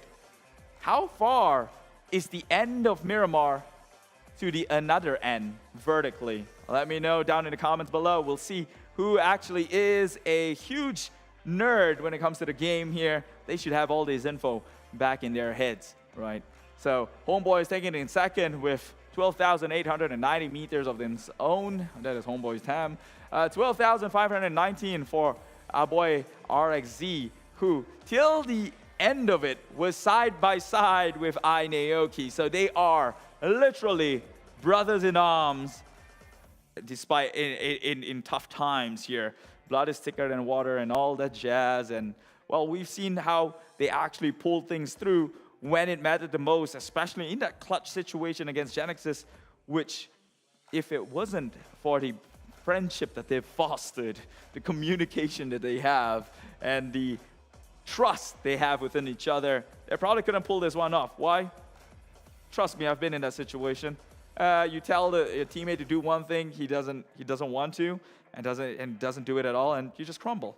Anyways, moving on to this next game, I will have probably a weather feeling that says U2 Alliance 4 Rival is probably going to win this one. I'm just saying, you know, I've been wrong the whole day. This could be another wrong prediction itself. That's why it's called a prediction, because you don't play with the odds. And not in a battle royale where 1,000,001 things can happen, but just going back on facts here for U2 Alliance 4 Rivals, there's strong firepower, and Miramar used to be their map. So without further ado, I'm going to send you off onto the sandy desert dunes, up across the flight onto Miramar. That is next, alongside with your pilots, Sir Cloud and Contra. Disastrous duel. Let's go. Muling nagbabalik ang PMPL MYSG Spring League. Ako po si Bekbek and kasama natin dito si Paulo B. And Paulo B, kamusta na tayo after that 3 games in the match? Well, again, for the KHI, medyo masalimuot ang start ng games natin ngayon for the day number 1. And I hope na makabawi sila since marami pa tayong araw. And if patuloy na mangyayari to, medyo mahirapan na talaga dahil again, we are witnessing the rank number 1, 2, and 3 na masyadong mataas na talaga yung points nila, no? So again, hopefully, but again, all in all, napakaganda ng mga games natin dahil again, back to back, yung bakbakan natin, balagbagan, nakita natin yung pahirap ng Miramar Map kanina sa ating recent game. So hopefully maging ganun ulit. Okay? So maging ganun ulit for the all the players para at least kahit paano makita natin yung pagiging strategically wise ng ating mga players. Ayan. So yun yung kaabang-abang natin. But again, hopefully for these two more games, for the last two games, makahabol yung ating KHI and as well as yung ibang mga teams natin na nangangailangan ng mga puntos. Kasi hindi lang KHI yung mga nasa baba. But yet again, still, kanina sa game number 3, it is on the side of Miramar. Ngayon, on the landy sand of Miramar pa rin. Ganun pa rin ba, Bek, yung mangyayaring bilog or will it be another change of gameplays? Kaya wag kayong alis dahil tayo papasok na sa game.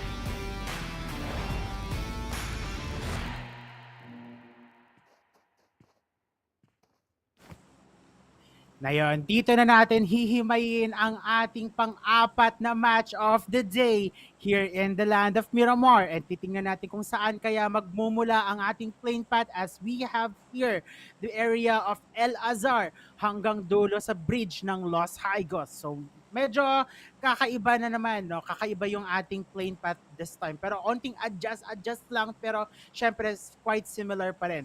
Now, KHI Esports struggling to do their games or their matchups dito. Nakikita pa rin natin na hihirapan sila. No, ito yung KHI na hindi natin nararamdaman katulad ng pinaramdam nila sa atin nung qualifier. So hopefully this time they would be able to show their true skills dito sa match ng Miramar na to.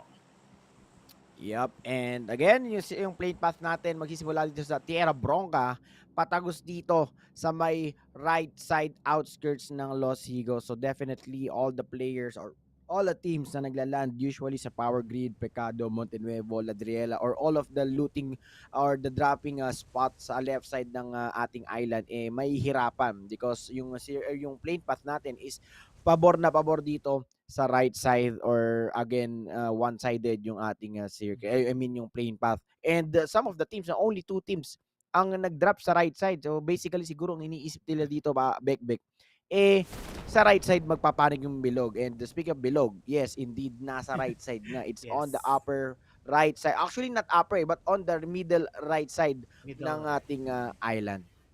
Yes, actually. And mukhang onti lang naman yung adjustments natin na in terms of circle. Kasi syempre, very secured na. We have our Almighty na andito rin naman sa ibang side sa area ng Impala and meron din nasa pwesto ng Puerto Paraiso. So, onting adjustment lang to para sa mga ibang teams natin. And even as well, here sa Pecado, nakikita natin ang ating THQ and may kasabay pa silang isang team na kung saan umalis na sila. The one who got away. Ayaw nilang makipaglaban muna dahil gusto nilang makapag-loot. Looting their best weapons, their best equipments in the area. No? Uy, bumalik tayo. Nagulat ako. Nakagulat ako. Buti pa. Nakakagulat naman ako.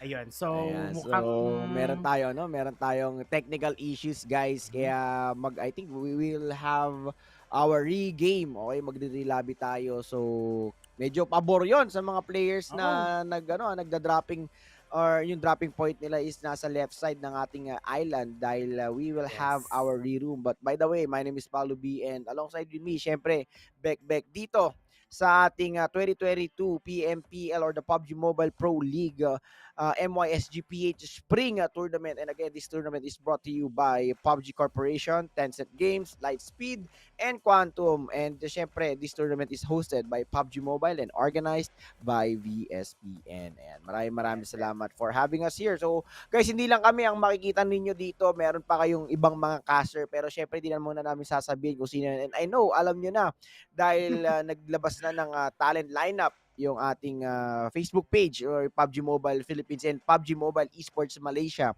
So thank you so much for having us posted on your group. So again, sa mga players natin, sa mga viewers natin, please do not forget to share the stream. And ayan, abangan ninyo kasi para nakita ko kanina may mga codes tayong pinamimigay. And that code is again from and yours truly, PUBG Mobile. Yes, exactly. And yun na nga, 'di ba? Ang ganda kaya ng giveaway codes nila dahil yun yung corn, no? Yun yung corn. And na matanong lang, no, kumakain ka ba ng corn? Ay, yes, oo naman. Paborito natin yan. Lalo na Lalo na chicken. Chicken dinner. Chicken din. Oh, oo naman. Ay, Mas ate, lalo ito na yun. lang. Since tinanong mo ako, Beck, the question is, ano ang kailangang, sa tingin mo, sa personal belief mo, ano ang kailangan gawin ng KHI para maka-bounce back dito? Since KHI, talagang sila ang apple the eye, sila ang target ng majority ng teams natin from Malaysia. So, tingnan natin kung ano bang kailangan gawin from sa sagot ni Beck. Ano ang kailangan or sa tingin mo kailangan gawin ng ating KHI? Well, kanina nabanggit ko yung mental fortitude. And I guess yun lang din ang masasabi ko sa KHI. Kailangan talaga nila ng mental fortitude. And it seems like talagang they are very lost na on the very first game. Nahihirapan na sila or talagang naiiyak siguro sila sa mga kanilang rankings. But it's not yet over. So KHI needs to do a lot for them to improve, lalong-lalo na not just their skills, not just their gameplays, but also their mentality. No, kailangan talagang matatag ang kanilang mentality dito since sila ay nag-iisang kupunan mula sa Pilipinas. Ikaw ba, ano ba yung parang masasabi mo sa KHI para naman mabigyan natin sila ng great messages, no? Actually, for the dropping point or the dropping area, I think hindi ko naman masasabi na kailangan nilang ibahin since nabasa na sila ng mga teams na hindi lang isang team ang talagang naghahunt sa kanila at hindi lang isang team talaga yung talagang nagko-commit sa kanila. So, if ever man ay ibahin nila yung dropping point nila, syempre mag-a-adjust sila and yung lilipatan nila or ibang dropping point na pagbababa nila or kukunin nila, maybe may ibang team din na mas malapit sa kanila doon. So, definitely, 2 beses na silang or twice na silang mag-adjust. So, isa sa pinakamahirap talaga yon. So, siguro, just stick to the plan and tama ka nga doon. So, kailangan lang din nila maging patience, no? And, syempre, communication talaga for them. Dahil nakita naman natin, no, yung sa recent game natin sa Miramar, nakita naman natin na hindi ganun kadali sila nawa-wipe out.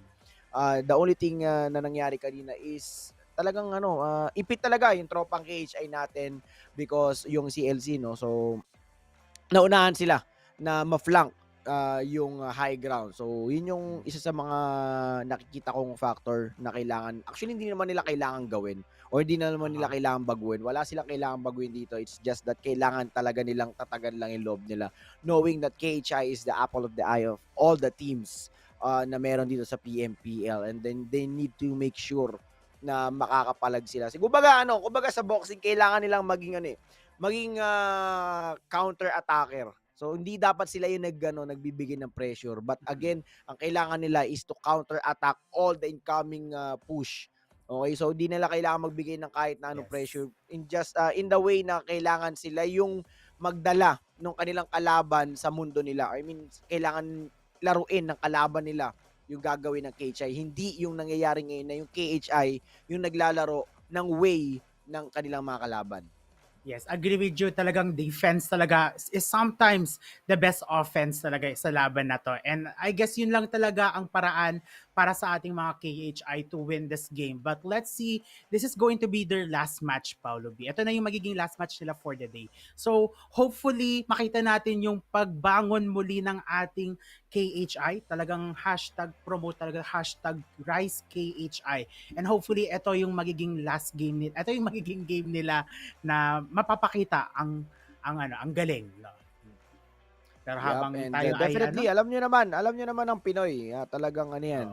Hindi ko sa nag-sugarcoat ako or what, pero we all know, Pinoy, minsan masaya pa tayo kahit natatalo tayo, masaya tayo kahit nahihirapan tayo, and definitely, ganun din kahit paano yung nararamdaman ng ating mga players. And wag lang talaga silang magpapatalo sa pressure, sa iniisip ng ibang tao, bakit ganito, bakit ganyan. Kailangan sila mag-focus as a team. And malay nyo, struggle lang ang ating day number 1. And malay lang din natin na day number 2, day number 3, we don't know. So, for the rest of the teams, so again, they are doing a great job, lalo na sa SMG, we have the Axis, we have the Boss, for again, getting their first chicken dinner for game number 1. We have SMG, game number 2 with Axis, and game number 3 with Boss. And for the game number 4, mga kapatid, without further ado, ayan, tapos na ang relabi, kaya napakaswerte ang ating mga players dahil may iba ang playing path. Kaya wag na wag kayong alis dahil ito na ang game number 4.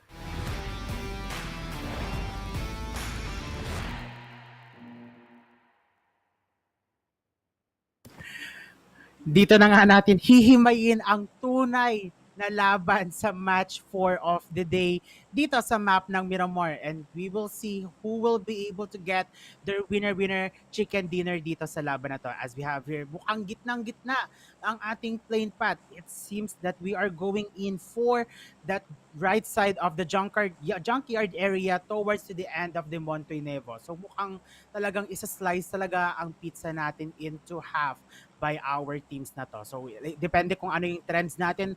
Majority of them are they going to the right or are they going to the left side of that plane path. So tingnan natin, Paolo B, kung may the same kayang magda-drop sa dropping points nila or is it going to be different sa laban na to?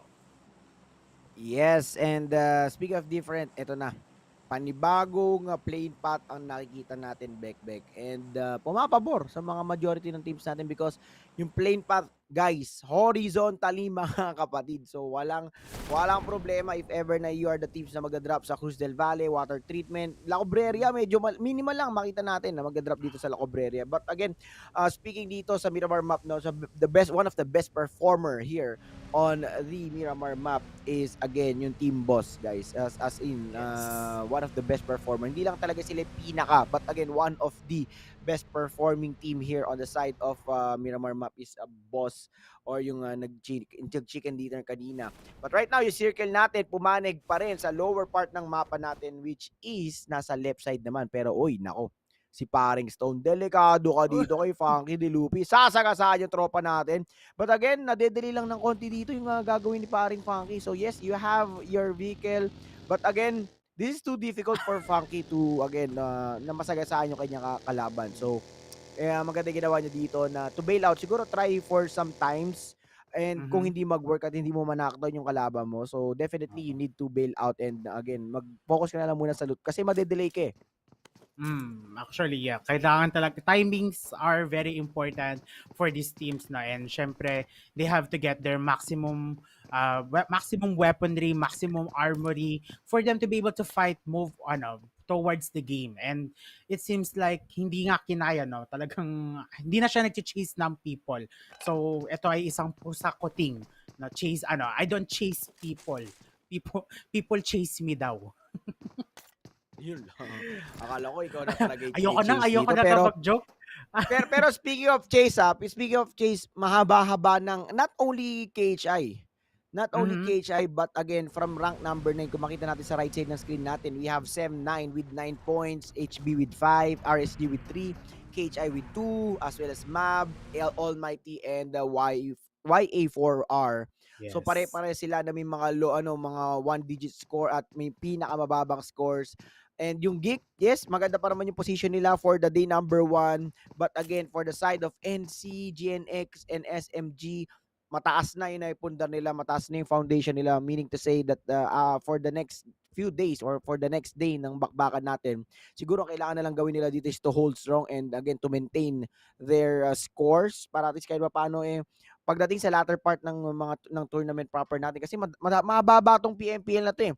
So the only thing that they need to do is again to maintain their ranking, to maintain their scores para hindi sila mahirapan humabol in case lamang na may mag-dethrone sa kanilang team or hindi sila masyado ma-pressure para habulin or lumayo pa doon sa mga teams na mahabol sa kanila. Kailangan lang nila dito is again to add some scores sa meron sila ngayon para sa allowance nila.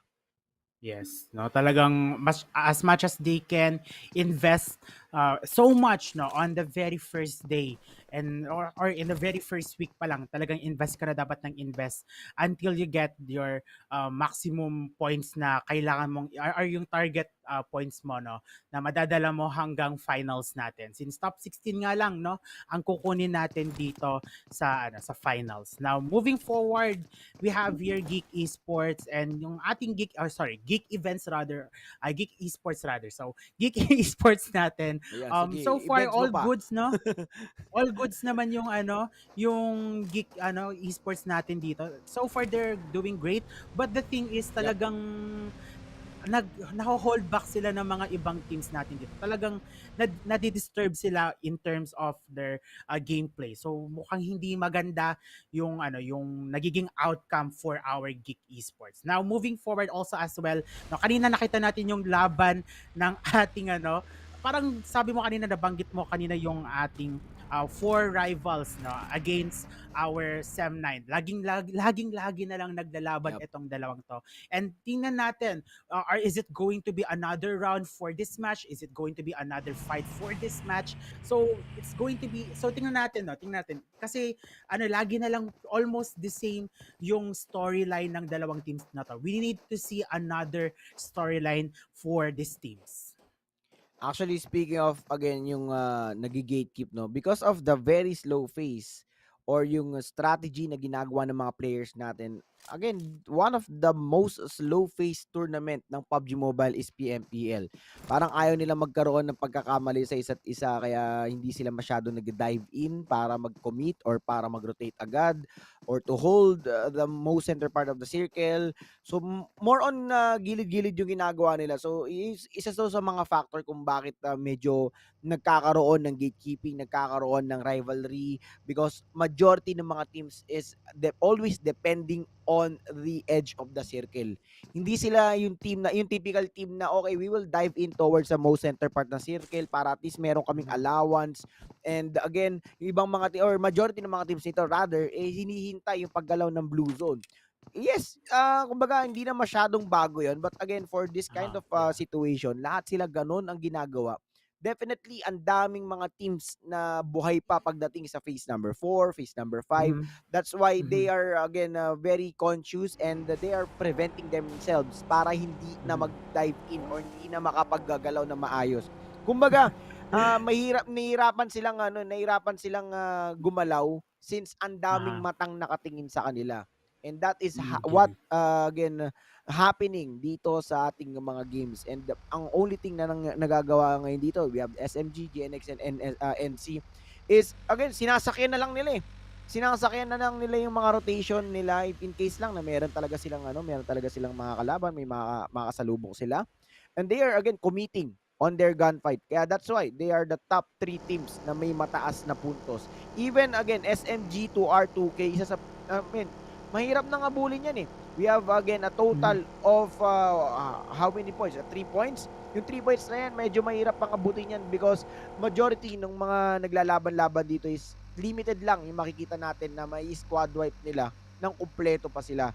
More on may squad wipe nila yung team na meron silang casualty or sila yung may squad wipe or magpo-pull out na sila, magdi-disengage na sila with the same na meron silang casualty. So yun lang naman yung mga option ng mga teams natin dito ngayon sa PMPL. Agree with you. And yun na nga, no? And it seems like the thing is it's going your way talaga yung mga nangyayari dito. So let's see if what is going to happen. Lalong-lalo na phase number 1 pa naman and they just wanted to get their right positions. If meron man silang may makakasalumuha dito sa position na to, talagang mag-e-engage sila. It's either e-engage nila right away dahil wala na silang choice or aalis mo na sila dahil kaya pa naman mag-escape in a short amount of time. So information is really important for each and every team dito. Kasi once na na-breach na siya dito sa battlegrounds, talagang they have no choice but to fight these teams right away. And moving forward to the second phase of the play safe zone, kitang-kita mo naman, Paulo B, majority of the teams are already in the middle of our circle. And moving forward, once na nag-shift na tayo dito, nakita naman natin na very, very open opportunity for KHI, MAB Esports na wala pa sila sa play safe zone. Onti lang naman i-adjust, kaya nilang mag-stay muna dito sa power marking, but at the same time for MAB Esports, it's going to be a disadvantage on their part. Lalo-lalo na if nauna doon ang KHI and mapatay nila ang MAB Esports, di ba? Actually, speaking of KHI, this is the first game na pinakamatagal silang naglalaro Okay. For game number 1, 2, and 3, lagi silang natutuson. But right now, this is the first time na matagal sila na nakakapag-rotate na kagad sila. Siguro it's because of the playing path. Siguro it's because of the, again, yung dropping point nila, yung dropping position nila, area nila. So ngayon, I think medyo nakakabawi-bawi na dito yung KHI pagdating sa loss nila sa game number 1 to number 3. So definitely makakuha sila ng possibly makakuha sila ng points dito sa game na ito. But right now, Bosskur on the side of GNX. Some spray will happen on his side, but again, no bullets will connect at no casualty na mangyayari doon. Exactly. And alam mo, despite na hindi nila nakuha yung muntikan na para sa ating mga GENEXUS, but this is going to be their redemption battle. Na ito yung kailangan nilang mailampas. Kailangan nila i-prove sa atin na kahit second place lang sila nung first match natin ng Miramar, they could be able to bounce back right away with the second match. So ito ang proving stage ng ating mga GENEXUS. Meanwhile, they are going against with Sem9, one of the most strongest team here sa ating battlegrounds. Talagang wala tayong masasabi kasi Sem9 is just Sem9, no? With their vibes, as in nakaka-pressure makipaglaban. Yung trap card na binibigay nila, it's going to be really hard for each and every team. Talagang sila yung disturbing dito sa laban na to. Yep, and again, it's all about momentum and positioning for these teams, no? Lalo na sa game na to. And majority of them is securing yung magandang position nila. But again, si paring Echo nakatanggap naman yung impact ng bawas dito. Piso na lamang ang buhay pero going here para kay Raul, mga kapatid. Rael, tignan natin, setting up the frag grenade. Kung kukonekta ba, again, napakaganda ng reach na dito. Very prone sa mga grenade itong this kind of position, no? Lalo na pag sumakto sa mga ridges mo, yung mga granada na papakawalan ng mga kalaban mo. So pero maganda pa rin dito yung ginagawa dito ni paring Rael. Again, climbing the hill ng ating GNX. Siya lamang buhod tanging nagpupush at nagpe-penetrate. I don't know what is going on to the minds of Rael, pero again, make Sem9 making sure na may backup dito, but the backup is very poor pagdating dito sa Sem9, no? They have the compound, but man, down dito si paring Rael and one of the best player for their lineup. So, men, medyo mapipilayan talaga dito ang Sem9. This is a big loss for their team. And Rael won't be helping their teammate pagdating dito sa bakbakan. And I think GNX will try to commit until such time na ma-eliminate nila tong kalaban nila. Alam mo talagang sayang yun for the side of Sem9. But the thing is, yung Sem9 natin doon, na kung saan siya lang nag-iisa, he could not outpower GENEXUS himself. Mukhang talagang it was siguro an honest mistake for him.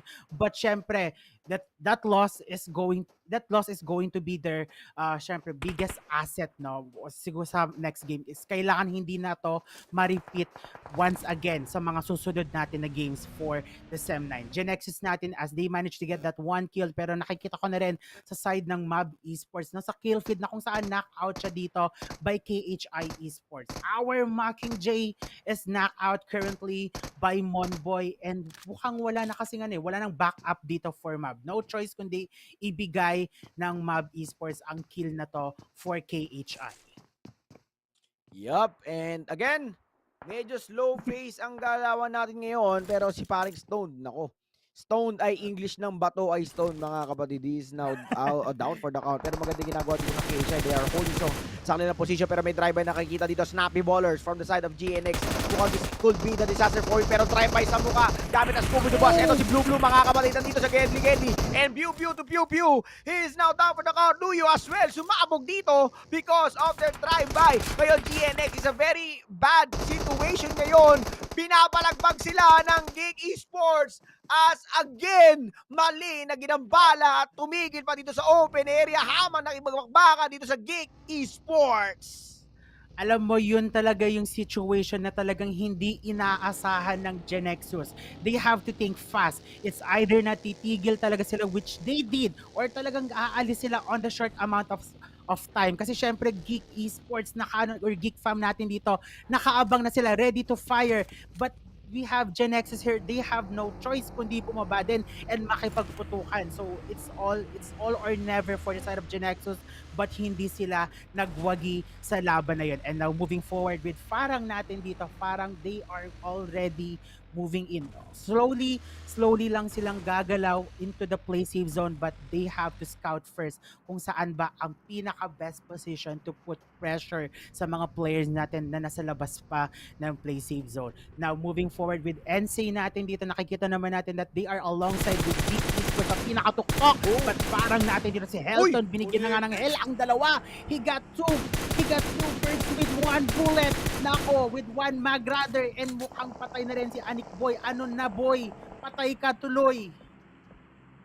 And Helton giving hell sa kanyang mga kalaban, and it's fire on para sa kanya. So napaganda ng spray na from up and below, and 6 feet below the ground na ngayon ang kanyang mga kalaban. Right now, parang mga kapatid, FRG is now rushing in towards dito sa L building sa may baba ng Pecado, but again yung circle hindi pumapanig sa kanila.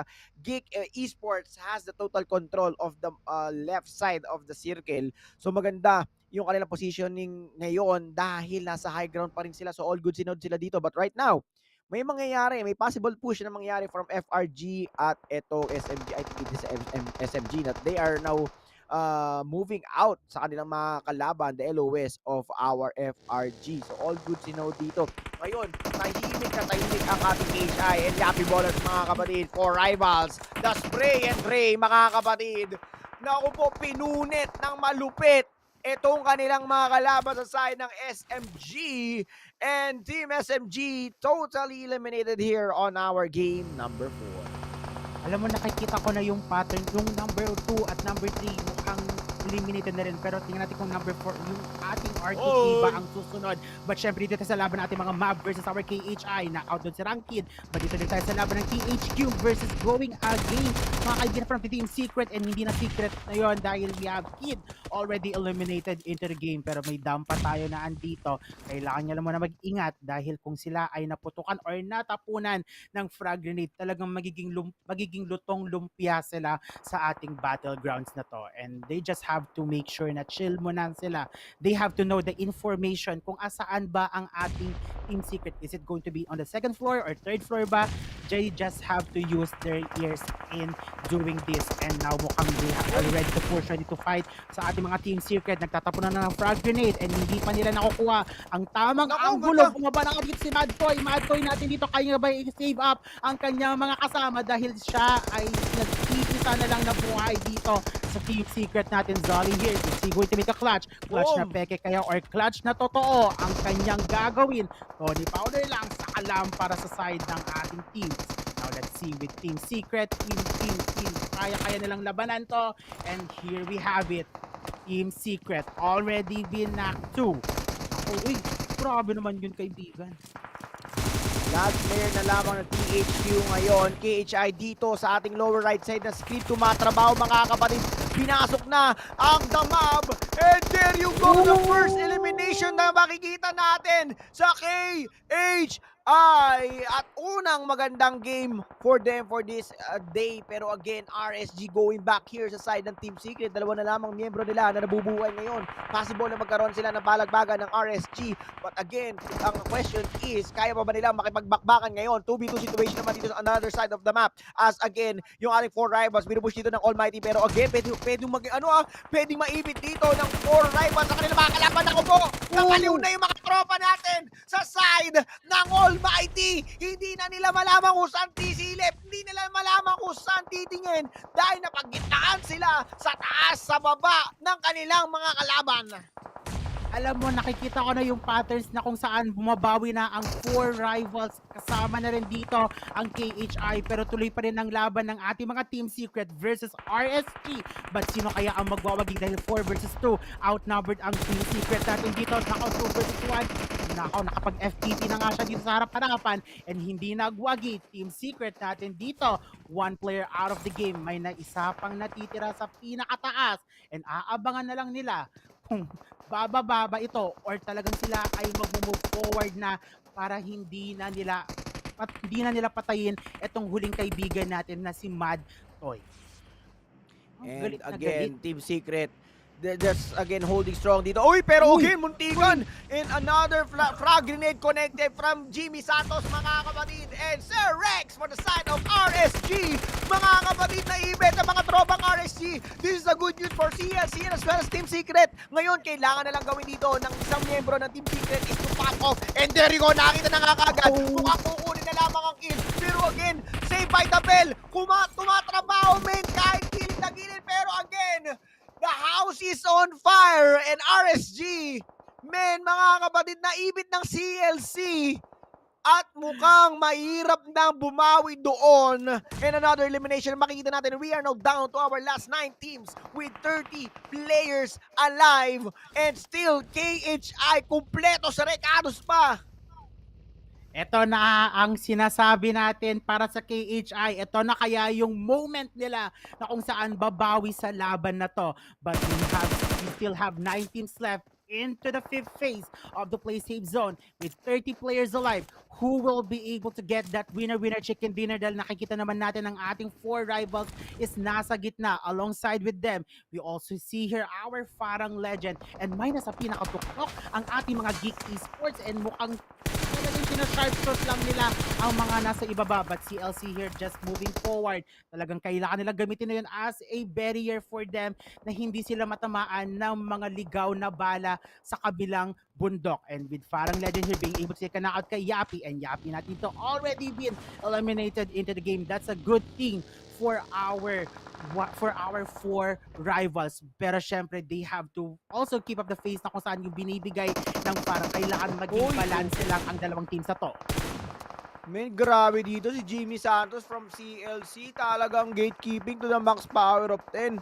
So napakaganda na ginawa nila. But again, R2G has been eliminated dito sa kanilang mga balagbagan. Again, napakaganda na position dito ng ating KHI. Into the point na po pwede nila. Still, pasok na pasok pa rin sila sa bilog. Pero H2R and Bard, mga kapatid from the side of HB. Mukhang na-high blood dito sa KHI. Babalagbagin na ngayon dito ang ating KHI. This is the first time na makikita natin na magkakaroon ng casualty ang ating KHI. In case lamang na magtuloy-tuloy ito, definitely. But still, maganda pa rin ang kanilang galawan nila dito. Ito ang pinakamagandang game nila all throughout ng araw ngayon. Alam mo talaga, kailangan lang nila. Uy, naku! Tatlo ang knockout sa KHI by our high blood tricks natin dito. Mukhang si Ranked na lang natitira. Pero hindi rin nagwagi as HB here managed to take them out of the equation. Talagang tinatanggalan nila ang karapatan ng KHI para itaas ang kanilang puntos sa ating leaderboards. Leaving out with 5 teams left and say Geek, 4 rivals, Grabe. HB at saka SEM9. Grabe dito yung position ng SEM9, ng NC at saka ng Geek ngayon. Nahulog pa sa SEM9 yung granada from Damrood, mga kapatid of Geek Esports. Ngayon, smokes and everywhere. Man, may paging session dito na nagaganap in order for them to cover up yung mga bunbunan na po pwedeng targetin ng ating Geek event or Geek family, mga kapatid. And Geek QB from QB to QB. Napakaganda naman ang gandang position dito. But again, from up and below, he's now down for the count. He is now down and out of the game. Mga kapatid, ang daming elimination na nagaganap dito. But again, it's up to Damrood para ma-eliminate yung dalawang miyembro ng SEM9. Pero again, semi-pick lamang dito at semi-knockdown na siya because of his opponent from the different sides. Ngayon, si Snipes na lamang natitira. The only sniper around of Geek. Sino ang magwawagi? With, again, 4-man strong ang HB. Sila ang nagmamayari ng high ground. Definitely, malaki ang chance nila na mapanalo itong game number 4. Alam mo, ang ganda talaga ng position sana ng Geek. With that trade-off kanina, super worth it yon para mapatay nila ang isang kupunan. But moving forward with just 3 teams left, mukhang ang ating HB, they have here the greatest advantage dahil nasa kanila ang height. Pero sa iron natin dito, mukhang napanakaut nga ang ating Geek. And talagang insane na insane, mapatay nila ang Geek fam natin. Isa na lang natitira si Snipes. But will he be able to take a clutch here against HB? HB with their frag grenade. Ako, galawan na nga to. Spraying in, nakuha si Tam. And Tam natin dito, talagang ubos na rin ang Tam na buhay natin. Pero syempre, Geek here will not last long sa laban ng ating mga homeboys. Yup, and again, we are now down to our last two teams, which is ang ating 4 rivals at ang ating mga high blood, mga kapatid. And speaking of high blood, they are holding strong sa high ground as it will be a 3v1 situation. So again, definitely, I think this will be the game for our HB. If in case lang na hindi maging sa kanila, men, clutch game ang po pwedeng magawa dito ng ating last player ng ating fall rival.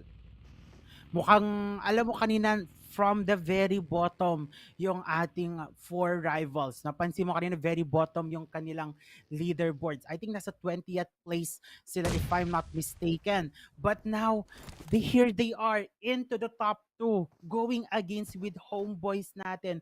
It's going to be a big difference para sa ating 4 rivals. It's either that he clutch this with 3 kills or talagang siya ay makukuha din dito by our HB. Isang silip ka lang dito, makukuha mo na tong bard natin. Ulo-ulo, saktong-sakto. Ay, naku, nagpakita. Nagpakita ng position.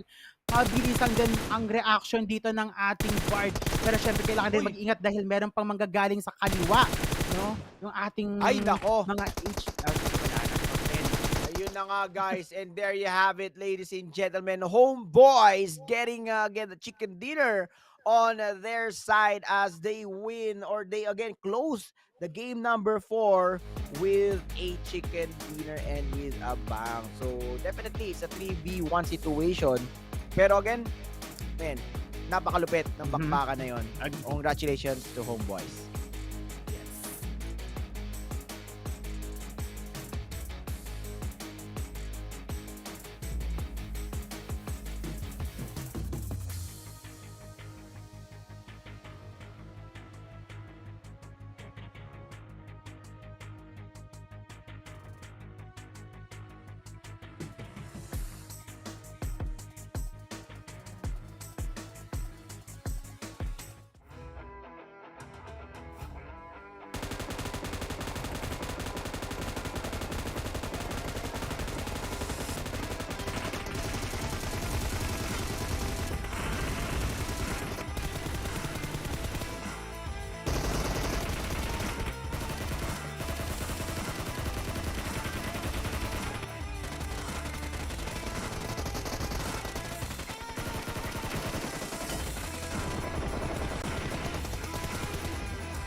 Yes, a classic game of King of the Hills when it comes to Miramar here in this 4th match of the day. Going into our last one in just a bit, but a little bit about that match. I mean, don't hate the player, hate the game. Circle came in close, they capitalized on it. Homeboys taking home their chicken dinner for the evening. Their first chicken dinner, by the way. My name is Keith, your host for today for the 2022 PMPL MYSGPH Spring. And my God, was that match jam-packed, okay? That moment, Matoy jumped out of the building when being stormed by Team Hawk. I had flashbacks. Truth be told, it almost reminded me of Fredo last season when he clutched a 1v all. And, well, need I say more? Team Secret did come out on top from that engagement alone. So Team Secret definitely have their strengths here. We can see that each player can pull the clutch up. Now it's a matter of gelling things up together. Meanwhile, let's take a look what went down on the match we have. First off, actually, pause on the match. a huge announcement here, the collaboration between PUBG Mobile and Warframe, okay? That is the partnership of a lifetime, I'd call it. If you're a gamer like me, okay, you can obtain various outfits throughout the in-game events in the PUBG Mobile platform with this event. More information will be shared soon, but stay tuned on our channels because this new Royal Pass in collaboration with Warframe is available since 22nd of March onwards, which means we are already 1 day late in the announcement. You can get the latest pass right now and grind your items to be unlocked and progress for more goodies and freebies, for to say. I wouldn't call it freebies because, you know, you kind of have to get the pass for yourself first. However, it's worth it. You're mixing aliens with warfare. Meanwhile, on the classic mode version 1.9, in case you didn't already know, some improvements have been made. First off, mechanic improvements. Viewpoint has been adjusted. Play zone counters will be reminded, so you will not miss the queue and get burned into the blue zone. Meanwhile, the control improvements, underwater now allows you to pick up some firearm. So you can swap firearm attachments and climb better than it was before. And you can check out more of the changes in a patch by yourself. This is just some of the things that I mentioned that could probably pique your interest because, hey, things seems a bit more better now that you can loot from the waters. We've seen how sometimes when push comes to shove, some of these teams would have to take the exit route inside the water itself, and maybe now they might not want to do so because your loot is up for the taking, which is going to help another team. How often would that happen? Probably not. Probably, I wouldn't say often, but I wouldn't. Have here Homebois taking home their first ever chicken dinner, 11 kills. That seems to be the standard whenever one takes home a chicken dinner. 15 points on their end. That should propel them upwards right now. At the probably top 5 position, seeing as though this is game number, this is the first day in the week, so not much disparity has been made just yet. Meanwhile, U2 Alliance 4 Rivals, the team that I voted to take the chicken dinner, came in close, but not close enough. Geek Fam QB getting the MVP. Questionable, probably so. He did make that jump down onto Sam9 gank, which Sam9, which I still couldn't fathom. Why would he make such a move? But hey, QB is a smart guy. I'm sure he has his reasons.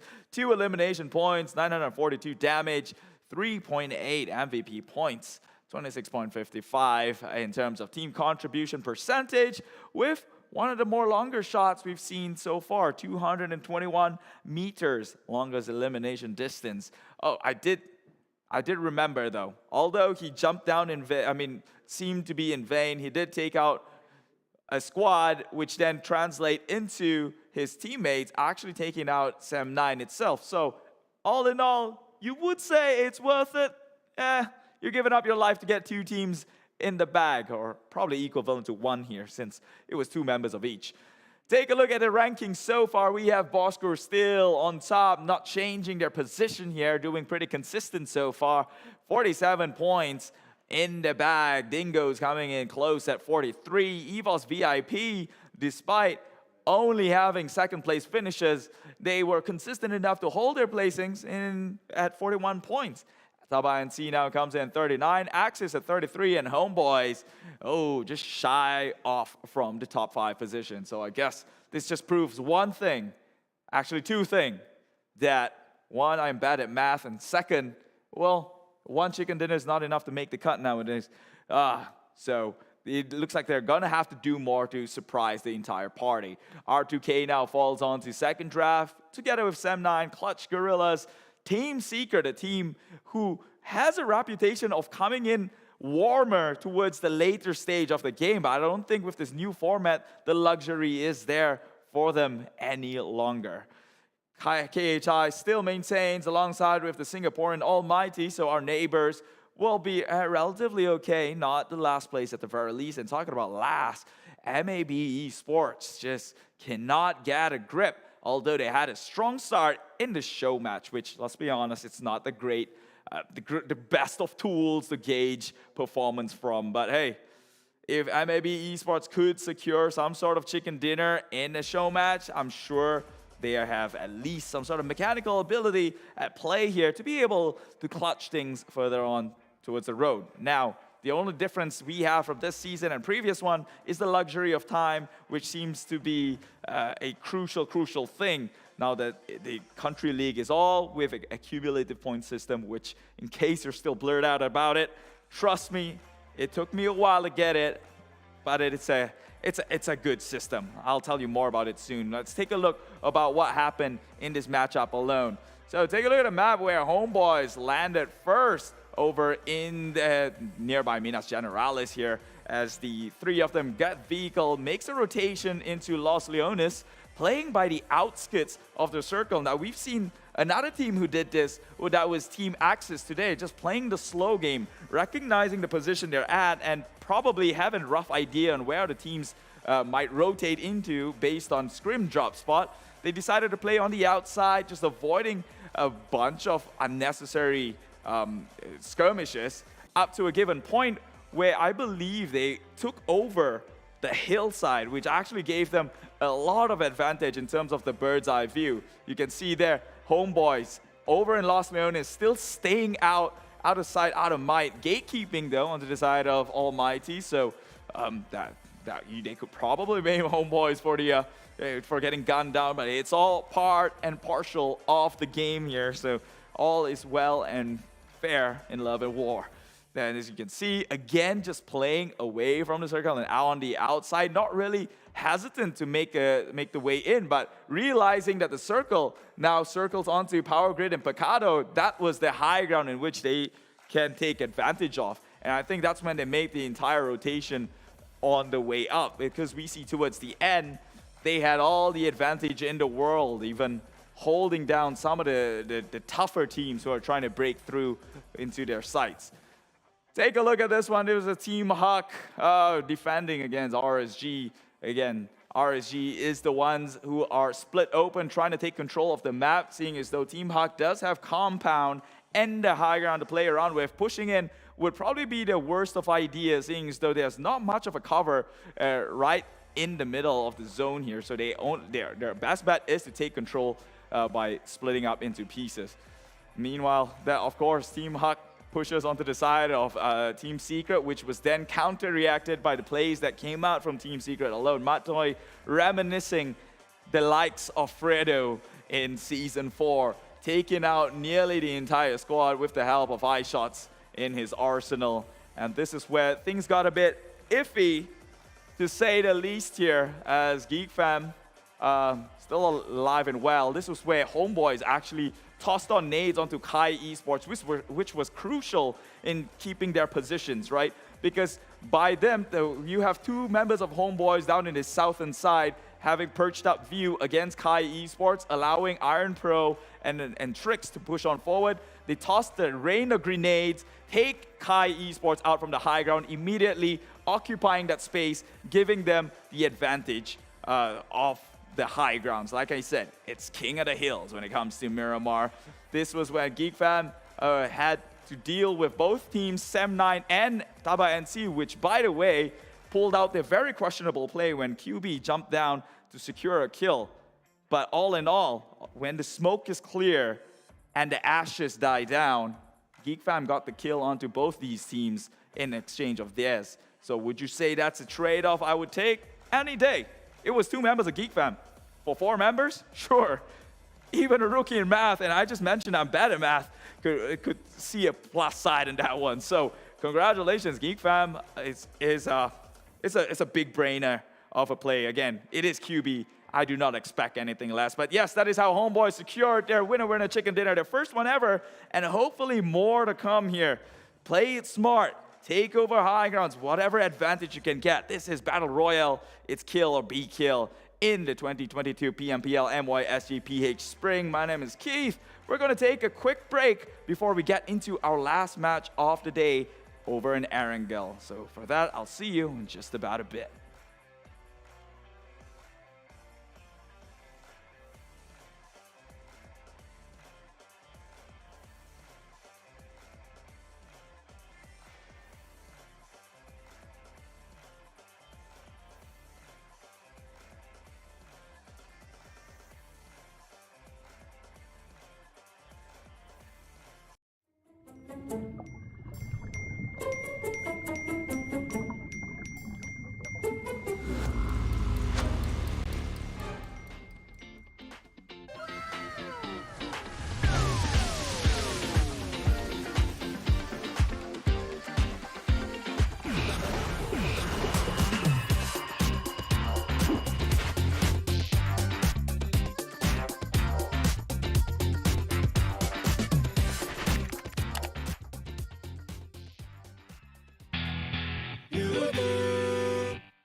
Realize.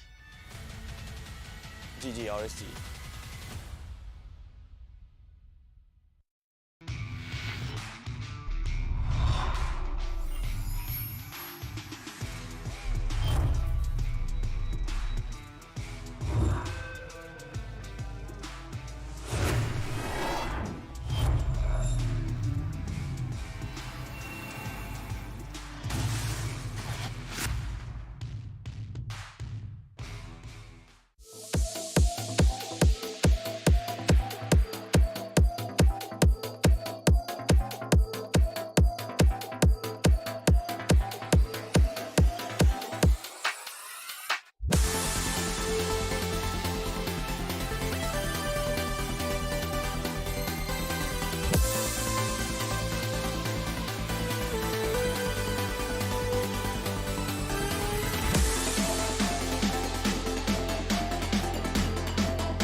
From ordinary to extraordinary, there's a long way to cross.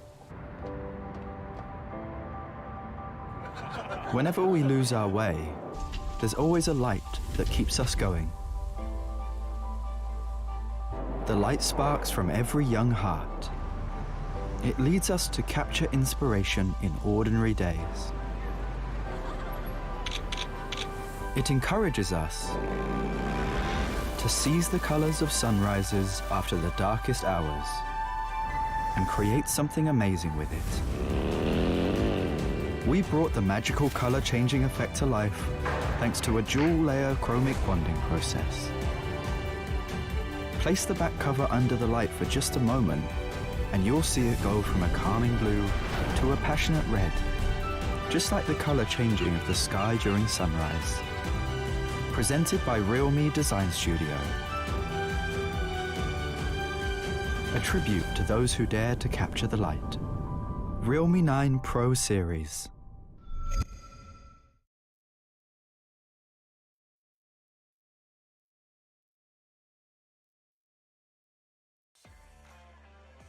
What is going on? It is a hyped up event that is called the 2022 PMPL MYSGPH Spring. You're joining me yet again. It's my name, Keith. In case you haven't learned it so far, being teased by your fellow casters, calling me the mustache man or the next Mr. Potato per se. I'll take it, man. I take pride in these facial hairs and I'm going to keep them there and keep them going. So far, talent predictions, I have been wrong many a times. Got close with U2 Alliance 4 rivals as they got second in a previous match. But I don't think a Thunder would strike the same place twice. I believe the term was lightning. Since Thunder is sound, lightning is like, yeah, no need to get all scientific on me. But you get the gist. Lightning doesn't strike the same place twice, and I don't think U2 Alliance 4 rivals might get the close chicken dinner win, which they did in a previous game. So I would have to rethink my strategy and rethink who I feel, which team do I feel is coming in strong in this game, in this day number 1 and the final game of the day. Which team is on the hot seat, which team is on fire, and that will be, I'll think about it before we go on. Meanwhile, it is also PUBG Mobile's 4th year anniversary. Go wish them a happy birthday on their socials right now. This is what you got to do. Okay, we're gonna riot this whole thing. We're gonna orchestrate this movement. Go onto PUBG Mobile on Facebook.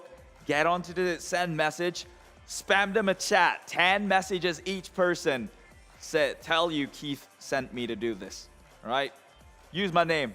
I've got no fear. This is my riot. I'm gonna cheer them on, as annoying as it can be. Get their social person moderators to start deleting some of those happy anniversary messages, right? Because it's a good problem to have. So, getting into our last game of the day, we have Erangel now coming up soon. It is by far the most balanced map out of the 3, according to most professional individuals and players, and even a casting desk at hand. So will that really be an even battlefield to play on? Or is it really going to stand true to its name and be an unknown battlefield, seeing as though that these circles can be random and many a times now. We've seen at least 2 circles going towards the coastal side of each map, and we might even see many more like it. It all boils down to this last game of the day, and of course, whoever ends up on top today, they are setting themselves up for a more comfortable approach coming in tomorrow and the day after, because after all, every game counts in this brand new format. Let's take a look at the most damage dished out so far here in the previous match. QB coming in hot with 942 damage coming up from his side. I guess he really wanted that 1K mark. That's why he made the leap downwards to secure onto some members of NC. And, well, get snipes to finish up the rest of Sem9 gang. I mean, just Sem9. They don't go by gang anymore. Mind my words. Now, we're getting into the 5th match of the day here. Back at it at Erangel. A, B, C, and D are the groups that will be playing. That means Group E, we will bid them farewell. That is Udo Alliance 4 rivals, Team Huck, TABAH NC, and everyone's favorite team coming into the tournament, KHI Esports. Favorite in a very infamous way, but still is a talk of the town nonetheless, right? There's no such thing as bad marketing. So, Erangel is the one to look out for to close the day strong and maybe come in the next day at a more comfortable pace. That will be happening in just about a bit. And if you're wondering who is Mr. Potato, Mr. Mustache Man is going to predict next to potentially win, which usually end up the total opposite. Well, I will tell you in just about a bit. Okay, truth be told, I haven't decided just yet. It's a click of a button. I have to click a button, and then, okay, you know what? I'll just reveal it. Why am I hiding it to you? Okay, my talent prediction is... There you go, EVOS VIP, yes! The one thing I've learned from my own mistakes throughout the entire day is to never go against the casters, right? Caster says EVOS VIP was going to win a chicken dinner. They came close twice, and so to spoil the game, I decided to vote whatever they vote on to maybe get an adverse and inverse effect towards it. So we're all walking away with a sad faces. Well, call me a bringer, doom bringer of bad news. Well, I'll take it. They make fun of my mustache. I'm gonna be on their team now. Right? Anyways, without further ado, no more dilly-dally. Gonna pass you over to your unreliable pilots who caused a detour in a previous game. Well, you know who am I talking about. It's ContraCast and Sir Cloud flying the plane, guys. Take it away. Muling nagbabalik ang PMPL MYSGPH. Ako po si Bekbek and kasama natin si Paulo V. And after that 4 matches, moving forward to the last game, and alam naman natin na magiging mainit ang ating bakbakan. Yup, indeed, definitely. And again, for the final game ngayong araw na ito, sino ang mag-uwi ng huling manok at sino ang magdadala ng momentum for the next day ng ating PMPL. And again, I'm so excited na makita kung sino yung team na yun. But again, for the game number 4, isa sa pinakamagandang run ng ating Filipino representative, which is yung KHI. So all goods in the hood for them dahil nakakuha sila ng ilang mga puntos para at least umangat sila for the 17th place. So all goods para sa kanila, and siguro ito yung hinihintay nilang momentum, no? Sabi nga natin, no, better than late than never nga, sabi nga natin dito, parang Beck. Oh, exactly. And alam mo talagang hindi ko alam bakit ganito yung itsura ko. But baka magawan ng paraan, no? Mukhang sinasabi ng malabong-malabo talaga si Beck. But syempre, moving forward to the last game, we are already locked in sa mapa ng Erangel. Babalik tayo dito sa El Clasico.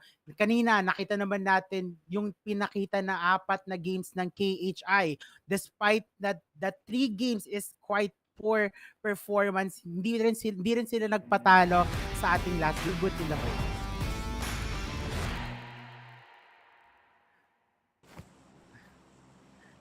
Ayun, as I was saying, no? Ayun, nagpatalo. So, all goods in the hood naman. So, babawi sila bukas. But here, moving forward to the last match of going back to the map of Erangel, as we have here the area of Quarry perimeter towards the end of the Novo Rep Noye. So, ano yung masasabi natin? No, kung kanina nakita na natin yung mainit na bakbakan sa map ng Miramar, let's see if papainitin pala nila lalo dito sa mapa ng Erangel. Yep, it's up to the players, but yung play path natin medyo one-sided dito sa mga teams na magpupunta sa Primor, sa Quarry, sa Fiery Pier, and Gatka outskirts, and also sa south side ng Georgia Paul. So all goods in the hood for those teams, no? And let's see kung may mag-occupy din sa Sosnovka military base. And isa sa mga gusto kong makita, Beck, no?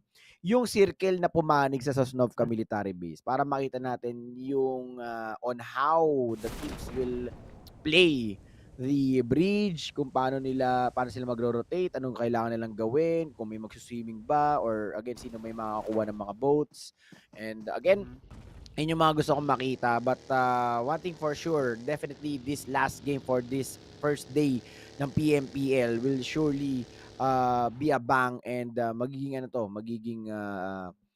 end game para sa kanila for the day number 1. And there you go, yung circle natin, majority is on the side of the Sosnovka military base, and possibly medyo mahirap medyo mahirap timplahin kung saan papanig yung ating circle, because again, ang laki ng ng land na nakukuha ng ating upper side ng circle, but again, most center part ng circle is on the side of Sosnovka military base.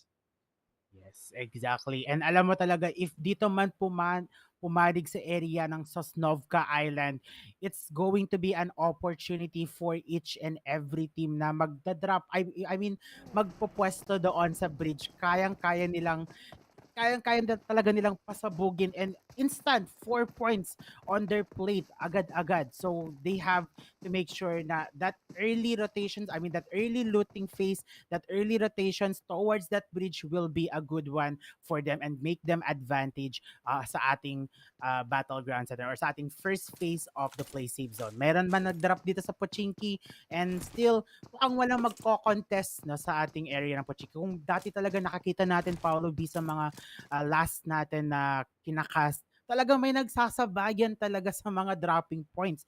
And this time, lahat sila may sarili-sarili silang mga pinapupwestuhan. Mainit, guys, mainit ang bakbakan natin, and buti na lang kamo may dala-dala ditong motorcycle. Etong ating boss, team boss, mga kapatid. So all goods in the hood for them. Motorcycle, isa sa pinakamabilis talaga na mobility dito, and isa sa pinaka delikado, dahil again, you're very prone for the bullets of your opponents, and syempre prone ka rin pagka nasemplang ka, so pwede ka ma-knock down doon. So kumbaga, two way of getting you whammied out here on the game. Yes. Exactly. And ang bilis ng galawan no. Ganun siya ka-alert mode. Alert mode talaga ang ating kaibigan na 'yon. And here we go with our revenge to kill, our R2K naman natin. Despite that they had lapses on the very first or on the last or the previous games rather, pero hopefully this time hindi nila mauulit yung kanilang mga mistake. Kasi kung inulit pa nila dito sa ating huling match natin, it's going to be an issue on their part. Kailangan talaga nila maiwasan yung mga mistakes nila dito. But here we go, moving forward to our AMT. Kalaban ang yung ating M hindi tumatama, and yun na nga! Si Drax natin dito ay bumagsak sa kamay ni Ares natin. Grabe, ang lakas gumalaw, ang bilis gumalaw. Hindi, may pa-follow up shots pa siya in that position. But yun na nga, hindi na nagpapatalo sa Ares kasi meron pang isa na magre-revive sa kanyang kaibigan. But he is ready makipagputukan dito. Isang anggulo lang siyang gagalaw dito, talagang knockout na dito ang ating Sem 9. Oh, there you go. Nakakita na tayo ng mga early rotation. Mga takot sila mag-gatekeep dun sa sa bridge, yung maging choke point ng bridge. And right now, Ares not getting the knockdown para sa kanyang side ulit. So all good si Nahud. And si paring Drax will be down as well. So dalawa ng player ng Sem 9. So it's up to Sem 9 kung magpupush sila towards dito sa Almighty. But Ares definitely will have 2 points dito sa early phase. So isa sa pinakamaganda dito, no, Beck, no, yung gantong kind of circle. So talagang this will test the limits of the players sa rotation nila, paano sila magre-react, mabilis. Kailangan nila kailangan nila mag-react ng mabilis dito. Kailangan nila mag-rotate ng agad-agad. Hindi na dapat paano kasi once gawin nila yung same old strategy na ginagawa or nakikita natin from the previous game, from game 1 to game number 4, mahirapan sila. Yung circle magiging choke point.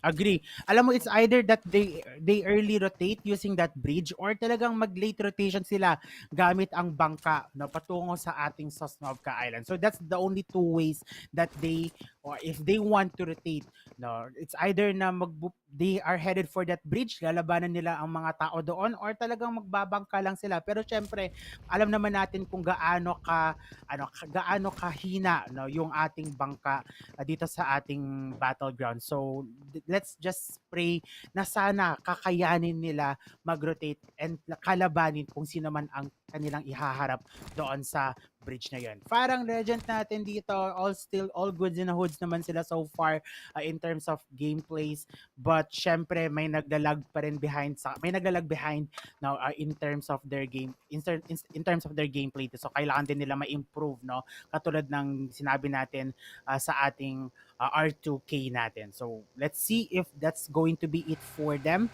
or sila na ba ang makakakuha ng winner chicken dinner sa laban na to.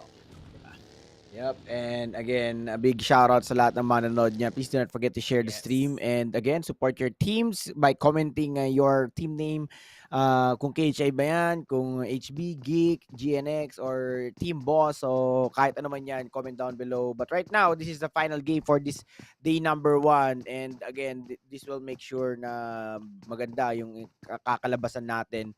And syempre, we have right now here on the screen our official digital telco partner, UDO. Again, you can get 5 GB of high-speed data plus 20 GB of PUBG Mobile data. So again, switch now to UDO. Kaya again, thank you so much, UDO, for again being the telco partner here for the PMPL or the PUBG Mobile Pro League.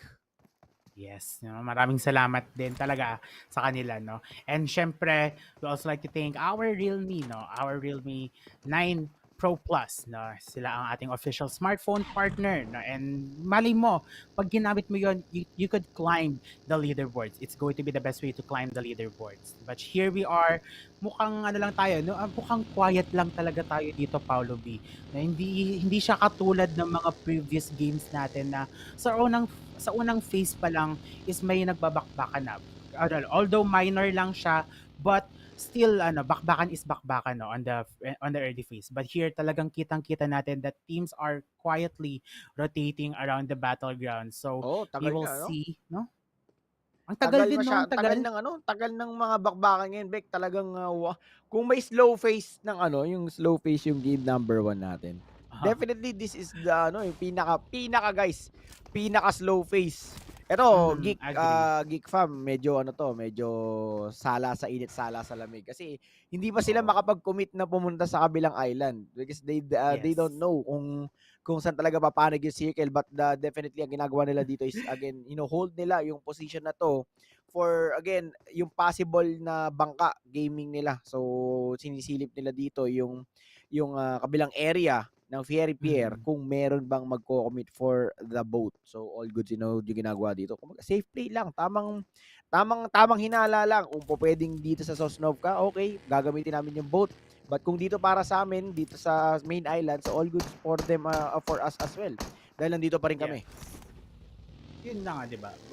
It's all about meta versus meta nga. So, tingnan natin kung sino ba ang mananaig na meta dito. Sino kaya ang magwawaging meta sa ating huling mapa natin for this day. But we know for sure that Geek, they are focused sa ating map na nasa kabila lang naman sa area ng Fairy Pier natin. Shots has been fired, but it's not going to be enough to take them out of the equation. It's not going to be enough to take him down. So, tingnan natin, it's either that they are going to pressure this mob esports or sila ay lalayo para sila ay mag-survive pa. Since we know 16 teams, kumpletong recados pa rin tayo dito sa second phase of the play safe zone. Now let's see kung saan ba ang ating third phase. Is it going to be in the area of Sosnovka Island or talaga dito talaga sa upper island natin of the Erangel. So let's see if what's going to happen kasi mag-move pa lang ang ating log B, di ba? Yes, it's all about the tawag dito, the luckiness of the players. Kasi tama, kanina dami natin nakita na nag-move nga sa Sosnovka Military Base Island. And ipine-prevent lang nila doon is yung mag-gatekeep sila ng choking point ng dalawang island, no, which is yung dalawang bridge. So dito yung ibang ginagawa is again securing yung places sa shoreline, and securing din yung mga boats, and again for their easy mobility para mag-transfer from one island to another. So yun yung ginagawa dito. But again, tulad nga na sinabi mo, Beck, no, palapit pa lang or pagalaw pa lang yung blue zone dito. So definitely we will see a very very slow phase for each and everyone. Pero nakita natin sa kill feed natin, R2K na palaban na dito, paring Beck. So mukhang nagkakaroon na kagad ng enkwentro dun sa side ng ating R2K. Yes, no? And alam mo talagang mukhang umiinit na naman ang ating R2K. But here we go, moving forward to the third phase. No, ito na lang. Since meron pa rin sakop yung ating Sosnovka Island, ngayon, saan ba mag-move forward yung third natin? Is it going to be half-half or nasa taas na island natin or nasa Sosnovka Island? No, it's either way. So talagang talagang 33% each yung probability na mag-shift yung play safe zone natin sa taas, sa gitna, or sa Sosnovka Island itself. So yun lang, dun lang naman natin makikita pag nag-move na tong third, I guess it's going to be more interesting for each and everyone. Kasi we are all about that intense action dito sa Battlegrounds. Talagang intense ang habol natin dito. And how are they going to be able to survive throughout the game? How are they going to be able to get that winner chicken dinner? Now, we have Almighty naman natin, ang ating Almighty, as they are moving forward already. Alam nila na baka hindi talaga dito yung area natin. So, it's either that they have to move sa ating area ng Milta Bridge or doon muna sila mag-proceed na kung saan naandito yung Axis, R2K, and even as well Dingoz. But yun na nga, nag-shift na naman ang ating play safe zone, and it seems that we are headed for that Pochinki open field natin, or siguro ito yung matatawag natin quarry area pala. Yung quarry open field natin dito. 5 teams gets baited off the circle, guys. Kasi kahit kanina makita natin, no, most center part ng circle natin is yung Sosnovka Military Base.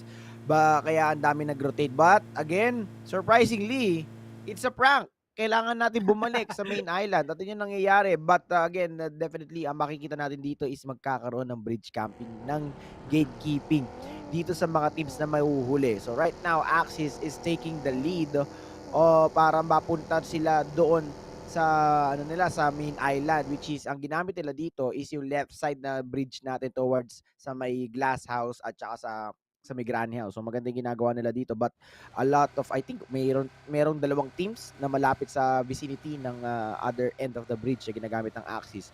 So yun yung mahirap doon. But right now, yun na, we have a little bit of engagement from SEM9 na knockdown dito from the side of SEM9. So all goods in hope. Meron na kagad loot dito, no? So meron na siyang ghillie, meron siyang MK. So, ang gagawin na lang nila dito is, again, hold strong sa kanilang mga position. Again, this is the very first game na may pinakamatagal na, na katahimikan. And remember, when it comes sa Battle Royale, sa rotation ninyo, if in case lamang yung game na nilalaro nyo is sobrang tahimik, dun yung pinakamahirap mag-rotate. Why? You never know kung nasan yung kalaban. You never know kung ano ang lalabas sa rotation mo, sino magpipick, sino makakasalubong mo, kung meron ka bang makakasalubong. Kaya ang pinakamahirap talaga sa isang Battle Royale is yung pinakatahimik na game. That's why all of the teams is now or are now conscious on their rotation. Kasi nga sobrang tahimik, walang nagbabakbakan, walang lumalabas sa kill feed na mga pangalan. Yes. And again, 16 teams, kompletong-kompleto pa with 60 players left. So meaning to say, lahat and mataas ang percentage, yung chance na magkaroon ka ng kasalubong sa rotation mo. That's why medyo medyo cautious sila sa rotation nila at hindi sila masyado gumagalaw. You know, talagang talagang etong mga teams na to ay masasabi natin nag-iingat na sila sa kanilang mga points. Lalong-lalo na etong lalong-lalo na mga nasa rank 1 to 10, iniingatan na nila yung kanilang mga points. They want to invest a lot of points in the first day pa lang. Para sa ating mga susunod, just in case na nagpalpak or nag-flop, at least they have the points that they managed to invest on the very, very first day. But syempre, let's see if saan ba mag-shrink or saan kaya mag-shift yung ating play safe zone. Is it going to be in the area na Pochinki? Pero nagkakaroon ng labanan natin dito sa area. As we have seen here, R2K currently knockout and mukhang shifted here sa ating the same kung saan na talagang open field of the Quarry Gatka perimeter natin dito, and even Pochinki as well. So let's see who will be able to get that winner chicken dinner, who will be able to get their kills, a lot of kills in this plate. But we know for sure that these players are slowly moving into the play safe zone. Now, EVOS natin may isang knockout natin dito, and even as well, SEM9, 3 na ang casualty nila, and kailangan niya mag-survive very, very well kung gusto niya makaabot man hanggang top 10.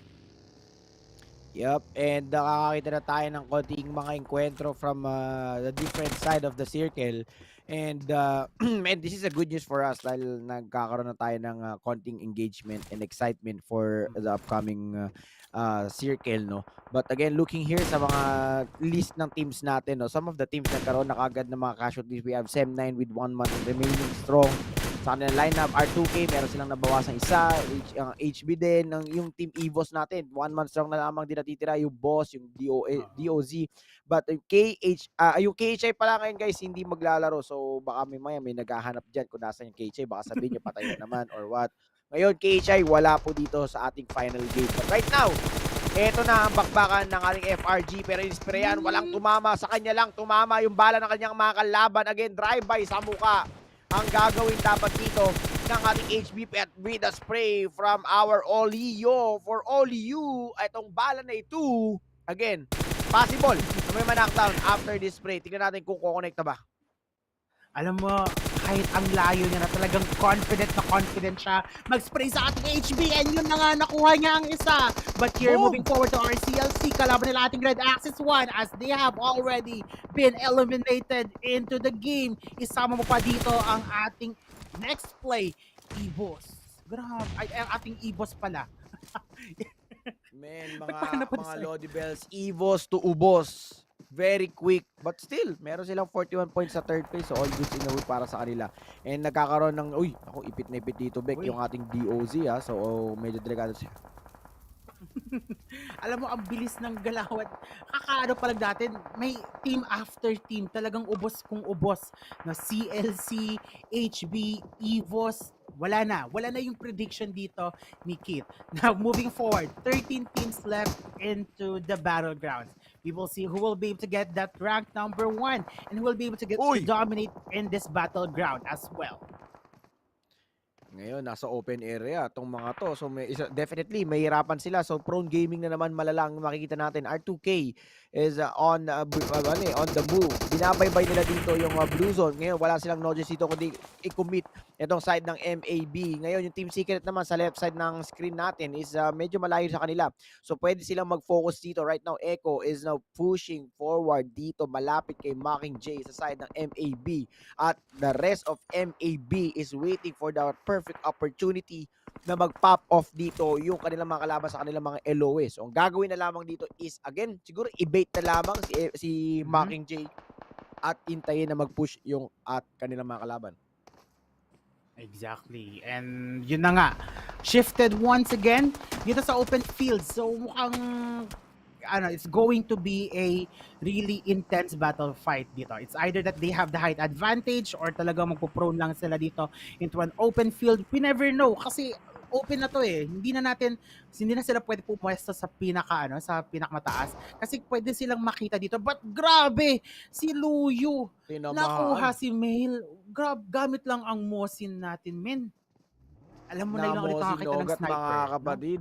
And one of the deadliest sniper is now on the hands of that fellow player. But ngayon, Axis mga kapatid, good day manager dito sa kanilang mga kalaban. Open area ang bakbakan natin dito between DOZ, Axis at saka MAB. This will be a triple threat matchup. Wala pa Team Secret na sumasali ngayon. Ngayon si paring Ate going in. Mars, ito para sa'yo. May kasamang pagmamahal na frag grenade. Will not connect here on the hands of, will connect on the hands of Ate. Para dito sa side ng Axis. Meron triple match-up dito para sa kanila. Grabe naman ang ating mga Marites. Alam nila kung ano ang latest. But here we are. Let's see if they will be able to get here sa ating mga Axis. Red 1, pero napabaliktad pa nga. Gamit lang ang grabe yung trade, grabe yung yung follow up, yung transition, ang linis ng gawa dito ng isang Axis Red 1. Napatay niya agad ang ating kaibigan sa SEM9. Wala na, dagdag dagdag SLP na yan guys. Nakapatay na yung Axis eh. So all goods in out para sa kanila. And right now, RSG still on the open area pero ang kagandahan dito, Beck, hino-hold nila yung edge of the circle. So possibly medyo mahirapan in a way na nasa open area pero hindi sila nagda-dive in. Actually lahat naman, majority ng circle natin on the open area. Ngayon, ang Geek, si paring sniper mga kapatid. So all good sinod yung paggamit niya ng 4x scope sa kanyang AUG. And naku, nag-crash na kami dito. Binakbakan na agad and FRG. Again, good day manager. Good day to good night, and that is it. That's 1 minute of the crash. See you tomorrow. Grabe naman yung laban natin doon. Talagang may pagganon. And syempre, sumunod din sa kanila ang ating Mob Esports. But with Luyu here, talagang tinutuloy nga pa rin ang kanyang action gamit ang kanyang Mosin. But let's see if he will be able to cope up with that M4 sa ating RSG dahil sila ay nag-ready to push na nga dito sa side ng ating kaibigan. But is it over for RSG? Is it over for our players? And yun na nga, kubos, pati pantubos. Wala na ang ating mga kaibigan dito sa GENEXUS natin as RSG managing to take that lead against GENEXUS. Kita ka! Kita ka, Lodi, Brian, mga kapatid with the 6X spray. Kitang-kita yung kanyang tropang nagpapanggap na malunggay doon sa open area. Pipitasin na lamang. But yet, kumapit pa yung pinaka-low HP and Team Secret lamang din na nandiyan ka. Pero kitang-kita ka ni paring damn rude. You are so rude. At nag-prone ka pa. Let's see kung kukonekta pa. Again, this is a battle of patience. This is a battle of proning. Dahil pinapahirapan yung mga players natin. Ang sabi dito ni PUBG, okay, hindi kinahirapan na sa circle natin. Medyo naunahan nyo ako sa rotation. Walang gatekeeping, walang bridge camping na nagawa.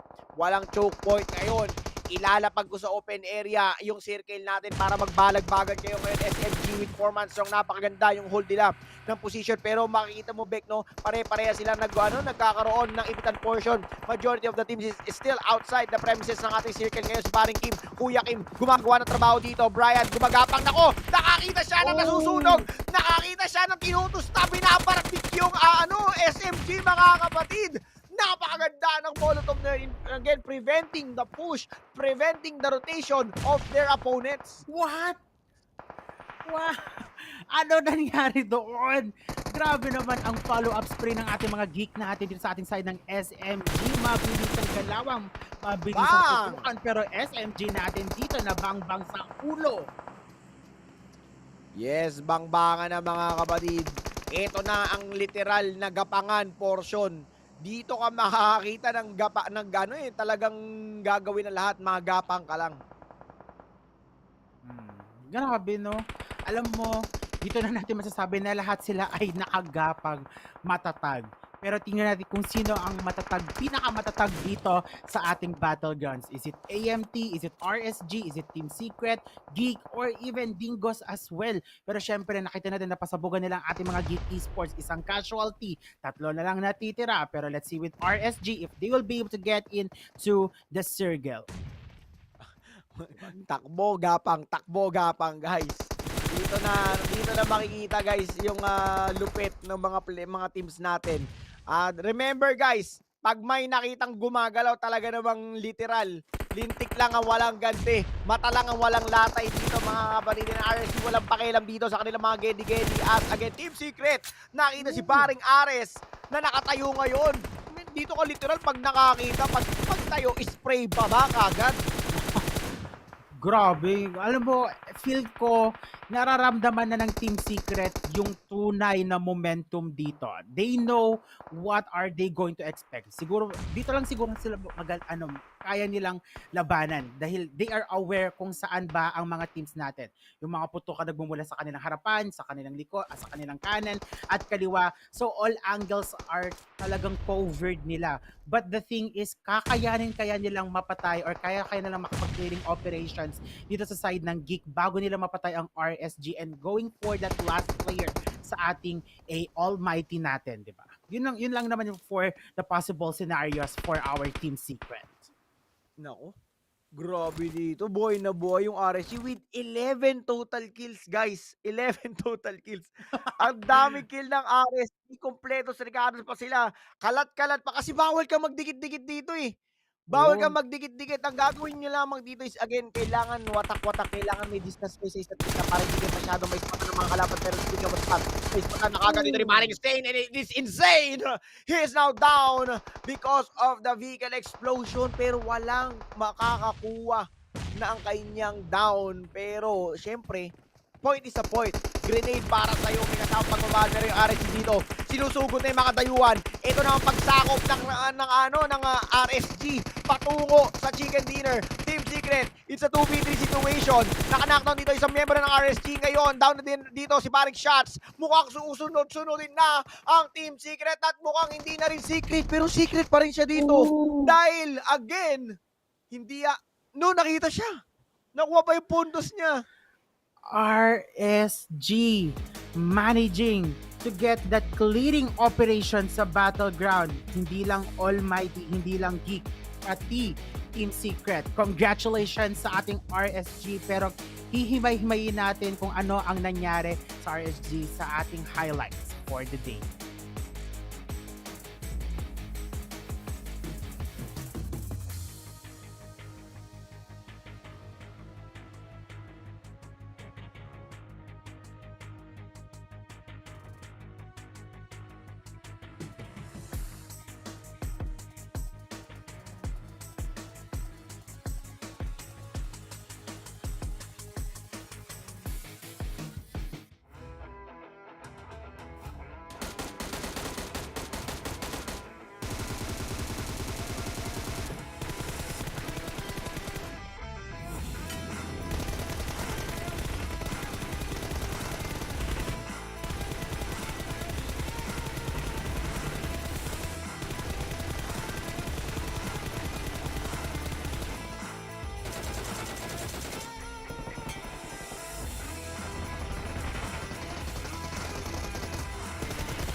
Now, if you were to have my opinion, I would tell you there has got to be no better way than to end the day with this sort of finish. Champions, former champions of the league going square on against each other. It was Team Secret up against RSG, and my God, RSG, Rax came in strong as the former member of Team Secret to serve that platter real cold. That is what they say. Revenge is best served in a dish served cold.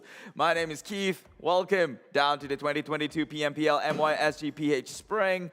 And that was the final match of the day. And my God, we could not ask for a better ending. Going off with a bang here in day number 1. But of course, don't discount it just yet. We have an interview with some of the players later on. And also, wouldn't you like to find out how RSG got themselves this winner chicken dinner? And a record-breaking 15 eliminations on top of that. Before RSG came in big time, the gold standards was 11 and 12 and a chicken dinner. They came in, takes the chicken with a lot of bloodshed. So this team definitely already setting records strong here in the PMPL MYSGPH for the rest of them to follow. And thankfully for them, because this new format is going to make sure all their efforts does not go onto waste. We've got more on that one in just about a bit, but of course, in case you forgot already, this is PUBG Mobile's 4th year anniversary.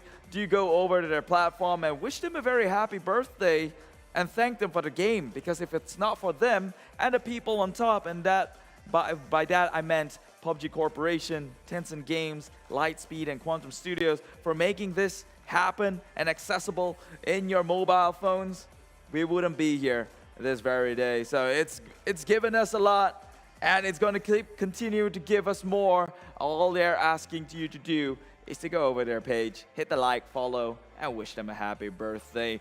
Now, a lot to talk about in that matchup alone.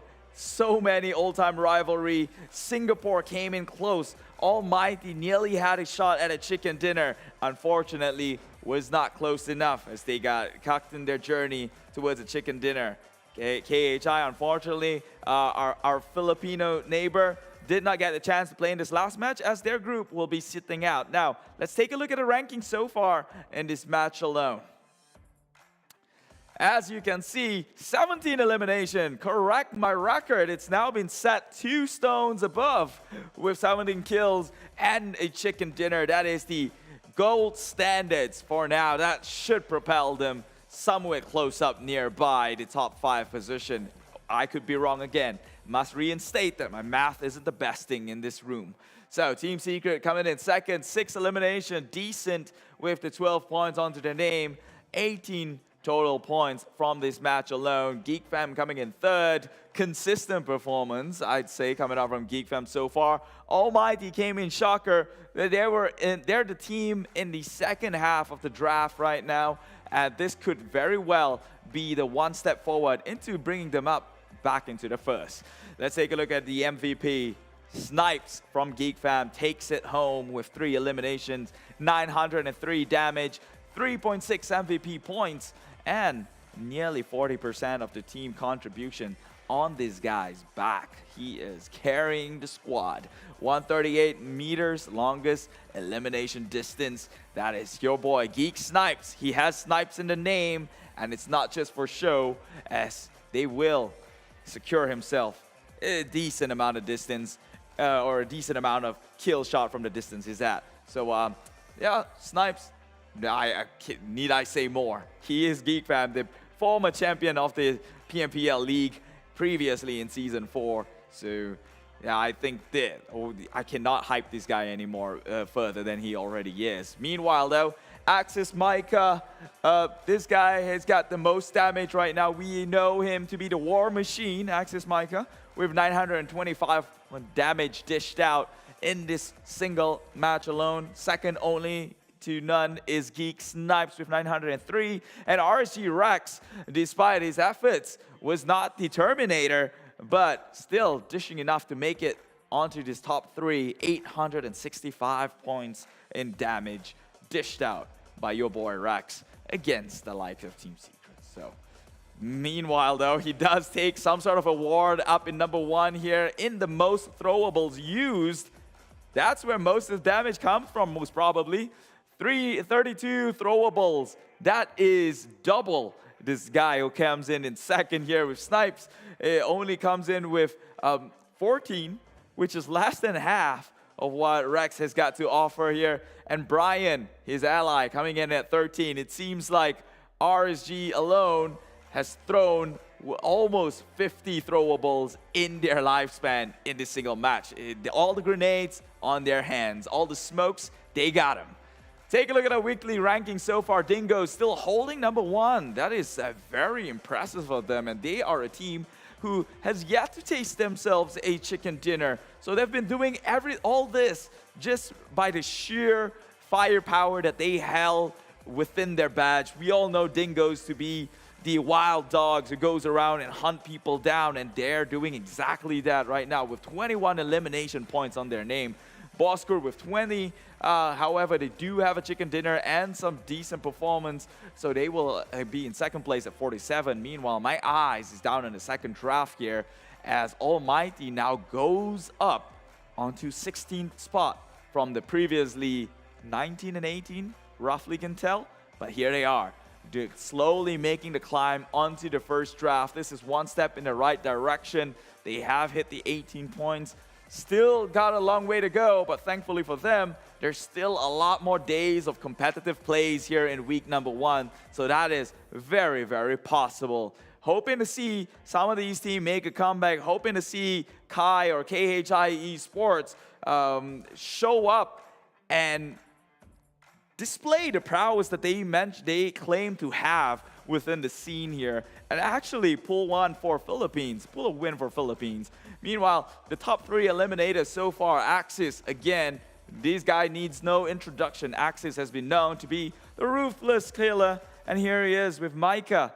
Previously, side by side with Voki, but now he stands alone and he's doing just fine. 13 eliminations on his name. I know, okay, with that clutch play, carrying Team Bosskur on his back and his mullet. 10 kills on his name, and tied to that, it is Geek Fam's favorite Damn Rude, who has been terminated many a times now in the previous season, again stepping up here with 10 kills of his own. The race for the MVP title continues, with day 1 concluding at RSG Kim, looking like the for sure MVP winner here at 5 elimination points, over 2,000 damage, and an 18-minute survival time with a 1.9 MVP points. And Ainaoki, of course, again with the clutch he played, 1.7, and Damn Rude, like I mentioned before, this guy has been terminated many a times. And, well, Geek Snipes, 1.7 MVP points, and Axis Micah, we all know and love. Here he is. Race for the MVP. You've got 2 representation from Geek Fam, 1 from RSG, 1 from Axis, 1 from Team Bosskur. The names have been said, the emblems have been shown. However, the fans are still hoping for some of these other teams who are, well, legends, to say the least, within the scene to finally show up and step up big time, because we know for sure, for a fact, based on historical evidence, Team Secret, Sam9, legendary, represented internationally numerous times. However, they do have also a reputation of shifting into gears a little slower than the rest of them. So, will this new format be a detriment to them? We'll find out soon enough. Let's take a look at what happened in the match alone. This is how RSG secured themselves their chicken dinner. Starting things off over at Milta, that's the landing point. Knowingly, they have access towards the bridge, access towards Sosnovka military base. As they know by now, understanding the teams they're playing with, Axis would reside over down in the bottom. Making that rotation, having the circle confirm their position within it, they need not to move too far out. Decided to find a compound right by farm and wait out this entire circle as the other teams would rotate most possibly towards the closer end to it. Now, take a look at that circle. As I mentioned before, understanding your opponents, and RSG knows that within Sosnovka itself house numerous different teams. You've got Axis, you've got Dingoz, you've got Almighty, you've got Homebois, you've got R2K, and also Sam9 in Sosnovka alone. So understanding the dynamics of the team and the decisions they would make, they choose instead to stay on the island side and wait for the next circle to close in and eventually play the slow game, rotating from the outside in. And take a look at this one, Clutch Guerrillas holding compound, while on the outside it was EVOS VIP. They did have Samzy already scouting the area here before they make a push on forward. However, the info was there, a little bit too split of forward apart though. Meanwhile, Axis taking this household here, whereas Dingoz had the hard time of trying to push on forward, and in fact they are sandwiched between the likes of Almighty and also Axis. So that was a tough thing to get out from. However, when they did decide to push, Axis move on forward, goes onto the high ground here, recognizing it is a hill that can be used as vantage point, and start shooting from there. Meanwhile, this was a Hail Mary play here as the circle closes. Almighty looking like they had all the chance in the world to secure one for Singapore, being on the south and east side where things are not too crowded, and they only had to pay attention towards Dingoz, who was within the area here. Team Seeger, on the other hand, had an uphill battle. Geek Fam amidst them, and eventually it all dwindled down against RSG, who successfully wiped the floor clean against all these other teams with sure mechanical play. If you were to go down in records and in maps that were played today, you would agree that this was the fairest game that they could ever play on. Having that circle close into an open field like that, there was not many vantage points, there was not many compounds to play around with, there was neither even a hill to play your advantage on. So it was a flatlands with minimal obstacles like hay bales to hide behind. It really went down to the teeth here, and every single mistake was punished. And it goes down to the number of utilities you have, which RSG, as we mentioned, had 45 throwables used in this match alone. So when it comes down to barren land, it all goes down to how much utilities you have in your supplies to then deploy smokes for covers, to then go into offense from a safe distance through the tossing of nades. And RSG, they came out on top, clutching it. This time around, it wasn't even a clutch, let's be honest. 15 elimination, that's almost like that's a bloodbath. Like 15 eliminations, that's an entire kill. They were just going savage towards it. So we've got an interview happening later on. Just not yet. We're trying to get him onto the line, but in the meantime, I will pass it on to the interviewing screen while we wait as we dial onto this player's channel and get a few words from him. Let's just shift into it.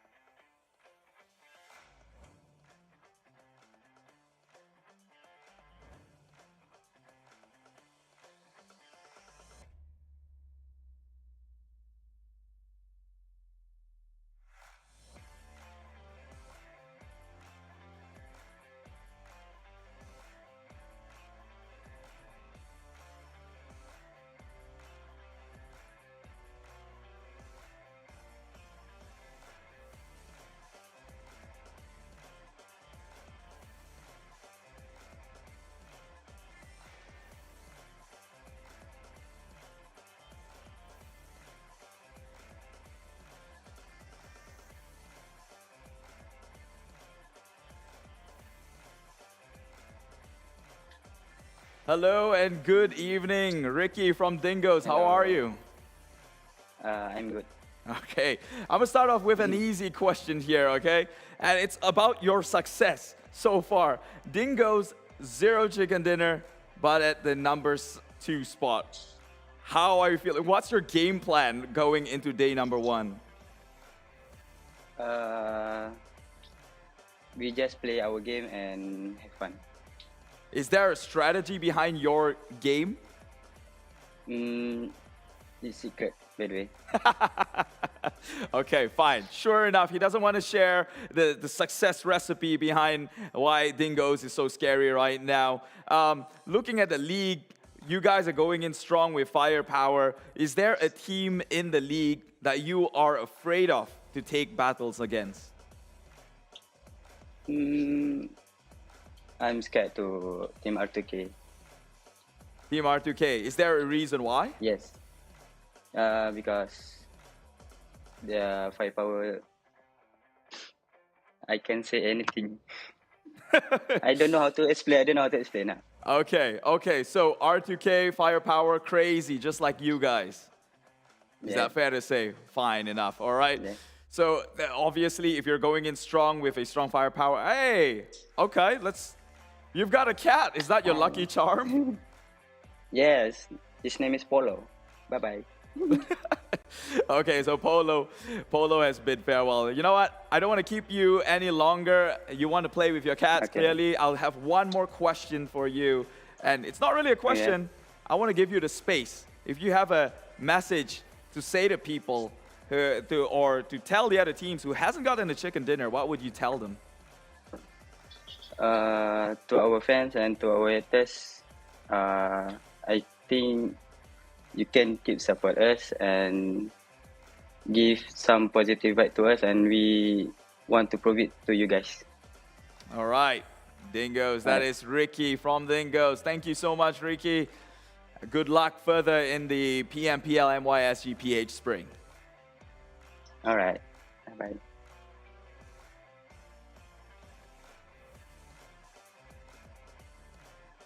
All right, that was some wise words coming out from Dingoz, although keeping a lot of secrets to himself, arguably, understandably so, right? If you're doing so well within the league, surely you don't want to spill your recipe. Otherwise, everyone would know how to cut you off in a process here.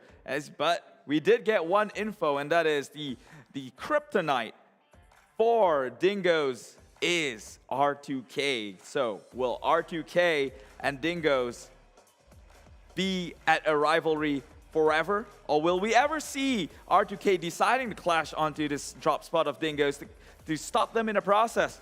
That all boils down to the remaining days that we have to play. And fortunately for you, that days is a long time to come. All right, that was the last game for the day, but remember, we have 5 games to play in the competitive week, and that leaves us with 4 more for week number 1, and we still have week 2, week 3, and obviously the country finals to look out for. So, without further ado, I think this is one way to end the night. I will just bid you farewell. And my name is Keith. This is the 2022 PMPL MYSGPH Spring. I will see you tomorrow for another competitive day for these teams to try and rake points and come out on top. Until then, I'm going to bid you good night.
Bye.